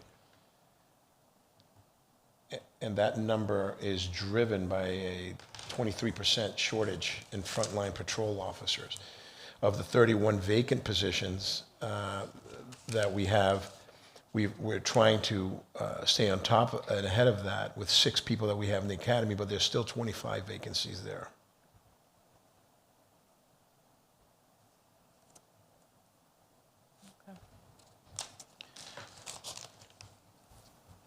I've taken into consideration the vacancies and what hasn't been actually used insofar as, even though we've been budgeted for that, and though I intend to make every effort to fill it to capacity so that we're fully staffed. But if that is not being used at this time, I have no choice but to reduce it.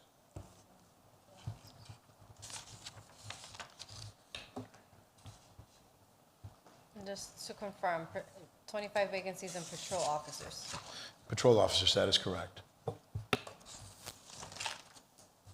And that's because I am counting the 6 recruits that I have slated to graduate in June 2026. By this stage, we can kind of count them more in than not. That is not the same as in the 4 recruits that we're currently working on. The dropout rate and loss rate and attrition rate in those academies is something that's just like anybody's guess at how that's going to go. So I'm not even factoring them in.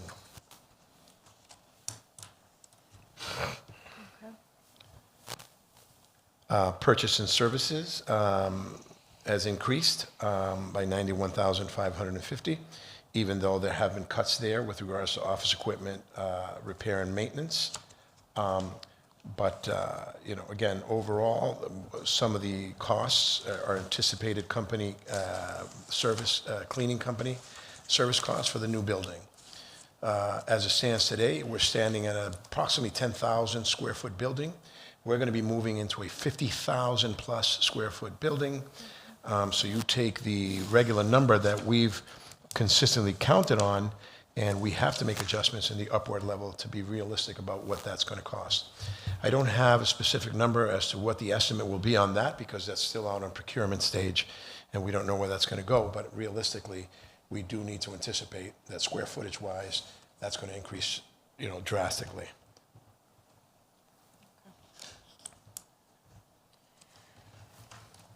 You will see. My apologies. No. Keep going. Okay. If we move now to the supply section, all the way at the bottom, you're going to see a reduction of $105,000 in that. And that's largely in part due to the reduction in fuel and lubrication for $111,000. My understanding is that was a DPW audit revealed that the police department had been overcharged for quite some time as far as that money is concerned. Now, that money that we have now, with the reduction of the $111,000, more closely resembles the actual usage of what we actually use in that. And so that money, again, has been also reconfigured into another line item in order to keep us balanced and still maintain efficiency and operational needs. So, any questions on that? Continue.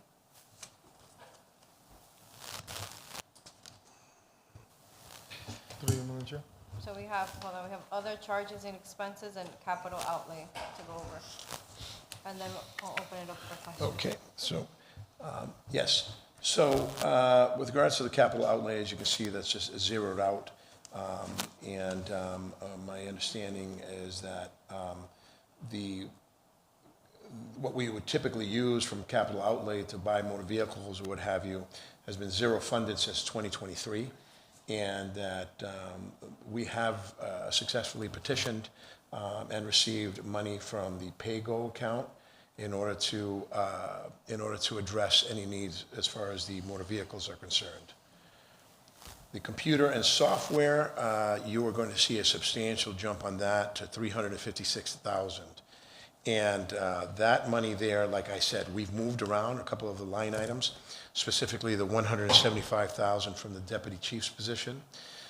We have completely eliminated a crime analysis position for $60,230, and the fuel and lubrication, 111 that I just mentioned, for a total of $346,230 to contribute to the computer software and its computer software and hardware. That is what the cost for a lot of the subscriptions and hardware of our smart building, and basically what the future of law enforcement looks like. You know, that's, you know, computers, softwares, you know, videos, video retrieval, communications, you name it. We can outline, we can talk more about that on what it is, the programs that we're using and the subscriptions, which have risen dramatically. But that basically is the cost of doing business in the modern police world. And, you know, that's why that has come up. And this is why we've made the drastic changes that we have in order to try to at least keep a lot of the stuff that we need in order to operate. Can you just send us a report spreadsheet with that data? Absolutely. Thank you. All right, perfect. All right, counselors. I have a few questions. Council President. Thank you, Madam Chair. Yes, quick question. I don't see.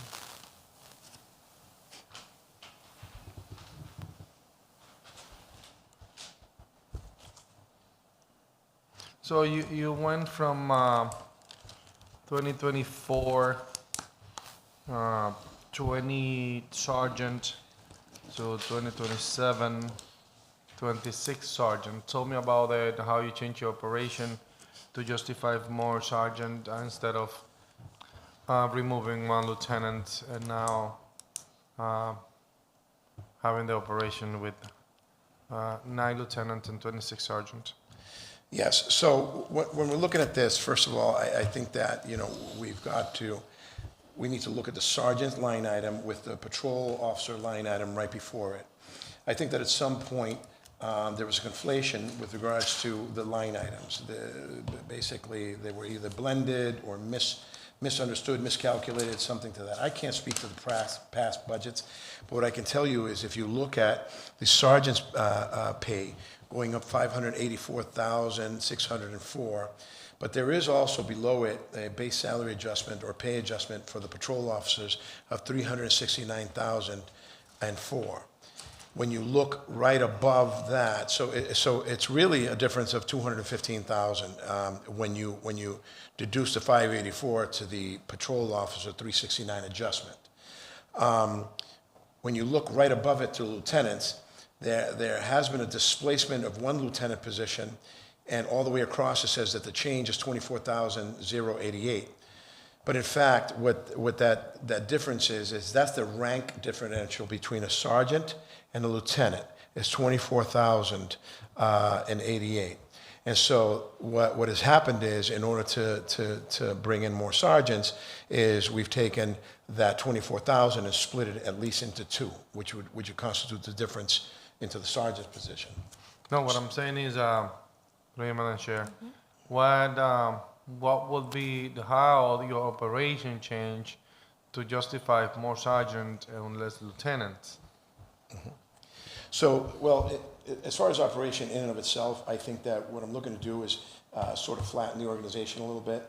I'm seeking to offset a little bit of the superior officers' overtime, but more importantly, I'm also looking to increase supervision for a lot of the officers that are coming in, a lot of young officers. I need more boots on the ground, if you will, with regards to supervision. Additionally, not only the sergeant's position, but I do anticipate retirements coming up within the next year or so that are going to offset some of that. But again, I wouldn't call it an experiment, but I call it a theory that I'd like to see if this is actually going to produce the cost savings that I think and the expanded supervision that I think for what amounts to be a very young department. So I'd seen, Madam Chair, I'm seeing that on different fiscal years, the patrol officers haven't changed, but the other positions in rank have changed. Over the years, I see that you have only 135 patrol officers, and that number stay all the way through, while you have changed other position. So, and I believe that we have hired throughout that time more officers, but it's not been reflected on that, on the budget. So how that reflect on how that transpire out here? Well, again, the position of captain being 5 captains, 10 lieutenants, 22 sergeants, I think has been consistent for quite some time. As far as the officers, we are hiring more officers. Unfortunately, we're also losing officers through attrition, whether it's retirement, you know what I mean, or, you know, some of them, you know, will have left or whatever the case may be or moved on. We lose them. For example, we've hired 11 officers since July, but we've also had a certain number of retirements that have come through of what would constitute officers. Whether they're detectives or not, they're in the same officer's position. They would take that number for officers up. So it's that constant recycling of personnel, if you will, that kind of keeps that number where it is. Certainly, we'd like to see a reconfiguration of that, but I think that with all of the requirements under post and liability that's at stake here, I think that our officials and the numbers of officials are where they kind of should be in order to prevent a huge liability issue for the police department. Through you, Madam Chair, back then in 2025, we adopt the quill bill for the career incentive. And I'm seeing that that line item have increased from $1.1 million to $1.9 million. So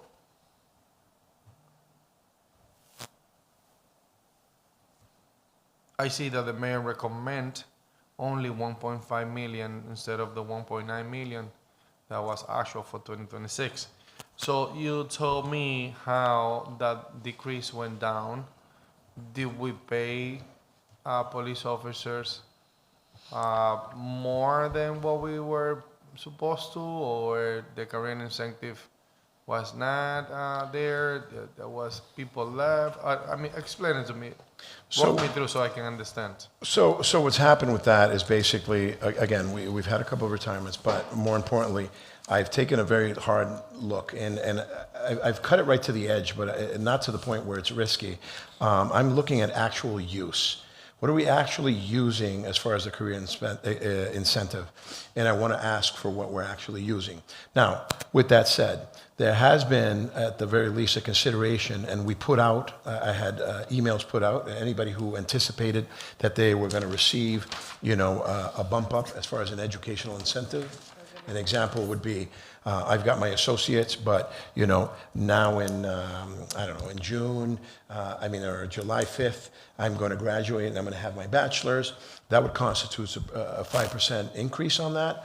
So, so we put out the feelers to say, okay, of everybody who's on the Quinn bill now, who anticipates receiving, any degree or something that would impact that? And I think that we've got, little to no responses on that. Well, that gives me the green light to say, okay, well, based on that, I want to draft the budget that is more consistent with what we're actually using. It's a little risky, but I want to keep the numbers down, and and I want to make it so that the budget reflects what is actually being used every single time. I will make a little bit of allowance for projection, but I'm not going to get into the world of speculation. Okay, so now the quill bill will be used, or perhaps the career incentive, the proper word, will be used for careers that are technically, you taking more advantage of the knowledge and so far so on. Is somebody have a bachelor's on something that is not related to policing, so did they get any incentive in the past? So the language now under the current collective bargaining agreement is such that we still recognize the very core intent of the criminal justice degrees, which is what it was intended for the Quinn bill, and those that are associated that way. Because of the recruitment shortage nationwide, it wasn't just us. Like across the nation, people had, administrators and everybody else started to expand what that is, so that it's something that is reasonably associated with police officers' duties. So I would have to approve, or decline or reject any application for Quinn that I don't think is reasonably situated to the duties of a police officer. If somebody comes to me with a let's say I don't know, culinary degree, I will have to decline the raise. I mean, I still want to barbecue with them, but I want to decline the raise. Have you had a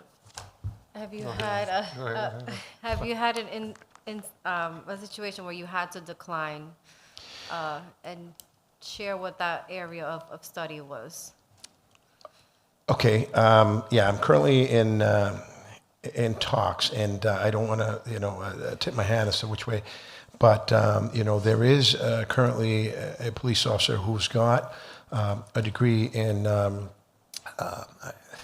I forget the name of it, but it's like recovery services, drug addiction, and the name escapes me right now of what that degree is. But it's services, you know what I mean? But it's for recovery, addiction, and counseling, and what have you. I don't know how I'm going to go with that, because the primary duty of a police officer is to enforce the law, not necessarily to provide services in that regard, in that aspect. We have resources that we can refer them to.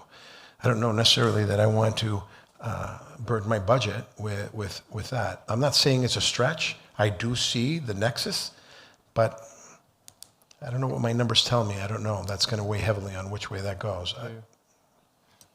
But I mean, the police department is taking training on de-escalation. Correct. So that's Correct. what it is. Correct. And I have a You behavioral probably have health. training in-house that you can do now with that degree. Yes. Yeah, and I have a behavioral health unit out there. You know what I mean? So that again, Blurry lines, got it. Let's continue. Understand. All right. Essentially, I mean, I'm looking at the three different years for the police department. The increase between those 3 years of budget has been close to about $2.5 million between those 3 years. So I just want to put that up there, because sometimes we lose perspective when it comes to the budget, and one of the most important departments to keep us safe. But we also need to be a safeguard of the taxpayers' funds, and not, the reality is that at some point we need to face the situation. And one of the departments that nobody want to say no, and nobody's in the business of saying no, is the police department. So I just want to be, blunt and up there with the public that, even though our police department is not fully funded, but the effort that has been made throughout the years has been significant, to a point that we, as a city of Lawrence, are working on getting a department that is well diverse and very well professional, and as a result of that, we have invested a good amount of money. That's understandable, and I certainly take your point, and I'm in total agreement with you. This is why I look at every single way that we can possibly save money going forward. That's why we scrounge through every penny, and if I see something that's not really being utilized correctly, or is misplaced, if I will, I'll move it to something that makes it more impactful. I'll give you just and I had it somewhere just in case that came up. But one of the things, for example, that I've done is, as far as looked at for ways to save money is, everything that we do, all of the projects that we have. One of the things that we were working on is, I'll give you an example of firearms qualifications. Under my leadership, the cost of firearms qualifications alone has gone down 40%. So the costs associated with instructors, the payout that we pay them, has gone down 71%. In 2024, we paid approximately $21,315.84, to instructors. In 2025, we paid out $6,123. We still get certified, we're still safe, we're still in compliance, but there was a way to do that. And there are many, many other ways that we can do that. And we're constantly looking for that. Additionally, I know that Director Shepard has worked tirelessly to, at the very least, maintain, keep, seek, over $4.3 million worth of grants for that. And our department as well is and it's an ancillary benefit to the city, but also, our revenues are averaging $340,000 every single year also. So we're very cognizant of the city's economic condition. We're very cognizant of our responsibilities there, and we're doing all that we can in order to make that happen while still providing quality service and the public safety that this community so richly deserves. Councilor Platt?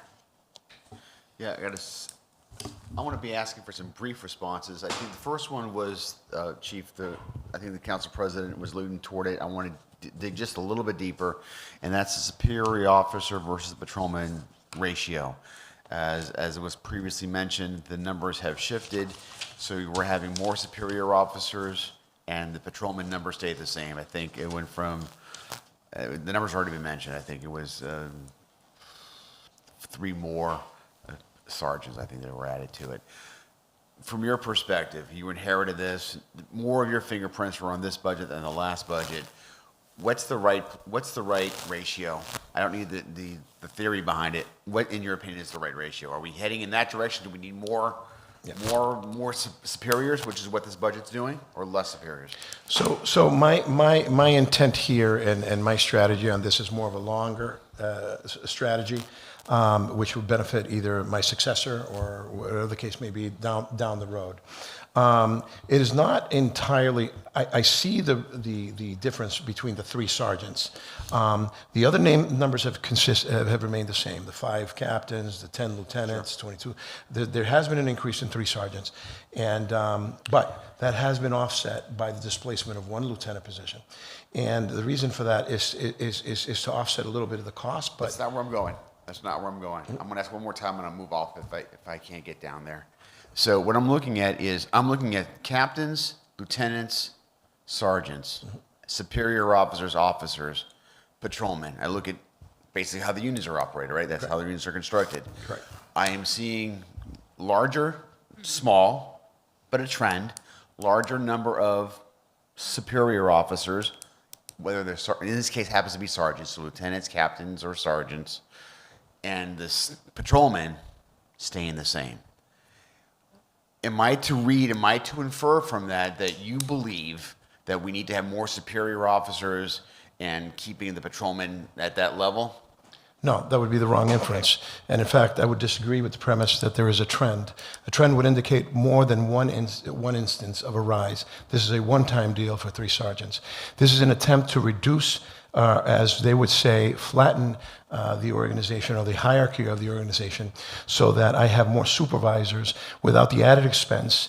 And even on, when it comes to, compensation, payout packages for higher supervisors, when I could get more lower paid supervisors to do more of the work and take on the same responsibility. I get it now. All right, thank you. Moving over now to cameras. I'm interested in body cameras, flock cameras specifically, and any new cameras. So where are your cameras in this budget, either purchase or maintenance of cameras? So I brought Sergeant Dar with me, and I will say that insofar as the cameras and the expenditures of the cameras, I think that is going to be in the hardware software line item on that altogether, and that would include all of our subscriptions and what have you. are we, so, I mean, you're on the front lines of this discussion regarding cameras, so I know you know what we're dealing with here, so I don't need to outlay the whole thing, except to say, if there are new cameras being out there, we need to know about new cameras, new camera purchases, and if you're shifting cameras around, unless they're for emergency purposes only, of which there's a certain amount of time that the ordinance says you can move things around without having to come to the council, because you need to do it for operational purposes, short amount, it goes into some detail. But other than that, though, if you've got certain spots and you're adding them, we need to know about them. Are we getting new, are there new cameras, anything new on this? Good evening. Good evening. Sergeant Dar, Lawrence Police Department, 90 Lowell Street.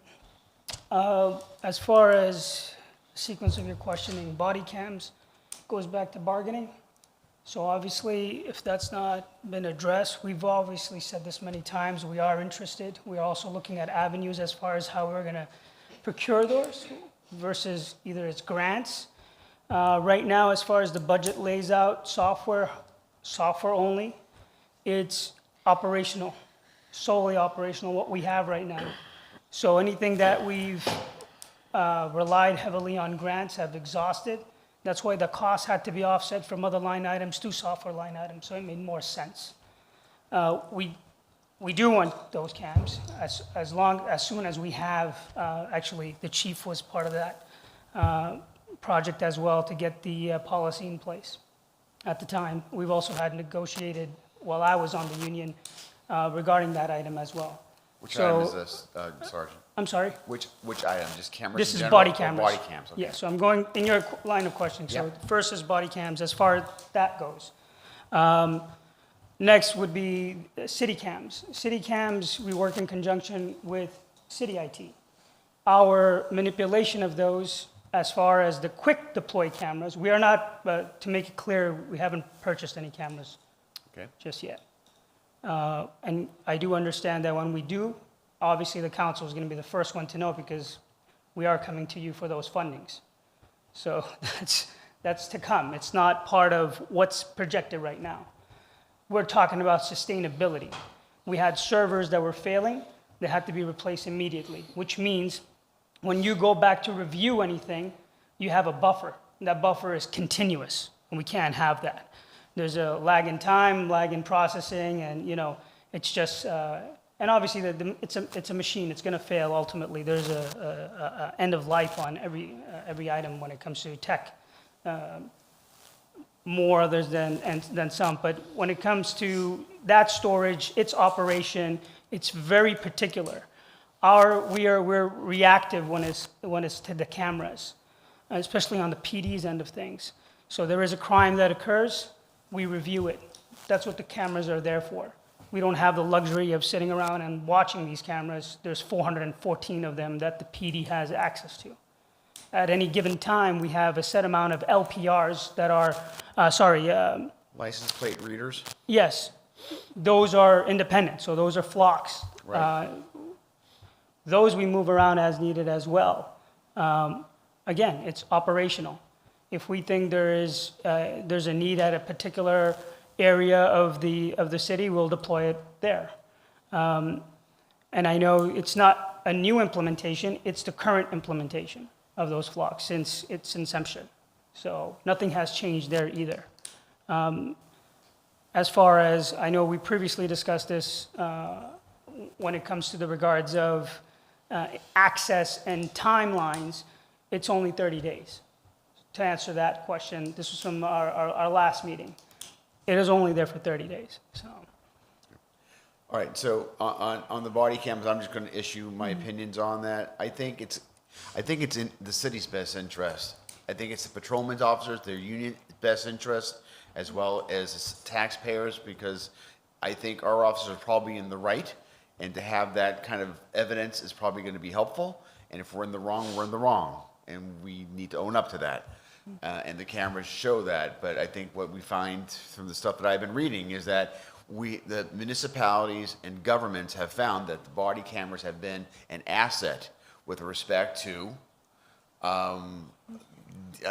counter-argue any false narratives. So anyway, I'm hopeful that the unions, and we can get to a point with the unions where they can support that, because I just think it's going to help them. When I say them, I mean the actual police officers themselves, and through extension, the city and our government. I don't want to harp too much. You something quick you want to add to that? or Point no? of clarification on Yeah. that. This body, last term, approved a grant for body cams, and we actually had the Superior Officers Union president at the time was the one who presented it in his capacity as a sergeant to the Budget and Finance Committee and to the full council. Unfortunately, we lost that grant. So now we have to restart that process. From my understanding, from questioning it before, it has to be renegotiated with all that good stuff. So it was presented by the police department, it was approved, and then unfortunately, we lost it. Gotcha. Yeah, just to show our interest, obviously, we did go through a walkthrough in the new building. Right. It's prepared for whenever that happens. There were several pieces to this. Storage is huge when it comes to body cams. It's actually what breaks most municipalities of sustaining them. You're talking $1 million plus, just on sustainability. We have a 5-year contract currently with Axon, using evidence.com. We are gonna use that in conjunction if we need to, but again, that's gonna have to be, it's gonna have to go higher in cost too. Not as much, but just a little more just to sustain those cams. It's nice to have that. It's also, the cost is, it's Gotcha. it gets really expensive. Okay. I just want to move on. I don't want to go into a lot of depth because we could spend days on all these topics. The flock cameras are something else which I know how useful and effective that they are, both the license plate readers and other approaches on that. But with the advent of AI and the stuff that I've been reading about it, it really causes me, I can see it being a tool, a fantastic tool, but I can also see it being used in a very bad way by government. And I think our job here is to find that balance. How do we protect citizens' rights, but also making sure that in their privacy, also making sure that public safety is regarded.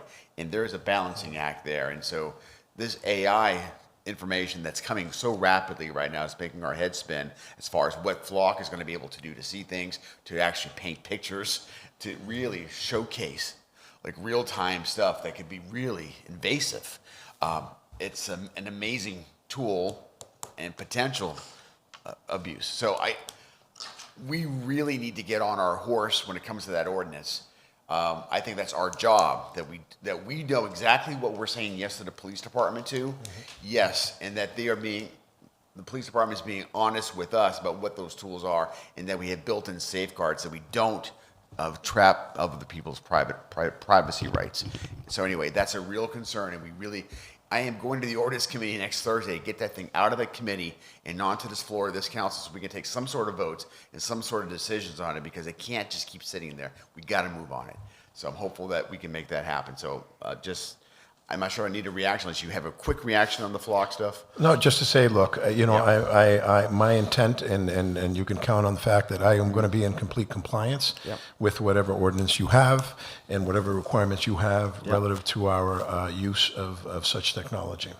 Do we still have a gang unit? Is that still operational? Do we still have it? Gang unit. Yes, we have a gang unit.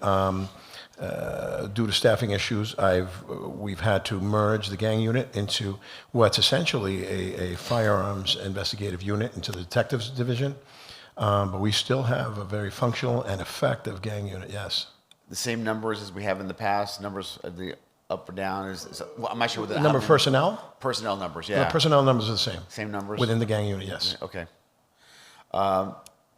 Looking at I am excited about this new police station. But every time I listen to it, I get less excited about it because you keep telling me how expensive it's going to be.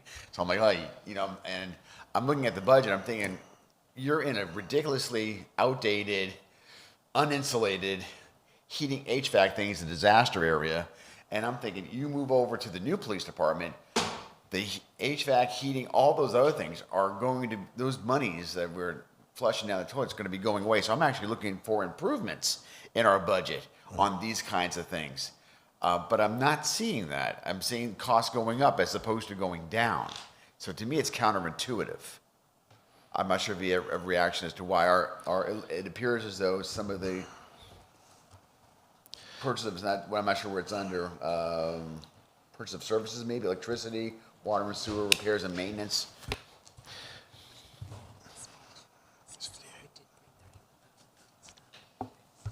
It's gone up. So, yeah, so I mean, there have been increases. We also have had, if you look at the repair and maintenance on the office equipment, we've seen a reduction of 31,000. Now, additionally, some of the prices, and again, and I think that I might be infecting you, I think I'm projecting some of my own concerns about moving into this new building, because it is nerve-wracking, because I can't foresee how effective, in fact, these energy-saving, panels and what have you will actually be. I don't want to make a misrepresentation here to say, hey, listen, this is what they told me over there, because none of them are going to be here next year when you guys are asking me about these expenses. So, but I think that we're going to do everything to mitigate and to reduce it. There are going to be increases, and I think that we've moved around a lot of things to account for that. One of them is like the other purchase services, at the very bottom line of purchase services. It's an increase of 71,000. That came out of another line item, but it's in anticipation of an increase in cleaning, you know what I mean? With regards to water and sewage and the like, there's going to be an increase in water and sewage because now we have bathrooms, now we have lockers, now we have showers, you know what I mean? So I anticipate that that's going to increase. By how much? We're going to find out soon. I'll do a projection after the first quarter that we're actually in there, and we'll take a look at what that's going to happen, and I'll be the first one to raise the alarms here so that we know what we're bracing for. But All right. again, I'm going to thank you for, on a positive, and I want to thank you for, on the police department side of my Lawrence Square projects and having police officials there at every time to make sure this place is safe and their presence. That means a lot. So I just want to thank you for allowing them to be there under your leadership. So thank you. my pleasure. Thank you. I'm done, Madam Chair. Thank you. Thank you. I do have questions. I don't think I've ever asked this before, and if I have, I apologize. How much does it cost to fully, to buy a full uniform for an officer, that, with the weapon included, everything? Yeah, fully. You're looking around $1,600, $1,800? $1,600? Just the uniform, that's not counting the patches, the No, hat. I'm talking everything. Close to $3,000 Close to 3,000, okay. with everything. Thank you. Boots, uniform, hats, patches. Price has definitely gone up. Thank you. We were talking on Monday with the IT department about GPSs, take-home vehicles, all that good stuff. And it was mentioned that some of the police vehicles, GPSs, are not currently functioning. How many of those vehicles do we have that do not have functioning GPSs? So, Wait, before you answer that, I just wanna, thank all of the department that come over today, the police department, the firefighter that is coming next. I'm gonna have to recuse myself because I need other matters that I need to take care of. So thank you, and continue with the budget system. thank you.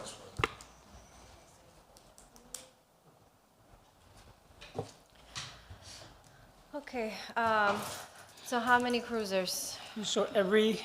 So aside from the admin cruisers, fleet cruisers all have a GPS in them, which is 43 of them. They all are equipped, which is called a cradle point. It uses a system where we can access, and this is for officer safety only. So if there is any type of issue where we can get a hold of them, we can turn that on and we can see where they are. But all 43 cruisers have GPS in them. Why don't the admin cruisers have GPS?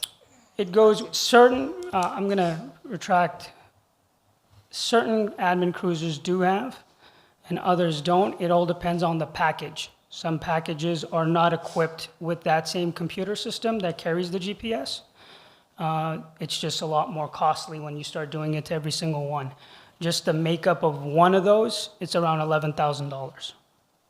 So you're talking about when you're procuring an admin cruiser going from, let's just say 54,000 to, now almost $66,000. We're very selective to, the fleet needs it more than anything else. Okay. To be completely transparent, during the discussion on Monday, I I emphasized to the IT director and also to our CAFL, I'm in huge support of having every city vehicle have a GPS. I think it's important to track personal usage. Take-home vehicles should not be used for personal. I don't care what position, what department you're in. It's a city-owned vehicle. And it sounds like there's a flaw in our system and how we're tracking it, especially now too with cost of fuel rising, and we don't know when that's going to start decreasing or seeing a more, a better rate. But So just to touch on that, about a few years ago, we did have, it's called Verizon Connect. Those were in all cruisers, right? It was actually managed by the city as well. It wasn't as efficient. Obviously, the services that were being provided, even through the carrier, there were some failures there. We had certain glitches in the system where a cruiser particularly stayed in that one position for a period of time, so it wasn't functioning.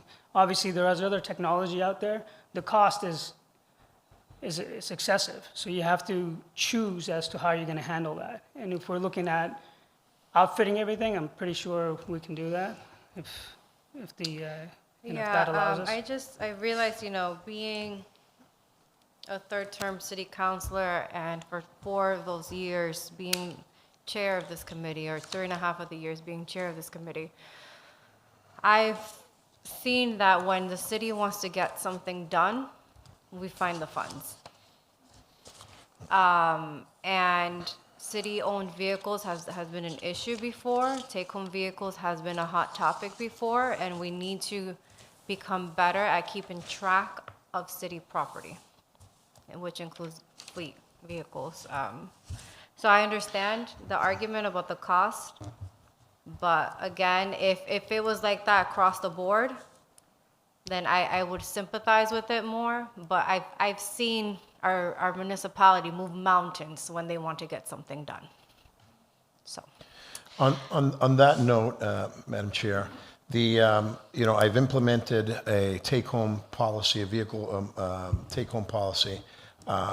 We never had one before, and it's for that very same thing. And so far as, accountability with regards to the motor vehicles, we've reduced the amount of take-homes as well, and we're currently conducting an inventory as far as all the vehicles. That includes the take-home vehicles. I assume that there's going to be a reduction as well. Currently, there are 25 being used.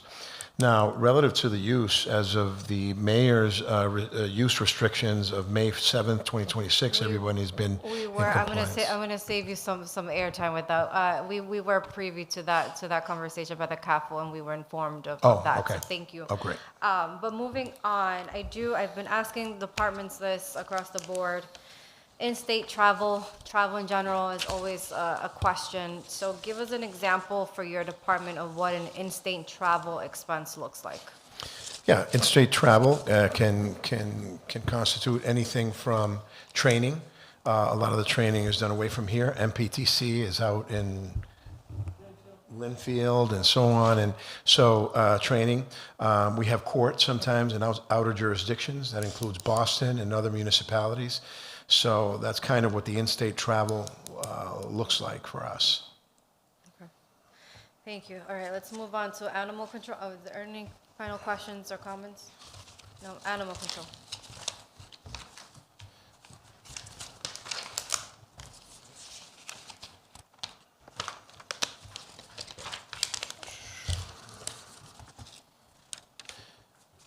Yes. So on page 72, the animal control officers, we currently have 2, and that's budgeted for $108,000. That constitutes their base salary for 2 individuals. You know, we had one for a very long time. Just as I came on, we also had an animal control officer that was collecting money who had been on leave, if you will, for over a year and a half, if not longer, and I made sure that that was addressed forthwith. So the two animal control officers, you know, at about 55,000 or something to that effect at a base. That's basically the cost of that. The clothing allowance, of course, I mean, we do need to clothe them in professional garb. You know, so that's pretty consistent with that. And I mean, that's about it, unless you have a specific question on that. Any questions on animal control? Councilor Marmo. Are these considered part-time positions or? No, these are full-time positions, and I've taken some. What hasn't happened before, have I actually paid to have them actually trained? There are state requirements and certifications that are required, and for some reason we haven't had it. This isn't no longer go pick up a stray cat. You know what I mean? There's certain reporting requirements and the like that that the state requires. But yeah, they're permanent. Sorry. Okay. No, the reason why I'm asking is because, you know, I find it strange when I look at this budget and it just seems to be common to at least have some sort of salary raise. And for these two positions, there isn't any. So I'm just wondering, like, what happened? If there is a, oh, they're new. They just, newly hired? Yeah, Oh, okay. yeah, they're relatively new. Okay, we've gotten the reason of many times, okay. And lastly, which is all zeros, is the auxiliary police. I have a question on the animals. Councilor LaPlante. Yeah. Are our animal control officers, are they proficient in the English language? They are sufficiently proficient. Sufficiently proficient. Correct. So if I were to One- comment about an one more than animal, the other. if I had a contact about an animal, would they be able to understand and communicate with me? I can, you know, in full disclosure, I haven't had the opportunity to engage in conversation sufficiently with them to know whether or not. I haven't had a complaint so far as, you know, like, hey, I was trying to explain to the animal control officer when my dog left or what have you. That has not come across my desk. Okay, thank you. Thank you. Auxiliary police, which we haven't had in a while, and it's all zeros. Anything pertaining to that? No, I'm hoping for some good news. So auxiliary police have been basically banished by the post-commission requirement, for training requirements. However, with that said, we do have a growing number of chiefs of police across the state that are banding together now with a petition in order to reintroduce auxiliary police to their communities. All of the communities are being devastated by the loss of auxiliary police. They were instrumental, in everything that we had, whether it's fireworks and community events, parades, what have you. Like, we need them desperately. That's a volunteer force, and I think that we need to find common ground with the state in order to allow that to happen. But that's the story on them. I think any final in general pertaining to the police department budget, any final questions or comments for the police chief or our CAFL? Councilor LaPlante. Yeah, so here's the 30,000 foot, and I hope it's not a very long answer. How is our crime rate? This is all about, all this money's being spent to make our residents safe. Give me a very quick snapshot at 30,000 feet about our residents' safety in the city of Lawrence. Our crime rates, and I wish I would have anticipated this question. I think I'll be cleared to release this hopefully by Friday.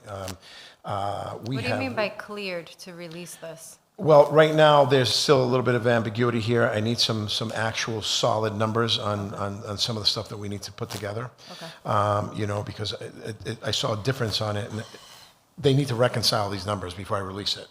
But Part 1 crimes have been dramatically reduced.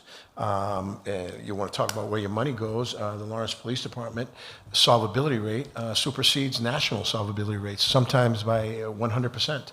That includes NYPD and the like. So we're very busy. As far as when you look back at the homicide rate from the 2 homicides from before, all closed by arrest.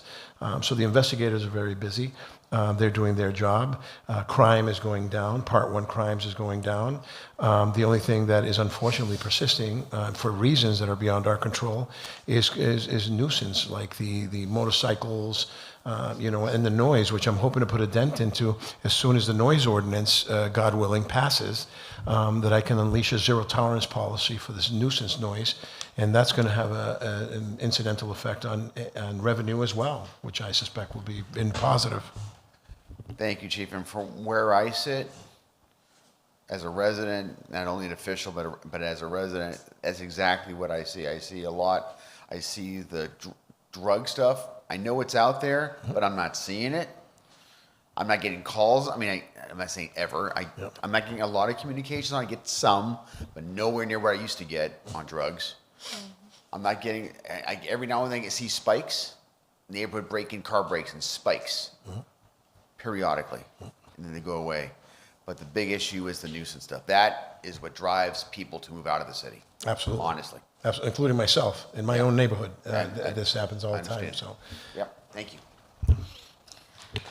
All right, Chief Aguilar, you have survived your second budget process. Thank you, Madam Chair. Thank you, Councilors. Huh? It's not, I mean, it's at the hearing at least. It's not completely done the yet. hearing. All right, if we have additional questions, it will be asked at the full council or communicated with the CAFO.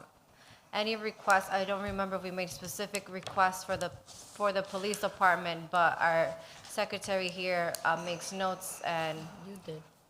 Yes, you made a request with regards to the summary report on the IT. Oh, yes, that's right, the software, yes. So if we could get that, the sooner the better. Absolutely. And then that will, as soon as we receive supporting documents, that automatically becomes part of the packet for the full counselors as well. So certainly. Thank you. Thank you very much. Enjoy your nights, and we have. You as well. I mean, what's left of it? Listen, we started early. Yeah. By this time, it would have been almost 11 o'clock if we would have started at 7. Yeah. So No, thank you very much once again. You guys have a thank great you. night. Thank you. we have the final department for the night, and it's the fire department. We have Chief Delaney and Paul. Remind me of your last. Macaron, Paul Macaron here with us today, who's the Director of Support Services for the Fire Department. Chief Delaney, you have the floor.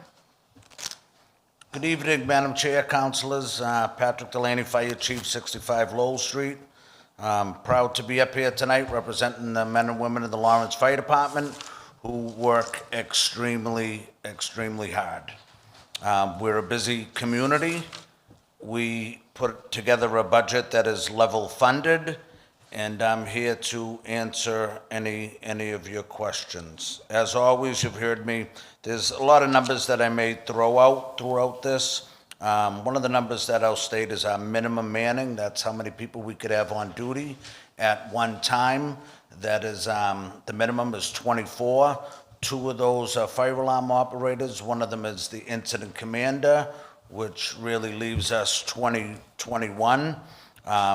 I would like to see, being the fire chief, evaluation of our department, I'd like to see it go up to at least 20. Can I get a motion to pass 10? So moved. Motion was made by the Vice Chair, seconded by Councilor LaPlante. Any discussion? Seeing none, all those in favor say aye. Aye. The ayes have it. Thank you. I'd like to see that number rise from 24 to at least 27. South Lawrence is growing in population. I'd like to, in the future, try to put another pump over there.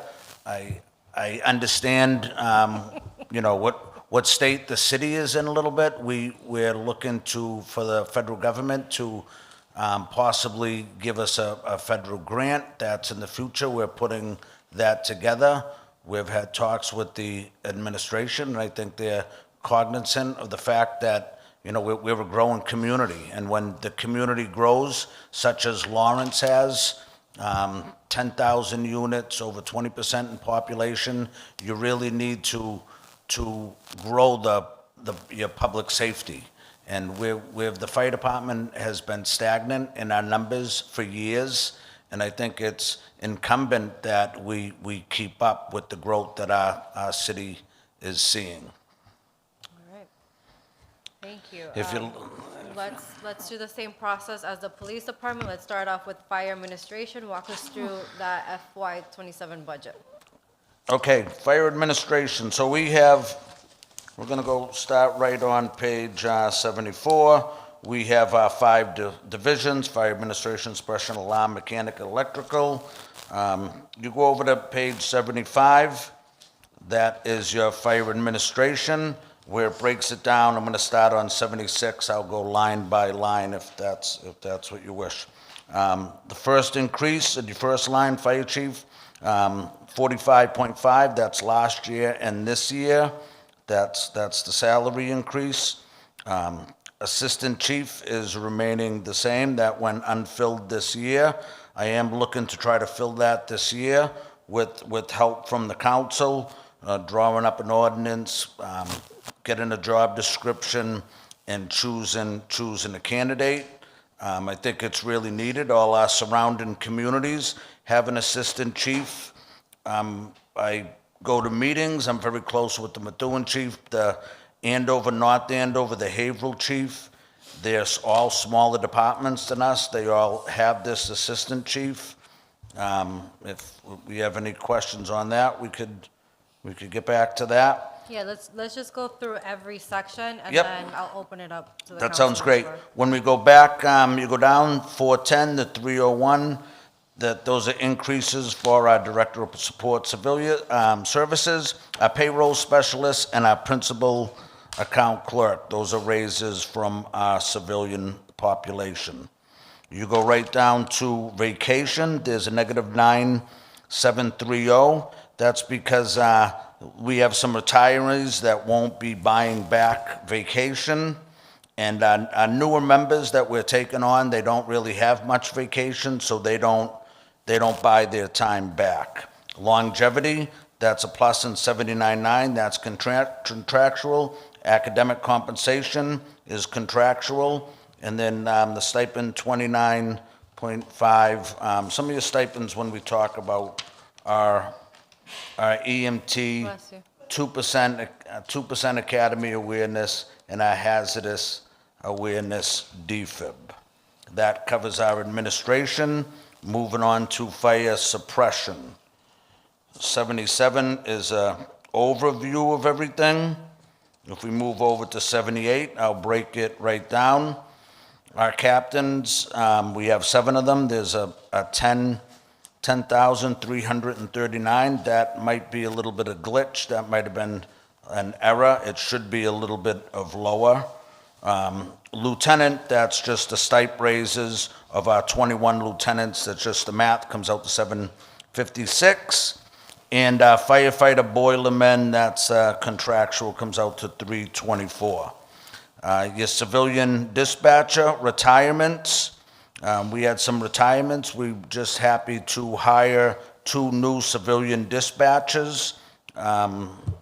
They're in their first week or 2 of training. We just hired them. I think they're going to do a great job. So they're just at a lower rate, so that's where you get that savings of 11,972. Contractual shift differential, that's again contractual. Working out of class, that's a finance change by the CAFO. We just changed some things around from salaries and wages temporary. So if you see that kind of just flip-flops. Go down to overtime holiday. That's actual, so there's no holiday, Sunday holiday this year. When you have a Sunday holiday, contractually you have to pay it twice. In this calendar year, we do not have a Sunday holiday, so that's where you see that savings of the difference of 50,000. Holiday pay, which goes up to 26,000. We do have a new holiday that they just got into the contract. That's Juneteenth. So now we're paying that as a holiday per the contract. We go down to longevity. That's basically just retirements. We've had a lot of retirements, so that's going to be your 23,635. Academic compensation goes up 36.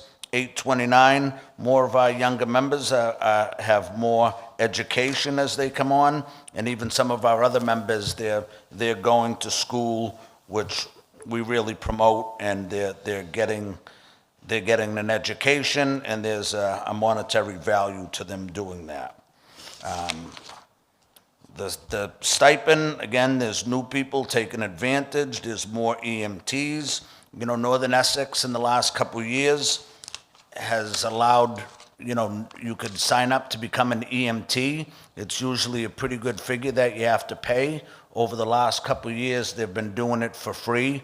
So a lot of our even members that have been on 10, 15, 20 years have been taking advantage of that. It's a big undertaking. It's 10 weeks. It's a lot of studying, but it's for free. And there's a lot of them that we were proud of them. They're taking advantage of that. We're going to move over to our fire alarm division, page 79. On page 80 is where it breaks it down.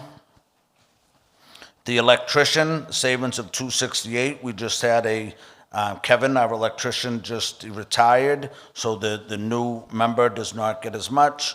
That goes down just a short $268. Again, the working out of classification, salaries and wages, that was by the CAFO, just it's financially corrected that. Moving down to longevity, vacation, and vacancy. The longevity is just basically a vacancy that we have in there. The new person's not going to get it because they're going to be under 5 years. If we move on to page 81, that's our mechanical division, and at page 82, it breaks it down. This is pretty straightforward. The only thing we have there is, again, the CAFO just fixed that, the working out of classification, and the salaries and wages temporary. So as you see, everything for us is pretty much straightforward. We're going to go to the fire electrical inspection division. The longevity, we did have, again, electrician retire. That's the savings of $4,410. And then everything else, that's the bottom number.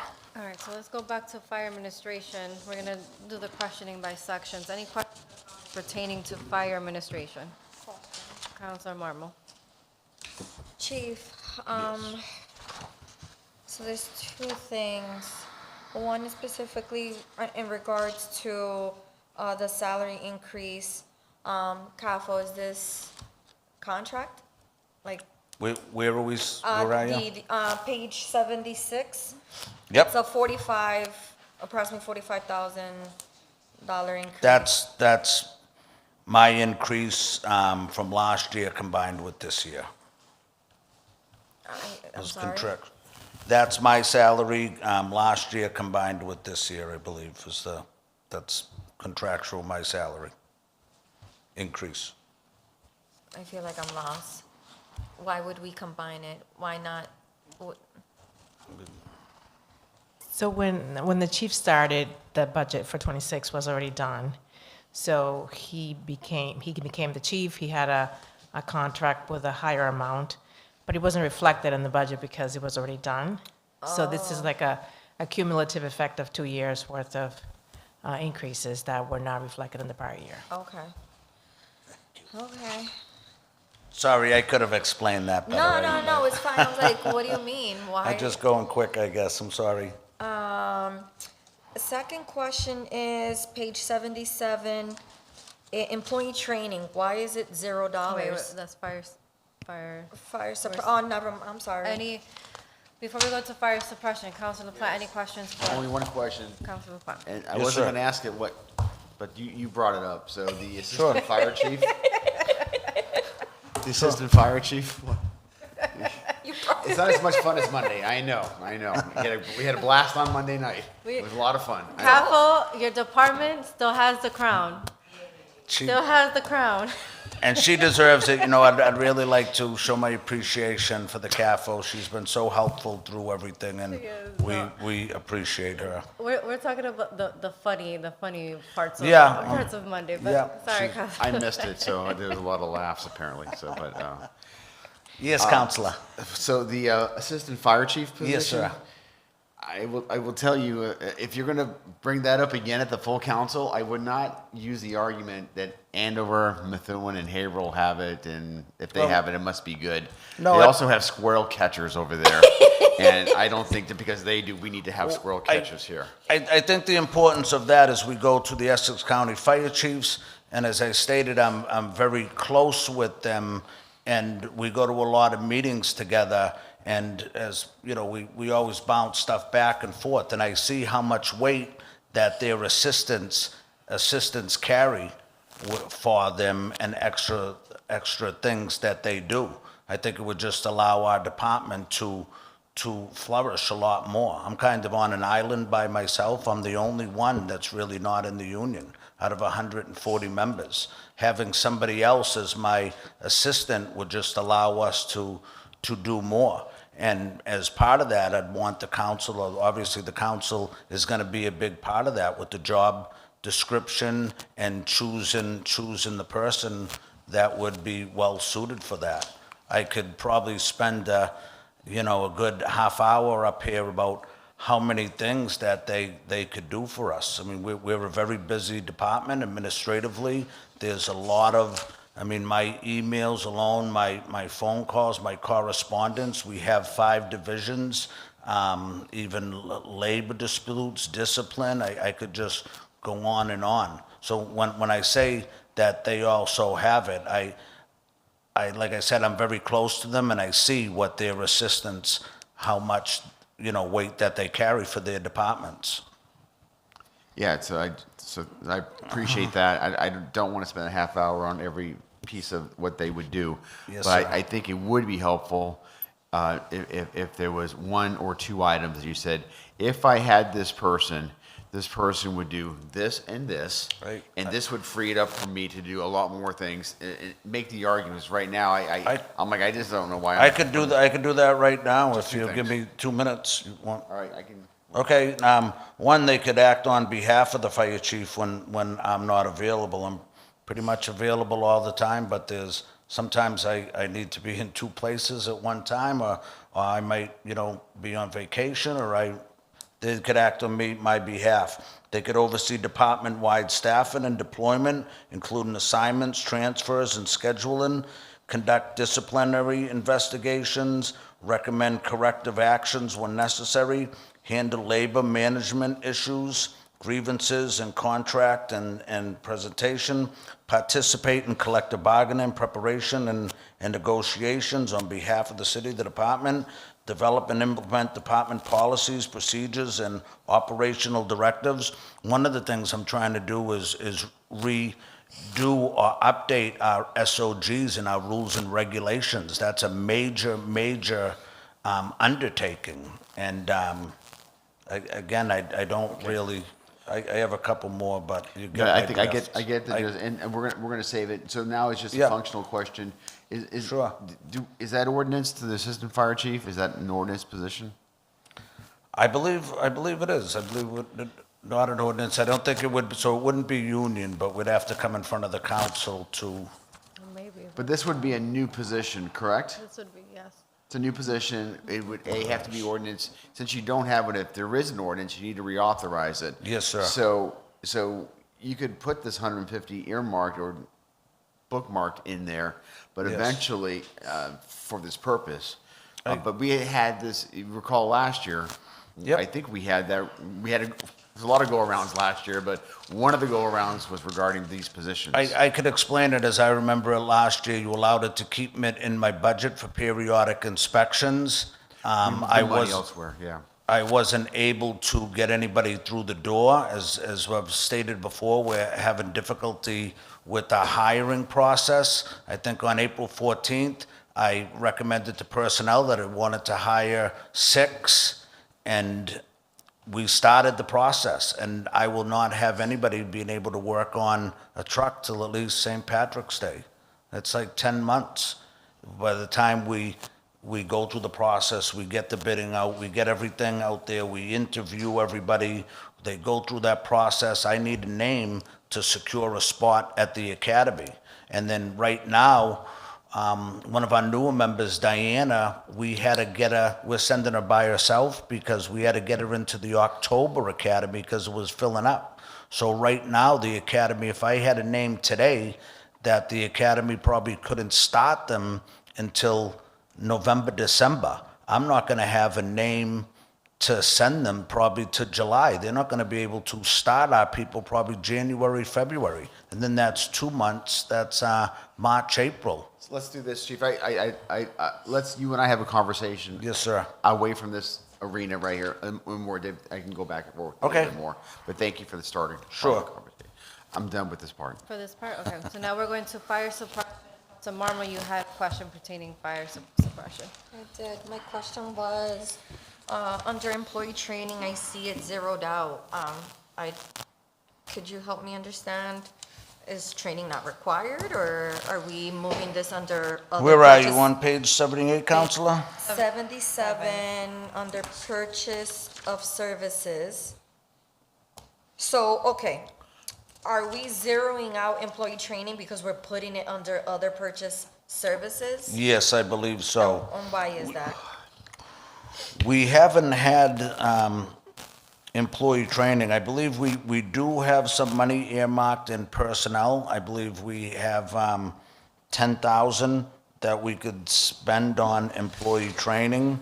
So I believe that may be a factor in why that is zeroed out. Okay.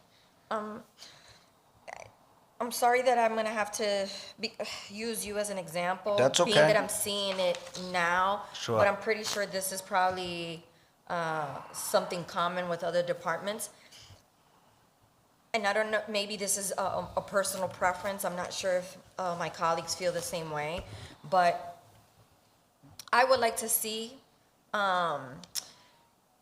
if there, for employee training or any other line item, if there is a budget for that, I want to see it under that line item. I Right. feel like we're lumping everything under other purchase and services, which makes a lot of these transactions very vague. Okay. So again, like, employee training is very specific. So if there is a budget for employee training and it's usually 50K, I don't know, I'm just putting an example, then So- why not leave it under employee No, training? right. And then whatever the purpose of other purchase and services. So if we're talking on page 77, I just want to clarify. Mm-hmm. The employee training has been zero for the last 4 years, so it's not been a transfer. The other purchase services increase of 2,234 is for something else that the department requested. The employee training, we put money aside during the ARPA distribution of funds, and we do have money there for the whole city. And the departments are, encouraged to request for training, and that's what we're using. But that employee training money, it wasn't lumped with anything. Okay. Yeah. I mean. Just wanted to I believe clarify that. Our director has also something Employee to add. training, if you go back to administration, it's in there. The one you see was a reimbursement for somebody that was coded wrong and it went into suppression. So employee Can you training. just is under repeat that at the mic, administration? please? If you go back to page, But can you come to the mic? Thank you. if you go back to page 75, under purchase of service, Yes. you'll see employee training. Would employee training under administration would be for administrators? No, it's just under administration. It's been that way since I've been there, that's 18 It's years. under administration, but that means firefighters could be. They use it, yeah. They are? Okay. It's basically the training officer has it, and he's actually in the administration. Thank you. So it's just, it's still fire department, but Okay. just different. Got it. Yeah, and most of our training is done in-house. We train our members. A lot of this money is used to Thank you, bring, Director. to bring in outside vendors, Okay. maybe somebody, our EMT, to do a refresher or something like that. So a lot of that's going to outside vendors coming in. we do most of our training in-house with our officers training our firefighters Okay. and our training captain. All right. So, okay. So that means eventually employee training under this department is obsolete, correct? Because it's already, It's- it's obsolete. All right. And the 2,234, that's an increase of our code red, like the reverse 911, that's what that other purchases services. I'm That's glad you're touching on that because that's something I wanted to ask next. Even though I know it's only 2,234 increase for this fiscal year, it is still like a line item that has progressively increased tremendously throughout the years. So if you don't mind refreshing my memory as to what are the services that you Code Red is essentially reverse 911, so if we have a storm or something coming in a major emergency, we're able to, call your phone, call your house phone, call your cell phone. One of the glitches that I don't know if it's a glitch, what I've realized about it is you have to be registered. You don't just press a button and you're gonna call all of Lawrence. So with my team, we've been getting together and trying to think of some strategies, and maybe you could help us to reach out to the community and get more people registered. That's one of the real things that's gonna be able to help us in an emergency, is getting people to pre-register for Code Red. So when we do have a storm or something through, Saturday was minimal, but that was just kind of a storm came through that national grid, and a lot of people really weren't ready for. So something of a larger magnitude, when we have to notify the public of something, we could use it for that. We could use that for a lost child. We could use that for a lot of different things. We tried to take advantage of the snowstorms and tried to give some people some information, communicating with DPW, trying to get some messages out that, alternate parking, that it's any information that you need to give the, I believe I Give brought our that up community. when we were having the major storm issue. yeah, we and- used it, but I think I've learned that you have to sign up for it, and our community's not signing up for it, so we need to do a better job of getting out there and enticing our community to register for this service, so when something happens, they could get notified. And we're working on a plan for an outreach for our community. Or potentially either working with the city clerk's office, or I'm not sure if it's elections, but let's try to kind of like co-collaborate with other departments Yes. that already are in touch with many residents, that if it's plugging in a similar information Yeah. that are required in order to get them to register, then maybe that's what this Yes, this initiative needs to do. We just last week had a brainstorming meeting with our staff, and they've come up with some very creative ways, and we now just need to implement it. And we'd love your help on it, or anybody in the community's help, but something we got to get better at. All right, so just to finalize my understanding, other purchase and services it's simply the Code Red Yep, that's system. what it went up, Okay. that 2,000, that was the cost of the service. One thing I'm going to say pertaining to outreach for Code Red and just in general, sometimes I see, and this is not just the city of Lawrence, I see it across the board with agencies and companies and et cetera. It's easy to use a QR code. You see it on flyers all the time. However, when it's posted on social media, I'm going to use Facebook as an example.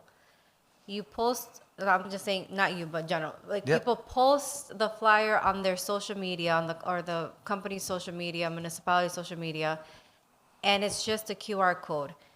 I am on social media on my phone. How am I going to scan a QR code while I'm using my phone to sign up for Code Red? For example, I'm using Code Red. So just make sure during the outreach I know the fire department now has a Facebook page.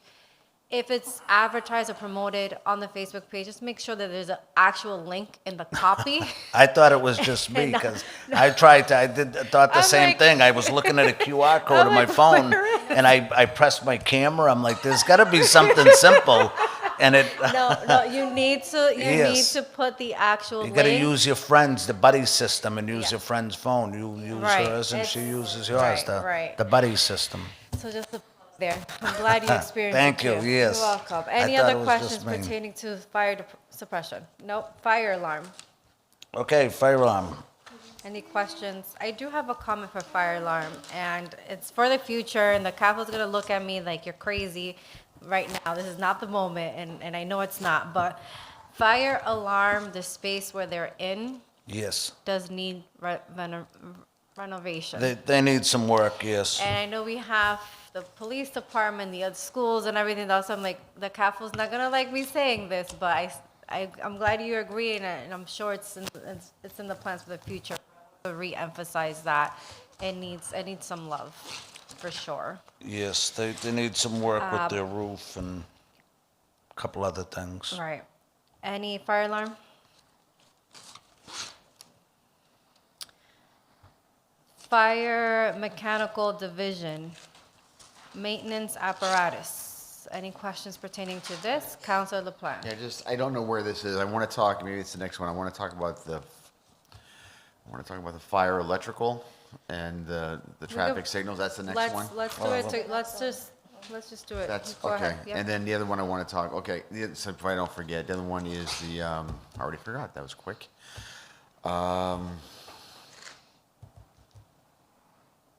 It'll come back to me. All right, so, the inspectors. Are we on mechanical? Are we backing up? Where are we going? I think at this point, we have. We're just freelancing at Yeah, this Yep. point. we have three Shoot, smaller go ahead, I'm sections, ready. so go ahead. All right, let's I start got off with the code, the fire code inspectors. Where is that in the budget? That'd be administration. We already did that one? Yes. All right, we're going back. Administration, so help me, So nothing has changed, right? Same number? nothing has changed. Right now, we have one unfilled position, and that would be a firefighter in fire prevention. The reason I don't have that filled is if I take a member off an apparatus, you're gonna have to backfill it with overtime. And Which they're just kind of doing double duty, and they do an excellent job. You said it's under fire administration? Yes, sir. I see a code enforcement. All right, so when is Mr. Spanner still here? Because he left. he was with me when we both heard this from the mayor. And this is the time that I shine with the dead horse beating. You know that the mayor said to me in a meeting with Mr. Spanner that we have 9,000 unlawful units in the city. Okay. We have maybe 3 code inspectors. I think. We have a captain, 2 lieutenants, 3 firefighters, 1 firefighter position is unfilled. So, but we've had that for some time. The number is crazy, the numbers, and you alluded to it near the beginning of your discussion, saying we need to have more firefighters. The city's getting bigger. We need more everything. We need more administrators, more firefighters. And we need, well, okay, I'm not going to sit here and disagree with you. I'm going to say to you, you're understating it, because if we're being sincere, that we have, and I would consider that a problem, that if we've got 9,000 spaces in this city where it's not under any regulations, where there's no requirement for a fire detection unit or whatever, there's no egress, whatever, all the things, I'm not an expert, you are, all the things that are required, and we only have, on the inspector side, just 3, and I was ISD. You guys work together, and boy, am I going to talk with them when they show up, but you have a piece to play here. And We are, and when I deal with it now as the fire chief, as the captain of fire prevention for years, I dealt with this, on a daily basis. And each one you have to take as its own individual, case. Now, is it illegal? Is it legal safe, or is it illegal dangerous? So what I mean by illegal safe, maybe somebody's living up in a 3rd floor, but they have smoke detectors, they have 2 egresses, but it's really not an apartment. you know, you got to go through housing court and deal with it. The problem is when you come across something that's, you know, maybe our people go on a medical and they find something illegal, dangerous, and what's the holdup there is you don't want to be the last person leaving a place that you're going to document that is illegal, dangerous. Because I've stated before, if we do that and then, you know, something happens in 3 weeks, they're going to want to know, well, what did you do? What did you do when you were there? So we have a procedure where we work with building. Building determines if it's illegal. So, you know, we could say an illegal apartment, but you need a cooking facility. There's a lot that goes into it. So my point here, since we're talking about the budget, is do we have enough code inspectors that deal not only with that, but the ADUs that we're talking about that are starting to fly into the city? No, in NFPA, it says, you know, their recommendation is 20% of your department should be fire prevention, so that would be 20 firefighters. You know, I'd take 10, but we have 5, we have 6. Sure, we could use some more help, but to answer your question, no, we don't have enough. So I'm walking away, just to capsize this portion, I'm walking away from this conversation thinking we're not putting adequate resources to deal with the unlawful apartments in our city. That's my walk away, because we don't have the money. If we had more money, we'd spend it. We address every one that we come across. We're not actively, you know, knocking on doors, seeing like where you're living, but our members on suppression side are also, they're you know, they'll call in. If they're on a Saturday, they go into an apartment and they think it's dangerous, they're calling for an investigator. And that investigators come in, they're going to evaluate it, and they're going to call the building department. And then we're going to see, you know, what do we need to do. We've had people, you know, maybe they move out, they have to, they're very, very difficult to deal with. We want to be, you know, they're still our citizens, as I said before. We don't want to make people homeless. So you have to deal with this very carefully. Every single one is different. And there's different reasons why people are living, families are overgrown. Kids can't find apartments. Again, I think I've stated it before, the problem I have is when other people in different communities own property in Lawrence, and again, are making a monetary value of putting our citizens in harm's way. That's when it rises to Let me lead this conversation. Sure. If I might get the last word, maybe not, which is this. It's up to our administrators to do their jobs. And when I say that, I'm looking at you, but I'm also looking at ISD. Yeah. Because that is your job. We have a problem. What are we doing to address the problem? I'm hearing what you're saying. You want to show compassion. But what I'm not seeing is a systemic plan to deal with it. I'm seeing it's only an emergency. When we see something, we got to deal with it. That tells me we're reactionary. Yes. We're not proactive. That's what that's 100%. Anyway, that's my last word on that. Yeah, and we work as a team. We're not going to pass the buck on anybody. We take just as much responsibility as inspectional services, and we work as a team on all of these cases. Okay. My next topic was the, lights. Fire, electrical? Yes. Holy cow. That's a nightmare. I could use an assistant chief just to deal with the lights. I mean, there are Nice places plug. that are unsafe. I mean, something in Salem Street, Salem and South Union. Holy cow! There's I'm looking for a light. Anyway, but that's just one high visible example. There's others, but it's one interesting factor about the lights. When the fire department agreed to, you know, take this on, it was really just about to help out and to maintain. We don't have the budget in that line item to like keep replacing things, you know, they've been doing great at community development, finding us some money. The CAFO recently was able to find some money from PASS to help us, but the controller boxes, they're getting hit. You know, once I get a phone call, as you know, if you call me, I could tell you what light's out, that we know about it, we don't know about it. They just went up from $5,000 to $7,000. It's another example of all our services, whether it's our paper towels, whether it's our light bulb, these are all increasing. if everything's increasing and our budget's remaining the same, like something has to give. So those controllers, every time you need a new one, now it's $7,000. Yeah, so anyway, I don't have a solution. All I can present to you is a problem. I wish I could tell you, well, if you just do this, this, and this, we should be all set. But I don't have a solution. All I can do is try to throw money at it. But I can't even throw money at it. All I can do is cut. So I can't throw money at it. DPW helps us out. We're keeping up with it. We don't, I can't, the only light that I've seen that wasn't really fixed was on Merrimack Street coming off the highway. And it was the state's responsibility. And I drove by there and called up and they said, well, we already called them at 10 o'clock. So that's one thing I'm working on. When, we have our electrician, we know that he's going out there and fixing it. When it's the state's property, I expect them to come out and to fix it like immediately, because it's safety, for our citizens. So it's a problem. I don't know if we're gonna get to a solution. I'm throwing it out there. Anyway, so thank you for that. And my last, on a positive note, I want to thank you, especially you, for leading for so many reasons, but on this particular reason, the LSP, the Lawrence Square Project, and you're leading that and helping and making sure your guys. What touches me about it is that you want your folks to know in their neighborhoods what those signs mean. And you have them show up, and you even ask if some of your guys can do a little presentation, which I love.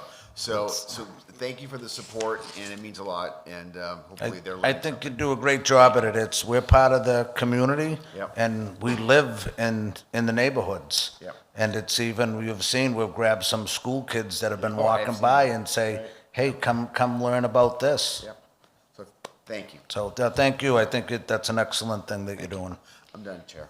I have three things quickly. And for those who are still watching with us, still following with us, I want to put things into perspective on city municipal operations. For example, we have a truck that's part of the apparatus that's out for about, you said maybe 6 months? Yes. And if you look at the truck, it's one of our fire trucks from central office that has like the highest, the tallest ladder, and you look at the damage and you might think, oh, it's not really that big of a deal, or it could be fixed right away. When I was over there like a week ago, the chief's like, no, that fire truck is gonna be out for like 6 months, and that's a good timeline. That's hopefully 6 months. So to put that into perspective, second thing, I'm gonna do another plug for the fire department. I keep saying this every year.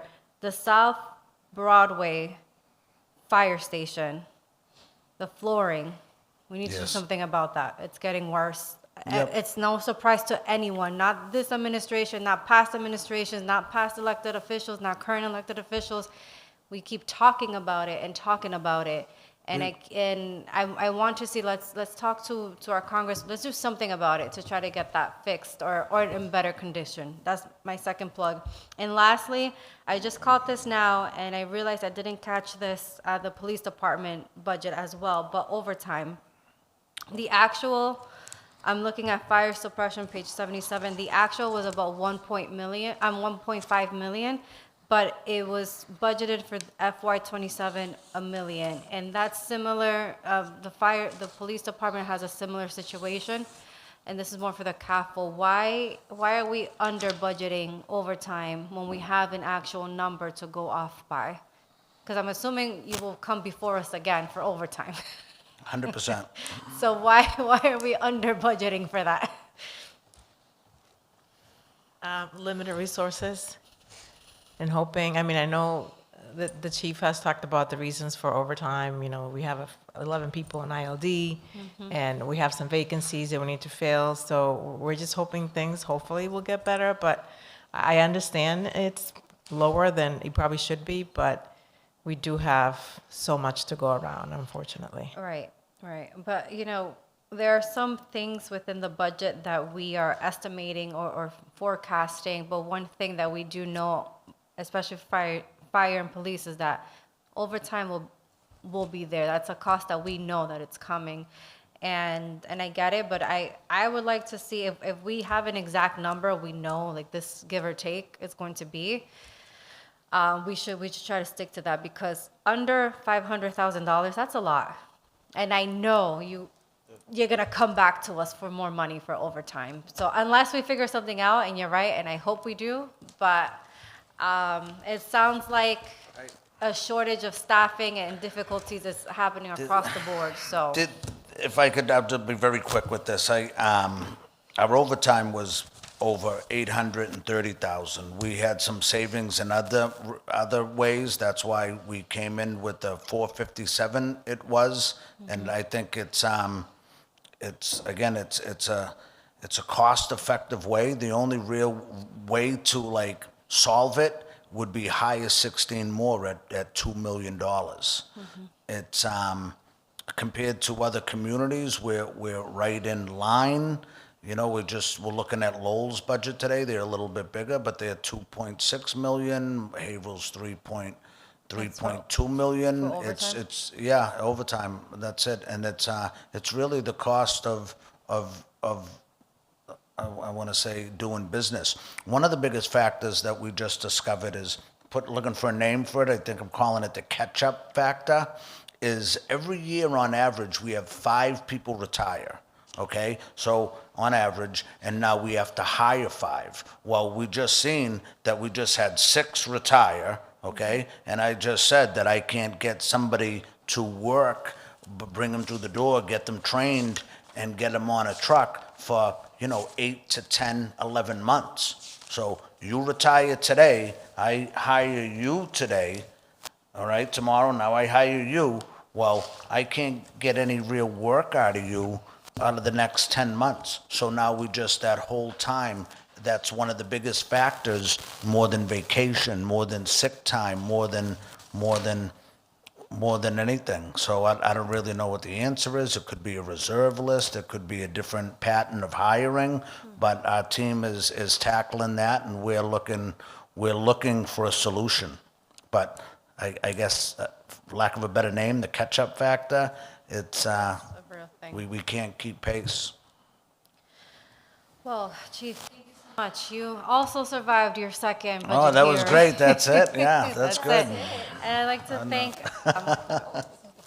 Cathal, our Madam Secretary of the committee, and our committee members, and thank you for indulging me in my unorthodox call for jokes and humor. This is very heavy, so if there are moments that we can joke around Definitely. and laugh, Oh, I am encouraging it, because it is a lot, and Yes, we're humans. and we appreciate the council and the work that you guys put in. We know it's endless. It's I know you guys do such a good job, and we appreciate everything you do for the fire department, as well as all other departments that help us out.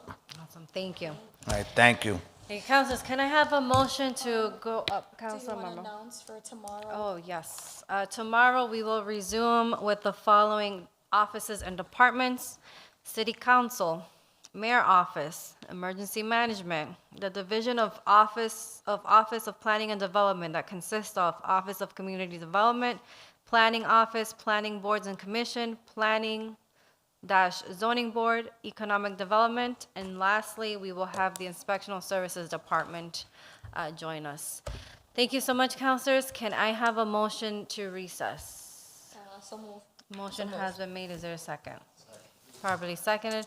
All those in favor say aye. Aye. Aye, the ayes have it.